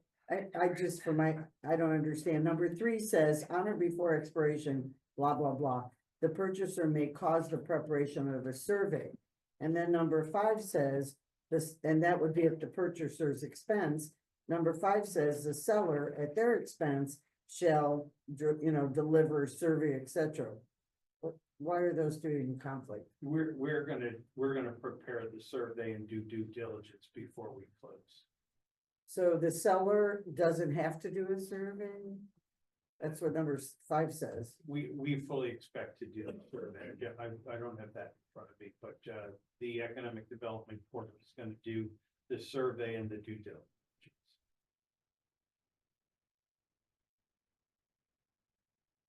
Any other? Including wetlands. Yeah. If I'm not mistaken, there's no contamination from the jelly balls previous, but you'll do the due diligence, so we'll know. Yeah. 'Cause it was shut down really quick by DHEC, if I Yes, remember. I believe so. I thought they were never operated really. The property you're talking about, John's talking about, is not where the jelly balls were. Okay. Yes, all right. yes. This is the other side of the road. Yeah. And it's more high, dry, and cleaner. Okay, good. There is some evidence of contamination on this site, and we will have a fully executed voluntary cleanup contract with the state before we move forward. Okay. For my information, what is a jelly ball? What are we doing? Yeah, I got that part, but It what looks is, like a little cannonball jellyfish. And they drive and sell them to an Asian market. It's a big Asian. okay, I'm from Ohio. They eat them. People eat 'em. Ew, It's a big Asian market. okay. They're good. What does the There's what they process do. look like? So we buy the land. Google that. If you've answered this and I'm just an idiot, not understanding. stay. So we give the 1.5 million, you use funding it to prove that the money We was always in use the account. bait. I'm sure Bradley would too. If you sell that property to the person that we decide, we pick and choose what we want developed on it. What, I'm only asking because this is what the second or third property we're approving in 2 or 3 months. yes. And right now we have no clue who's gonna buy it, what's gonna get developed, what we do. So we're up to like, what, $4.5–5 million in the past 90 days. No.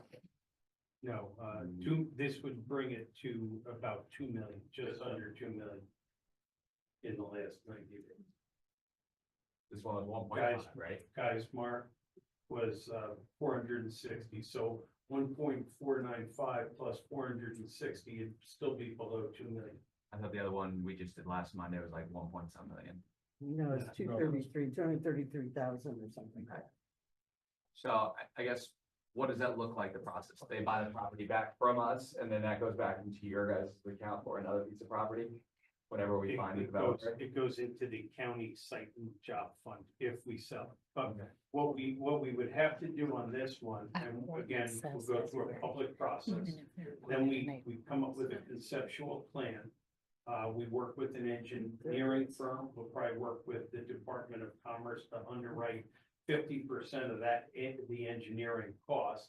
And then let's just say we come up with a possibility. I'm throwing this out there. A land-based, a 200, we saw this in the Netherlands, but a 200,000 square foot under roof land-based fishery, and then a processing plant, meat processing plant with maybe some agritourism. We lay it out there.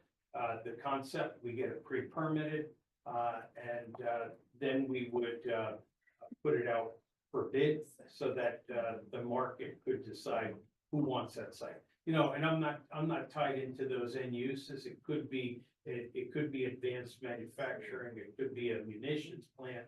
I don't know what it could be, but these are the kind of projects that we've seen in the last 2 years. Yes.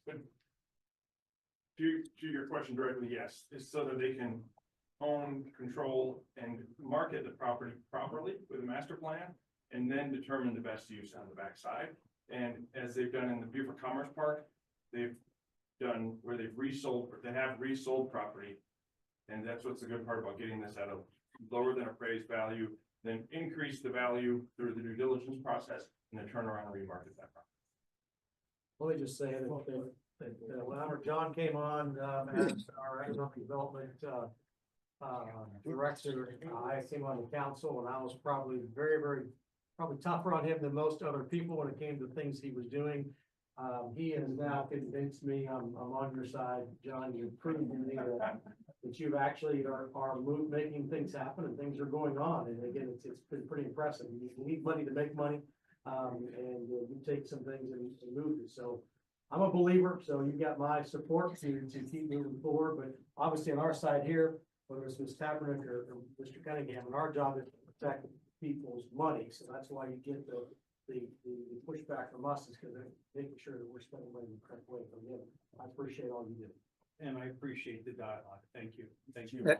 And if I might follow up on that, John, I thank you for your diligent work to actually bring these properties under our control, under the county control, because because of the industrial zoning, it was open to almost anything.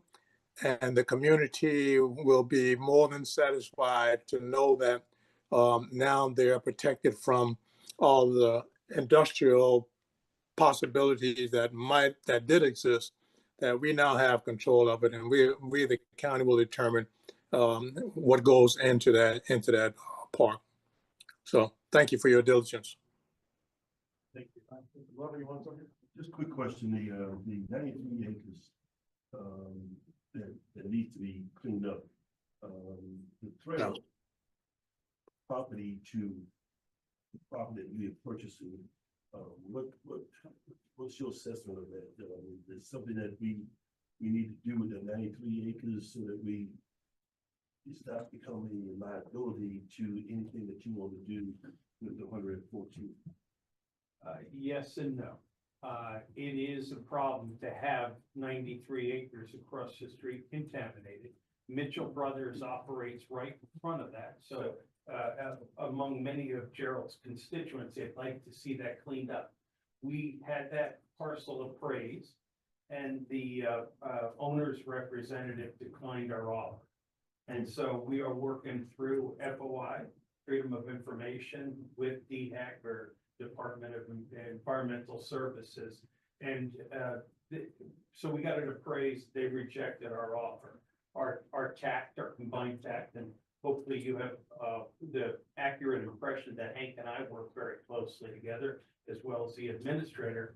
The TACT is to put pressure on the DHEC, Department of Environmental Services, to get that cleaned up. It needs to be cleaned up. We think there's enough of an issue. You know, this council used ARPA funds to run water lines in that area because there's concern.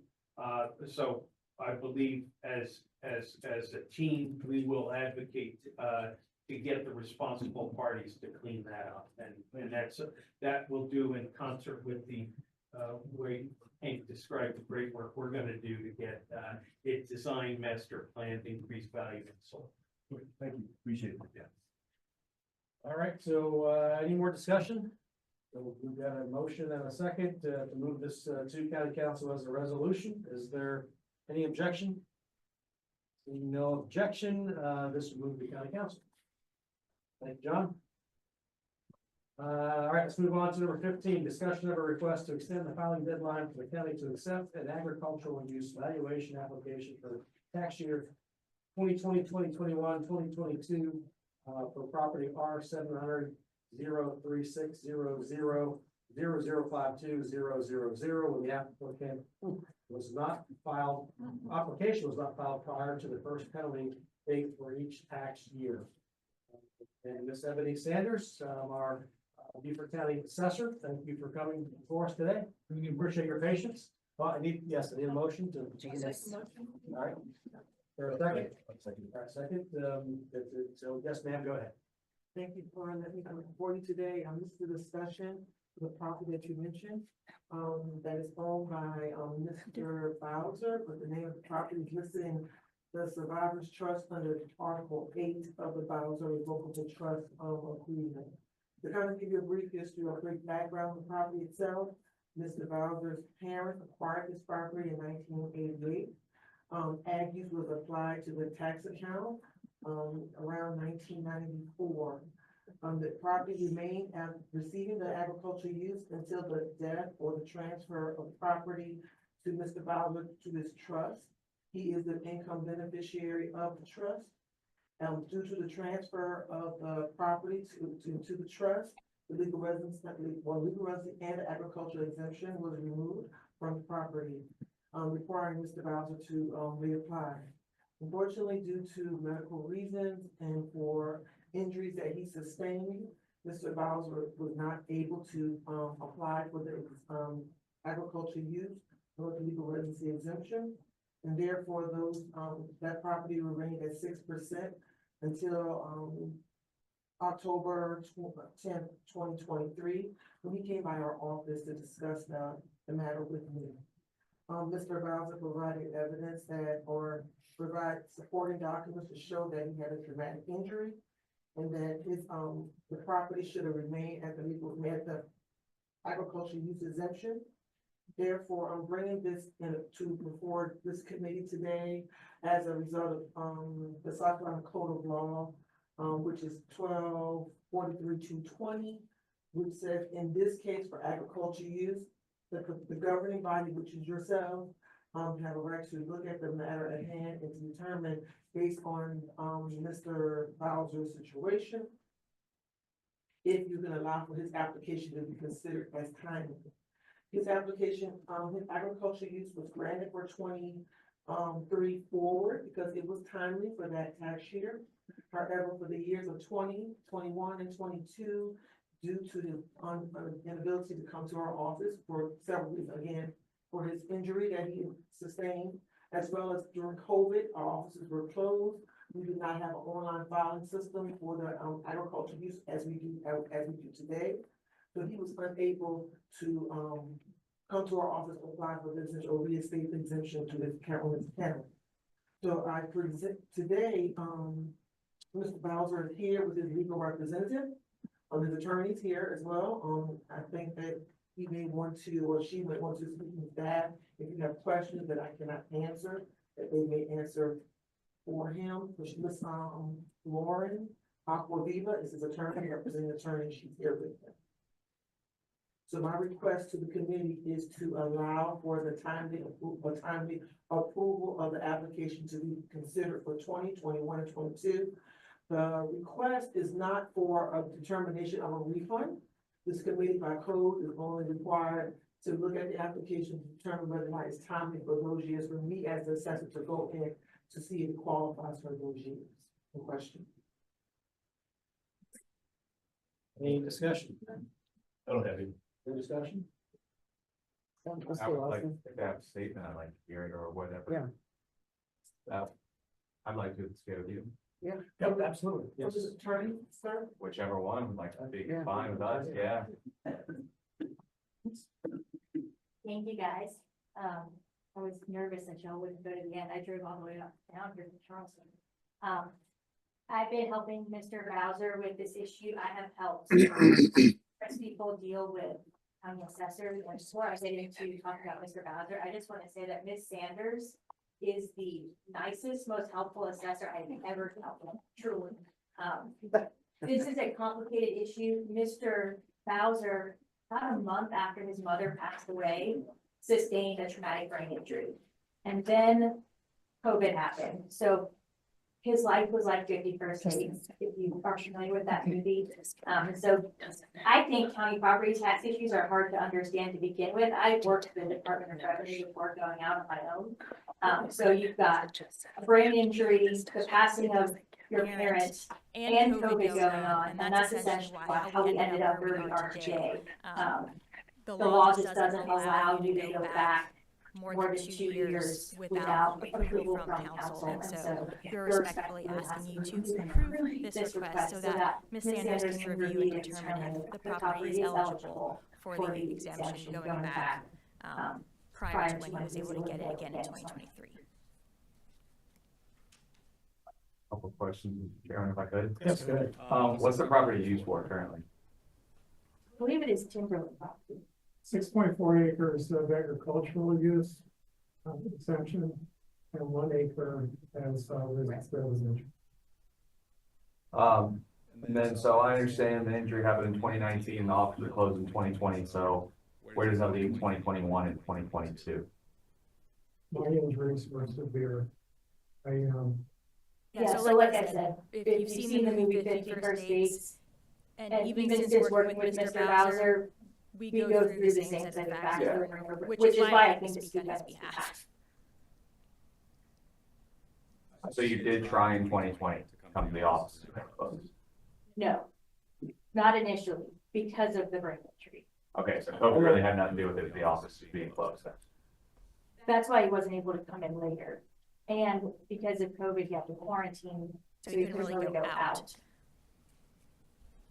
And then you add on to that, the having to understand this process. You know, that part I totally get, but I'm just saying, I'm reading right here from the form we have, it says they was unable to come in 2020 because of COVID. But you're saying you didn't try in 2020, the offices just weren't open, it really didn't have anything to do with the offices being closed to not be able to come. It just wasn't starting to get worked on until 2023. I couldn't remember anything in 21. Every night I went to bed, it was just like the movie 50 First Dates. When I got up the next day, anything I worked on, I'd forgotten. Yes. So you've been attempting. But the memory thing caused this ongoing issue. And he couldn't go sit down with somebody in the office But that may not even help either because of the brain injury, but. That I totally understand. That I have no issue with whatsoever. I have a problem with what's on our form here that says COVID stopped because the offices were closed. But, which I don't have a problem with not coming till 2023. That's not the I have no debate on that whatsoever. I guess if I'm voting on something and saying that it was stopped because of COVID, but it was never attempted, so COVID really had nothing to do with it. I would say it's more because of the brain injury. Okay. He was attempting to resolve the issue. Right. From my understanding, I don't know that his inability, if he could have come into the office, I don't know that that would have helped at that time because of the healing process. Yeah, which is fine with me. I just from our staff side, and for me voting on something saying COVID's the reason that stopped it, which is what's in this document here. That's the part I have an issue with of supporting or not supporting. Because that just opens up a whole another realm of other individuals coming to us saying that we can do something because of COVID. Now, if he never came to the offices or attempted to come to the office in 2020 because of the injury, understandable. But you're saying it's because of COVID and we support something because of that, that just opens up a whole can of worms for your office as well. I couldn't imagine the influx of people that would be calling you within the next week. I would say COVID didn't help the situation, but the primary driver was the brain injury. So like I said, I don't know that if he could have come in, there would have been a difference. Is there a full council? Yes. Yeah, I would make a suggestion that we take the word COVID out of that. We could edit this AIS to reflect that. And just use his letter. He has a letter here. We'll just update the AIS to reflect. His letter clearly puts the issue on his counsel at the time, not on our staff, not on anything of us. His counsel didn't do due diligence. There's the heart of the problem. And then the brain injury. Right. Thank you for reading the letter. I read your letter. I appreciate that. I believe doesn't the letter mention COVID in the letter as well? It does on page, Yeah, it does. Read the letter, it does. It's here. state that in- As well. Yes, and as well as that. So I guess, But, real quick, so we're recommending that we, I think I just heard you say, we approved, we supports his request. The only question I've got is I've gone back and looked at the tax records and this is the assessor's question to you is in 2019, there was only $93 in taxes paid. In 2018, only $93 in taxes paid. In 2017, only $59 in taxes paid. But now that he does have the agriculture in 2024, it's $2,400 in taxes. So how for $93 though? So his father was a veteran. He was 100% disabled veteran. So his father received, you had several layers of exemption. You had the agriculture use, they had the legal residency, and the father and mother, they had the age threshold, but additionally, he was a veteran, he had 100%.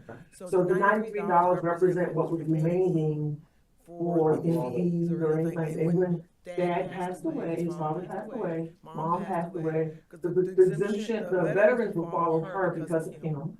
Then when she passed away, then the only thing that Mr. Bowser is qualified for is legal residency and agriculture use, because he's not a veteran.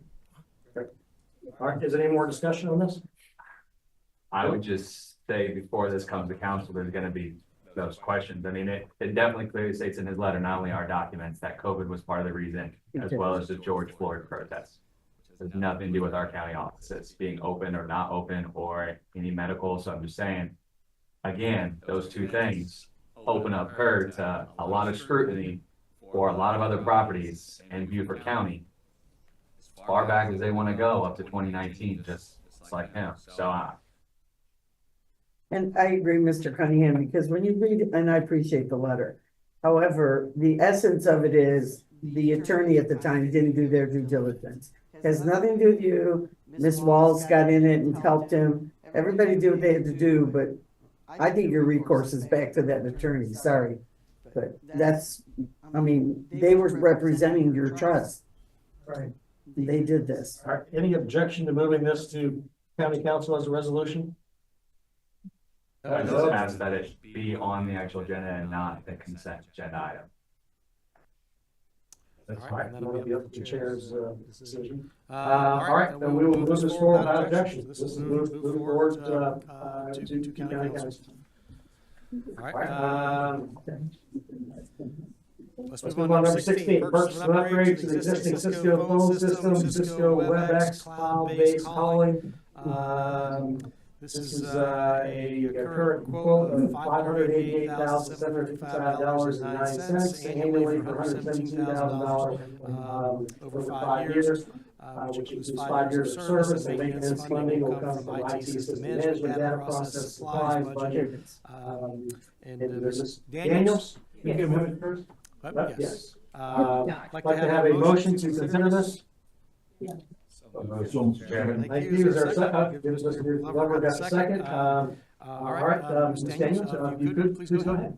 Hi, council. Hi, my name is Shante Daniels. I, along with our director, Peter Flight, we are here to inform you of our cloud migration for the current phone system that we have with Beaufort County. The cloud migration that we are hoping to receive is allows for several different beneficial features for our county. One main reason, or highlighted reason, is for the hurricane season of last year, which proved to be a very heavily weighed scenario which the county faced. Migration to the cloud service with Cisco WebEx is would allow for the county to not have to have physical equipment located in our data centers, which during hurricane season of 2024, everyone knows that our data center was affected by a lightning strike that took out our generator, our HVAC system, battery backups, and servers. This was a natural disaster that, we were not able to control, but by moving the resources to the cloud, it will then alleviate the chances of any physical equipment ever coming to a point where they're damaged, where it's going to cause the county to not be able to function as we should. Some of the features that are offered in the web calling is real-time messaging for collaborations, voice, video, calls integrated into the platform. It offers seamless communication. We have a text option that is very efficient and quick for communication. Call monitoring, a feature that allows supervisors and managers to listen to call quality and training for different departments within our county. Our elected officials use the call monitoring service currently. We have call queuing, AI assistance, which would for automated systems assist with tasks that are recommended for call routing and efficiency. There's also a callback feature. It offers statistics and reporting, detailed analytics. These are just some of the features that are included in the WebEx feature, cloud feature. There's a lot of spoofing that currently goes on with the county.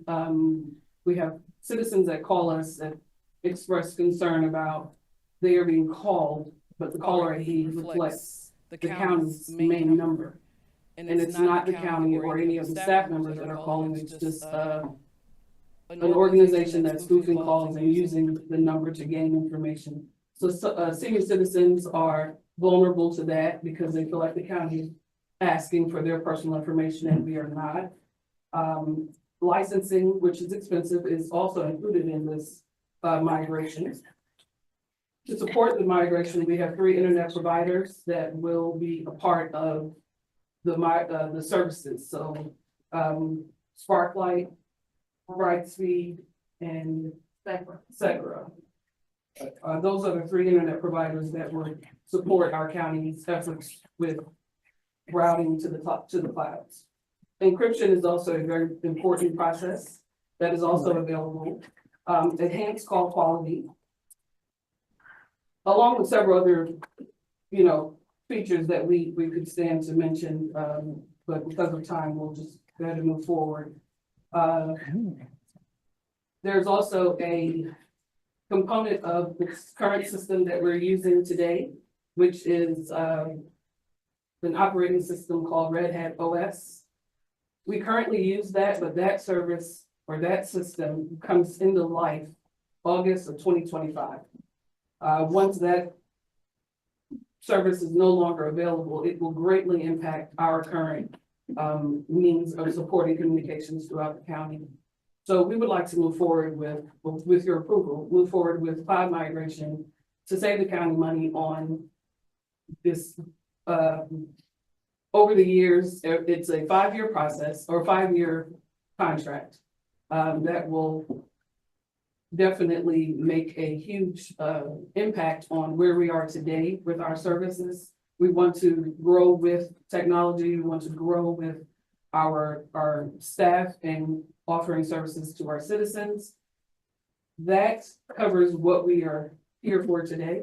I don't know if anyone has any questions, but we are here to answer them if you do. Let me just help you out, Mr. You've done a wonderful job in your presentation. Thank you. Is there any discussion, any objection to us moving this forward? Right now before hurricane season, please, thank you. It's replacing our old system, right? Excuse me? It's replacing the old system that we're paying 80-some thousand for currently a year. Yes. But it's only an correct, increase yeah. of 30, Correct. 36, something like that. Any other discussion? Is there any objection to us moving this forward? See no objection, so Stanius, Mr. Polite, thank you for coming today. We appreciate everything you're doing, and your presentation was very good. Thank you. Thank you. You have a wonderful day. Thanks for sticking around. 5 hours. All right, number 17, we're in the home stretch. Approval to a request to purchase 2 Type 1 ambulances, fiscal impact $768,000, 718 fleet services vehicle purchase account balance of $1,556,991. And if I could have a motion, please. All right, and a second. I'll second. Is there any reason that we need Mr. Robinson to present anything? No. Let's go So we to have. council. Is there any discussion? Does this go to council? Yes. It does go to council. So we approve this without objection. Is there any objection? No objection. This we move to council. Let's move on then to number 18. Approval request to purchase 1 LT 40 bucket truck for traffic management. Fiscal impact is $188,893 for fleet services, vehicle purchase for public works, traffic management division, account balance $1,556,991. Same thing. Is there, I need a motion, please? I'll make a motion to purchase the bucket truck. Is there a second?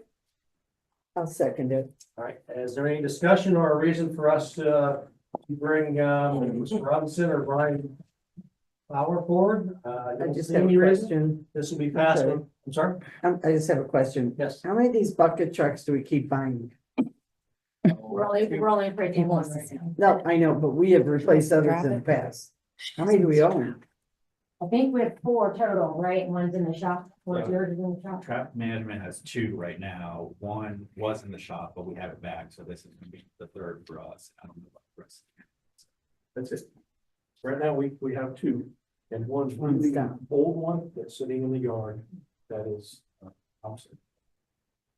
So if we don't approve it, we can't do traffic management. That'd be great. Roads are working so great right That's now. right. We don't need those. Right. See? All right, any more questions or discussion? Nope. Nope, so we will approve this without objection. Is there any objection? I see no objection or hear no objection, so this will be, another one moved to county No, council. this is approved here. Sorry, It's approved here. it's approved here, so this is the, it's only 188,000, so this will be approved, out of finance committee. Yeah, how does this one approve to you, wouldn't it? If that was 150 was the threshold. 150 to 200. Oh, okay. 200 more from county council, right? So this will be approved by the, finance committee, and seeing no objection, this has been approved. Let's go on to, number 19 and 20. We'll take these both at the same time. As long as there's no objection, but we'll get someone to make a motion in a second. Reappointment of of Rick Stewart to the accommodations tax 2% state board for a 4-year term with expiration date of April 2029. And also the reappointment of David Nealams to the airport's board for a 2-year term with expiration date of April 2027. I'd like to ask for someone to make a motion to take those votes at the So, same time. Mr. Chairman. I'll second it. A second, any discussion? And is there any objection? Seeing no objection, that will be moved to county council for approval, or be brought up. All right, and then, final thing on our agenda for today, besides an executive session, is fiscal year 2026 discussion on budget update. Ms. Harriet, our chief financial officer, and. Oh, the All right. All the above. Vicky, the floor is yours. Make that motion and put on the floor. Oh, yes, sir. Well, this is just discussion. Yeah. Yeah. Why do All I have right, to- so, as we all know, Second, your second. I'll second. And then we. Okay, you're on. Practice, Terry, you're good to go. okay, so after, last Monday's meeting, we obviously had to go back and make some adjustments. My apologies. Not enough coffee in the world, Logan. But we are updating all of the, funds. We have several funds where salaries are budgeted, so we're currently in the middle of updating all the funds for the 1885 full-time. Obviously, you recognize that a lot of the agencies were following suit to what we had originally discussed back in February. We've got some fire chiefs with 3%, some 3,000. I'm not quite sure how many others you're gonna see like that as we go and continue to this budget process, but we've adjusted the county's budget for 1885 for full-time and 943 for part-time. We are asking, and as we've already spoken with, Finance Chair Lawson and County Councilwoman Chair, sorry, for a special call meeting on May 5th, which will be right before the Natural Resources and Community Services. Thanks, Dan. Those two go together, right? Just learning. Okay. Prior to that, specifically for the sole purpose of presenting the 2026 budget, because obviously we need a little more time to go back and adjust figures and update what we originally had prepared for you, supposed to be presented today. And then I think you're adding that other item on that agenda as well that got left off today's agenda. So that is kind of where we are right now. We're in the middle of updating some of these funds to reflect the new cost of living adjustment. So that would be 1 o'clock on that day? Yes, I do believe that's what we talked about, right? Okay. Ms. Hobbs? Yes. 1 o'clock? Absolutely. Yes. I Sorry. was about to say I was absent, sorry. No, Sarah, but poor Sarah, can catch up. I'm pretty sure that's what. Oh, yes, to include, and this was at the recommendation of the chair, was to have first reading at that finance committee, special call finance committee meeting. And in order to stay in line with the rest of the budget calendar without having any additional special call meetings, we would request that we move the budget immediately to the following, which would keep us back on track to have the budget passed by the first, third reading by the first council meeting in June. So in order to get this accomplished, we're only asking for one special call meeting, which is May 5th at 1 o'clock, specifically for budget. Just call me, okay. Right. Okay. It's still. Any questions? Any questions, any more discussion? Go ahead. Don't do that to me. Claire, she said that first reading would be at council, not committee. Yeah, she said council. The special call finance committee meeting to be then moved to the first council meeting after that, for the first reading. Yeah, All I right, was so, wondering. That's then something that will we approve what we just keep talked on about then without objection, obviously we'll have a That was special call. Finance meeting and consider the exception. Right, so approve without objection. Nick, you understand, Right. this is gonna be a call finance. Yes. Mhm. On the same day, we have other meetings. Yes, we have community service and natural resources. If we could approve first reading and a call. At the next one. Right, you'll Finance committee, we approve the finance. Mhm. committee, whatever. Three meetings in May 12th, May 12th. the second meeting in May, and then the first meeting. You'll have it done in the beginning of June. Right. Okay, I'm with you. Keep us on a tight schedule Yeah. after we run everything.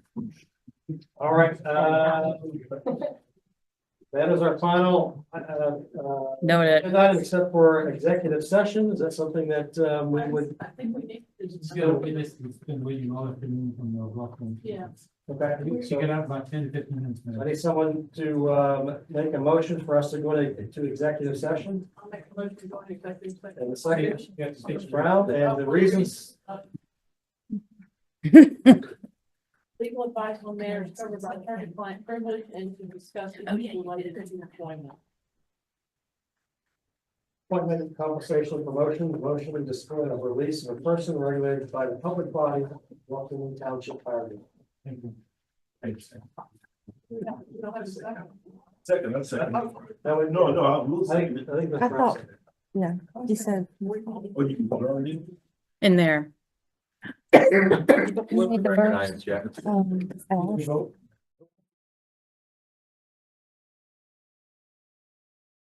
And yet there was one objection. That's what I got. No objection. He's just being moderated. Really?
executive session. Is there any action that someone would like to take for this committee? Yes, Mr. Chairman, I move that we forward to council at this next meeting whether to suspend or rescind the appointment of Mr. Rick Probe as a member of the Bluffton Town Fire District Board of Commission as a result of his conduct as it relates to the investigation pending concerning the Bluffton Town Fire District. I'll second it. Second, all right. Is there any discussion? Seeing no discussion, is there any objection? There is no objection, since we move to the next council meeting. All right, is any other action to come before this committee? I hope not. Seeing none, we are adjourned at 5 hours and 37 minutes.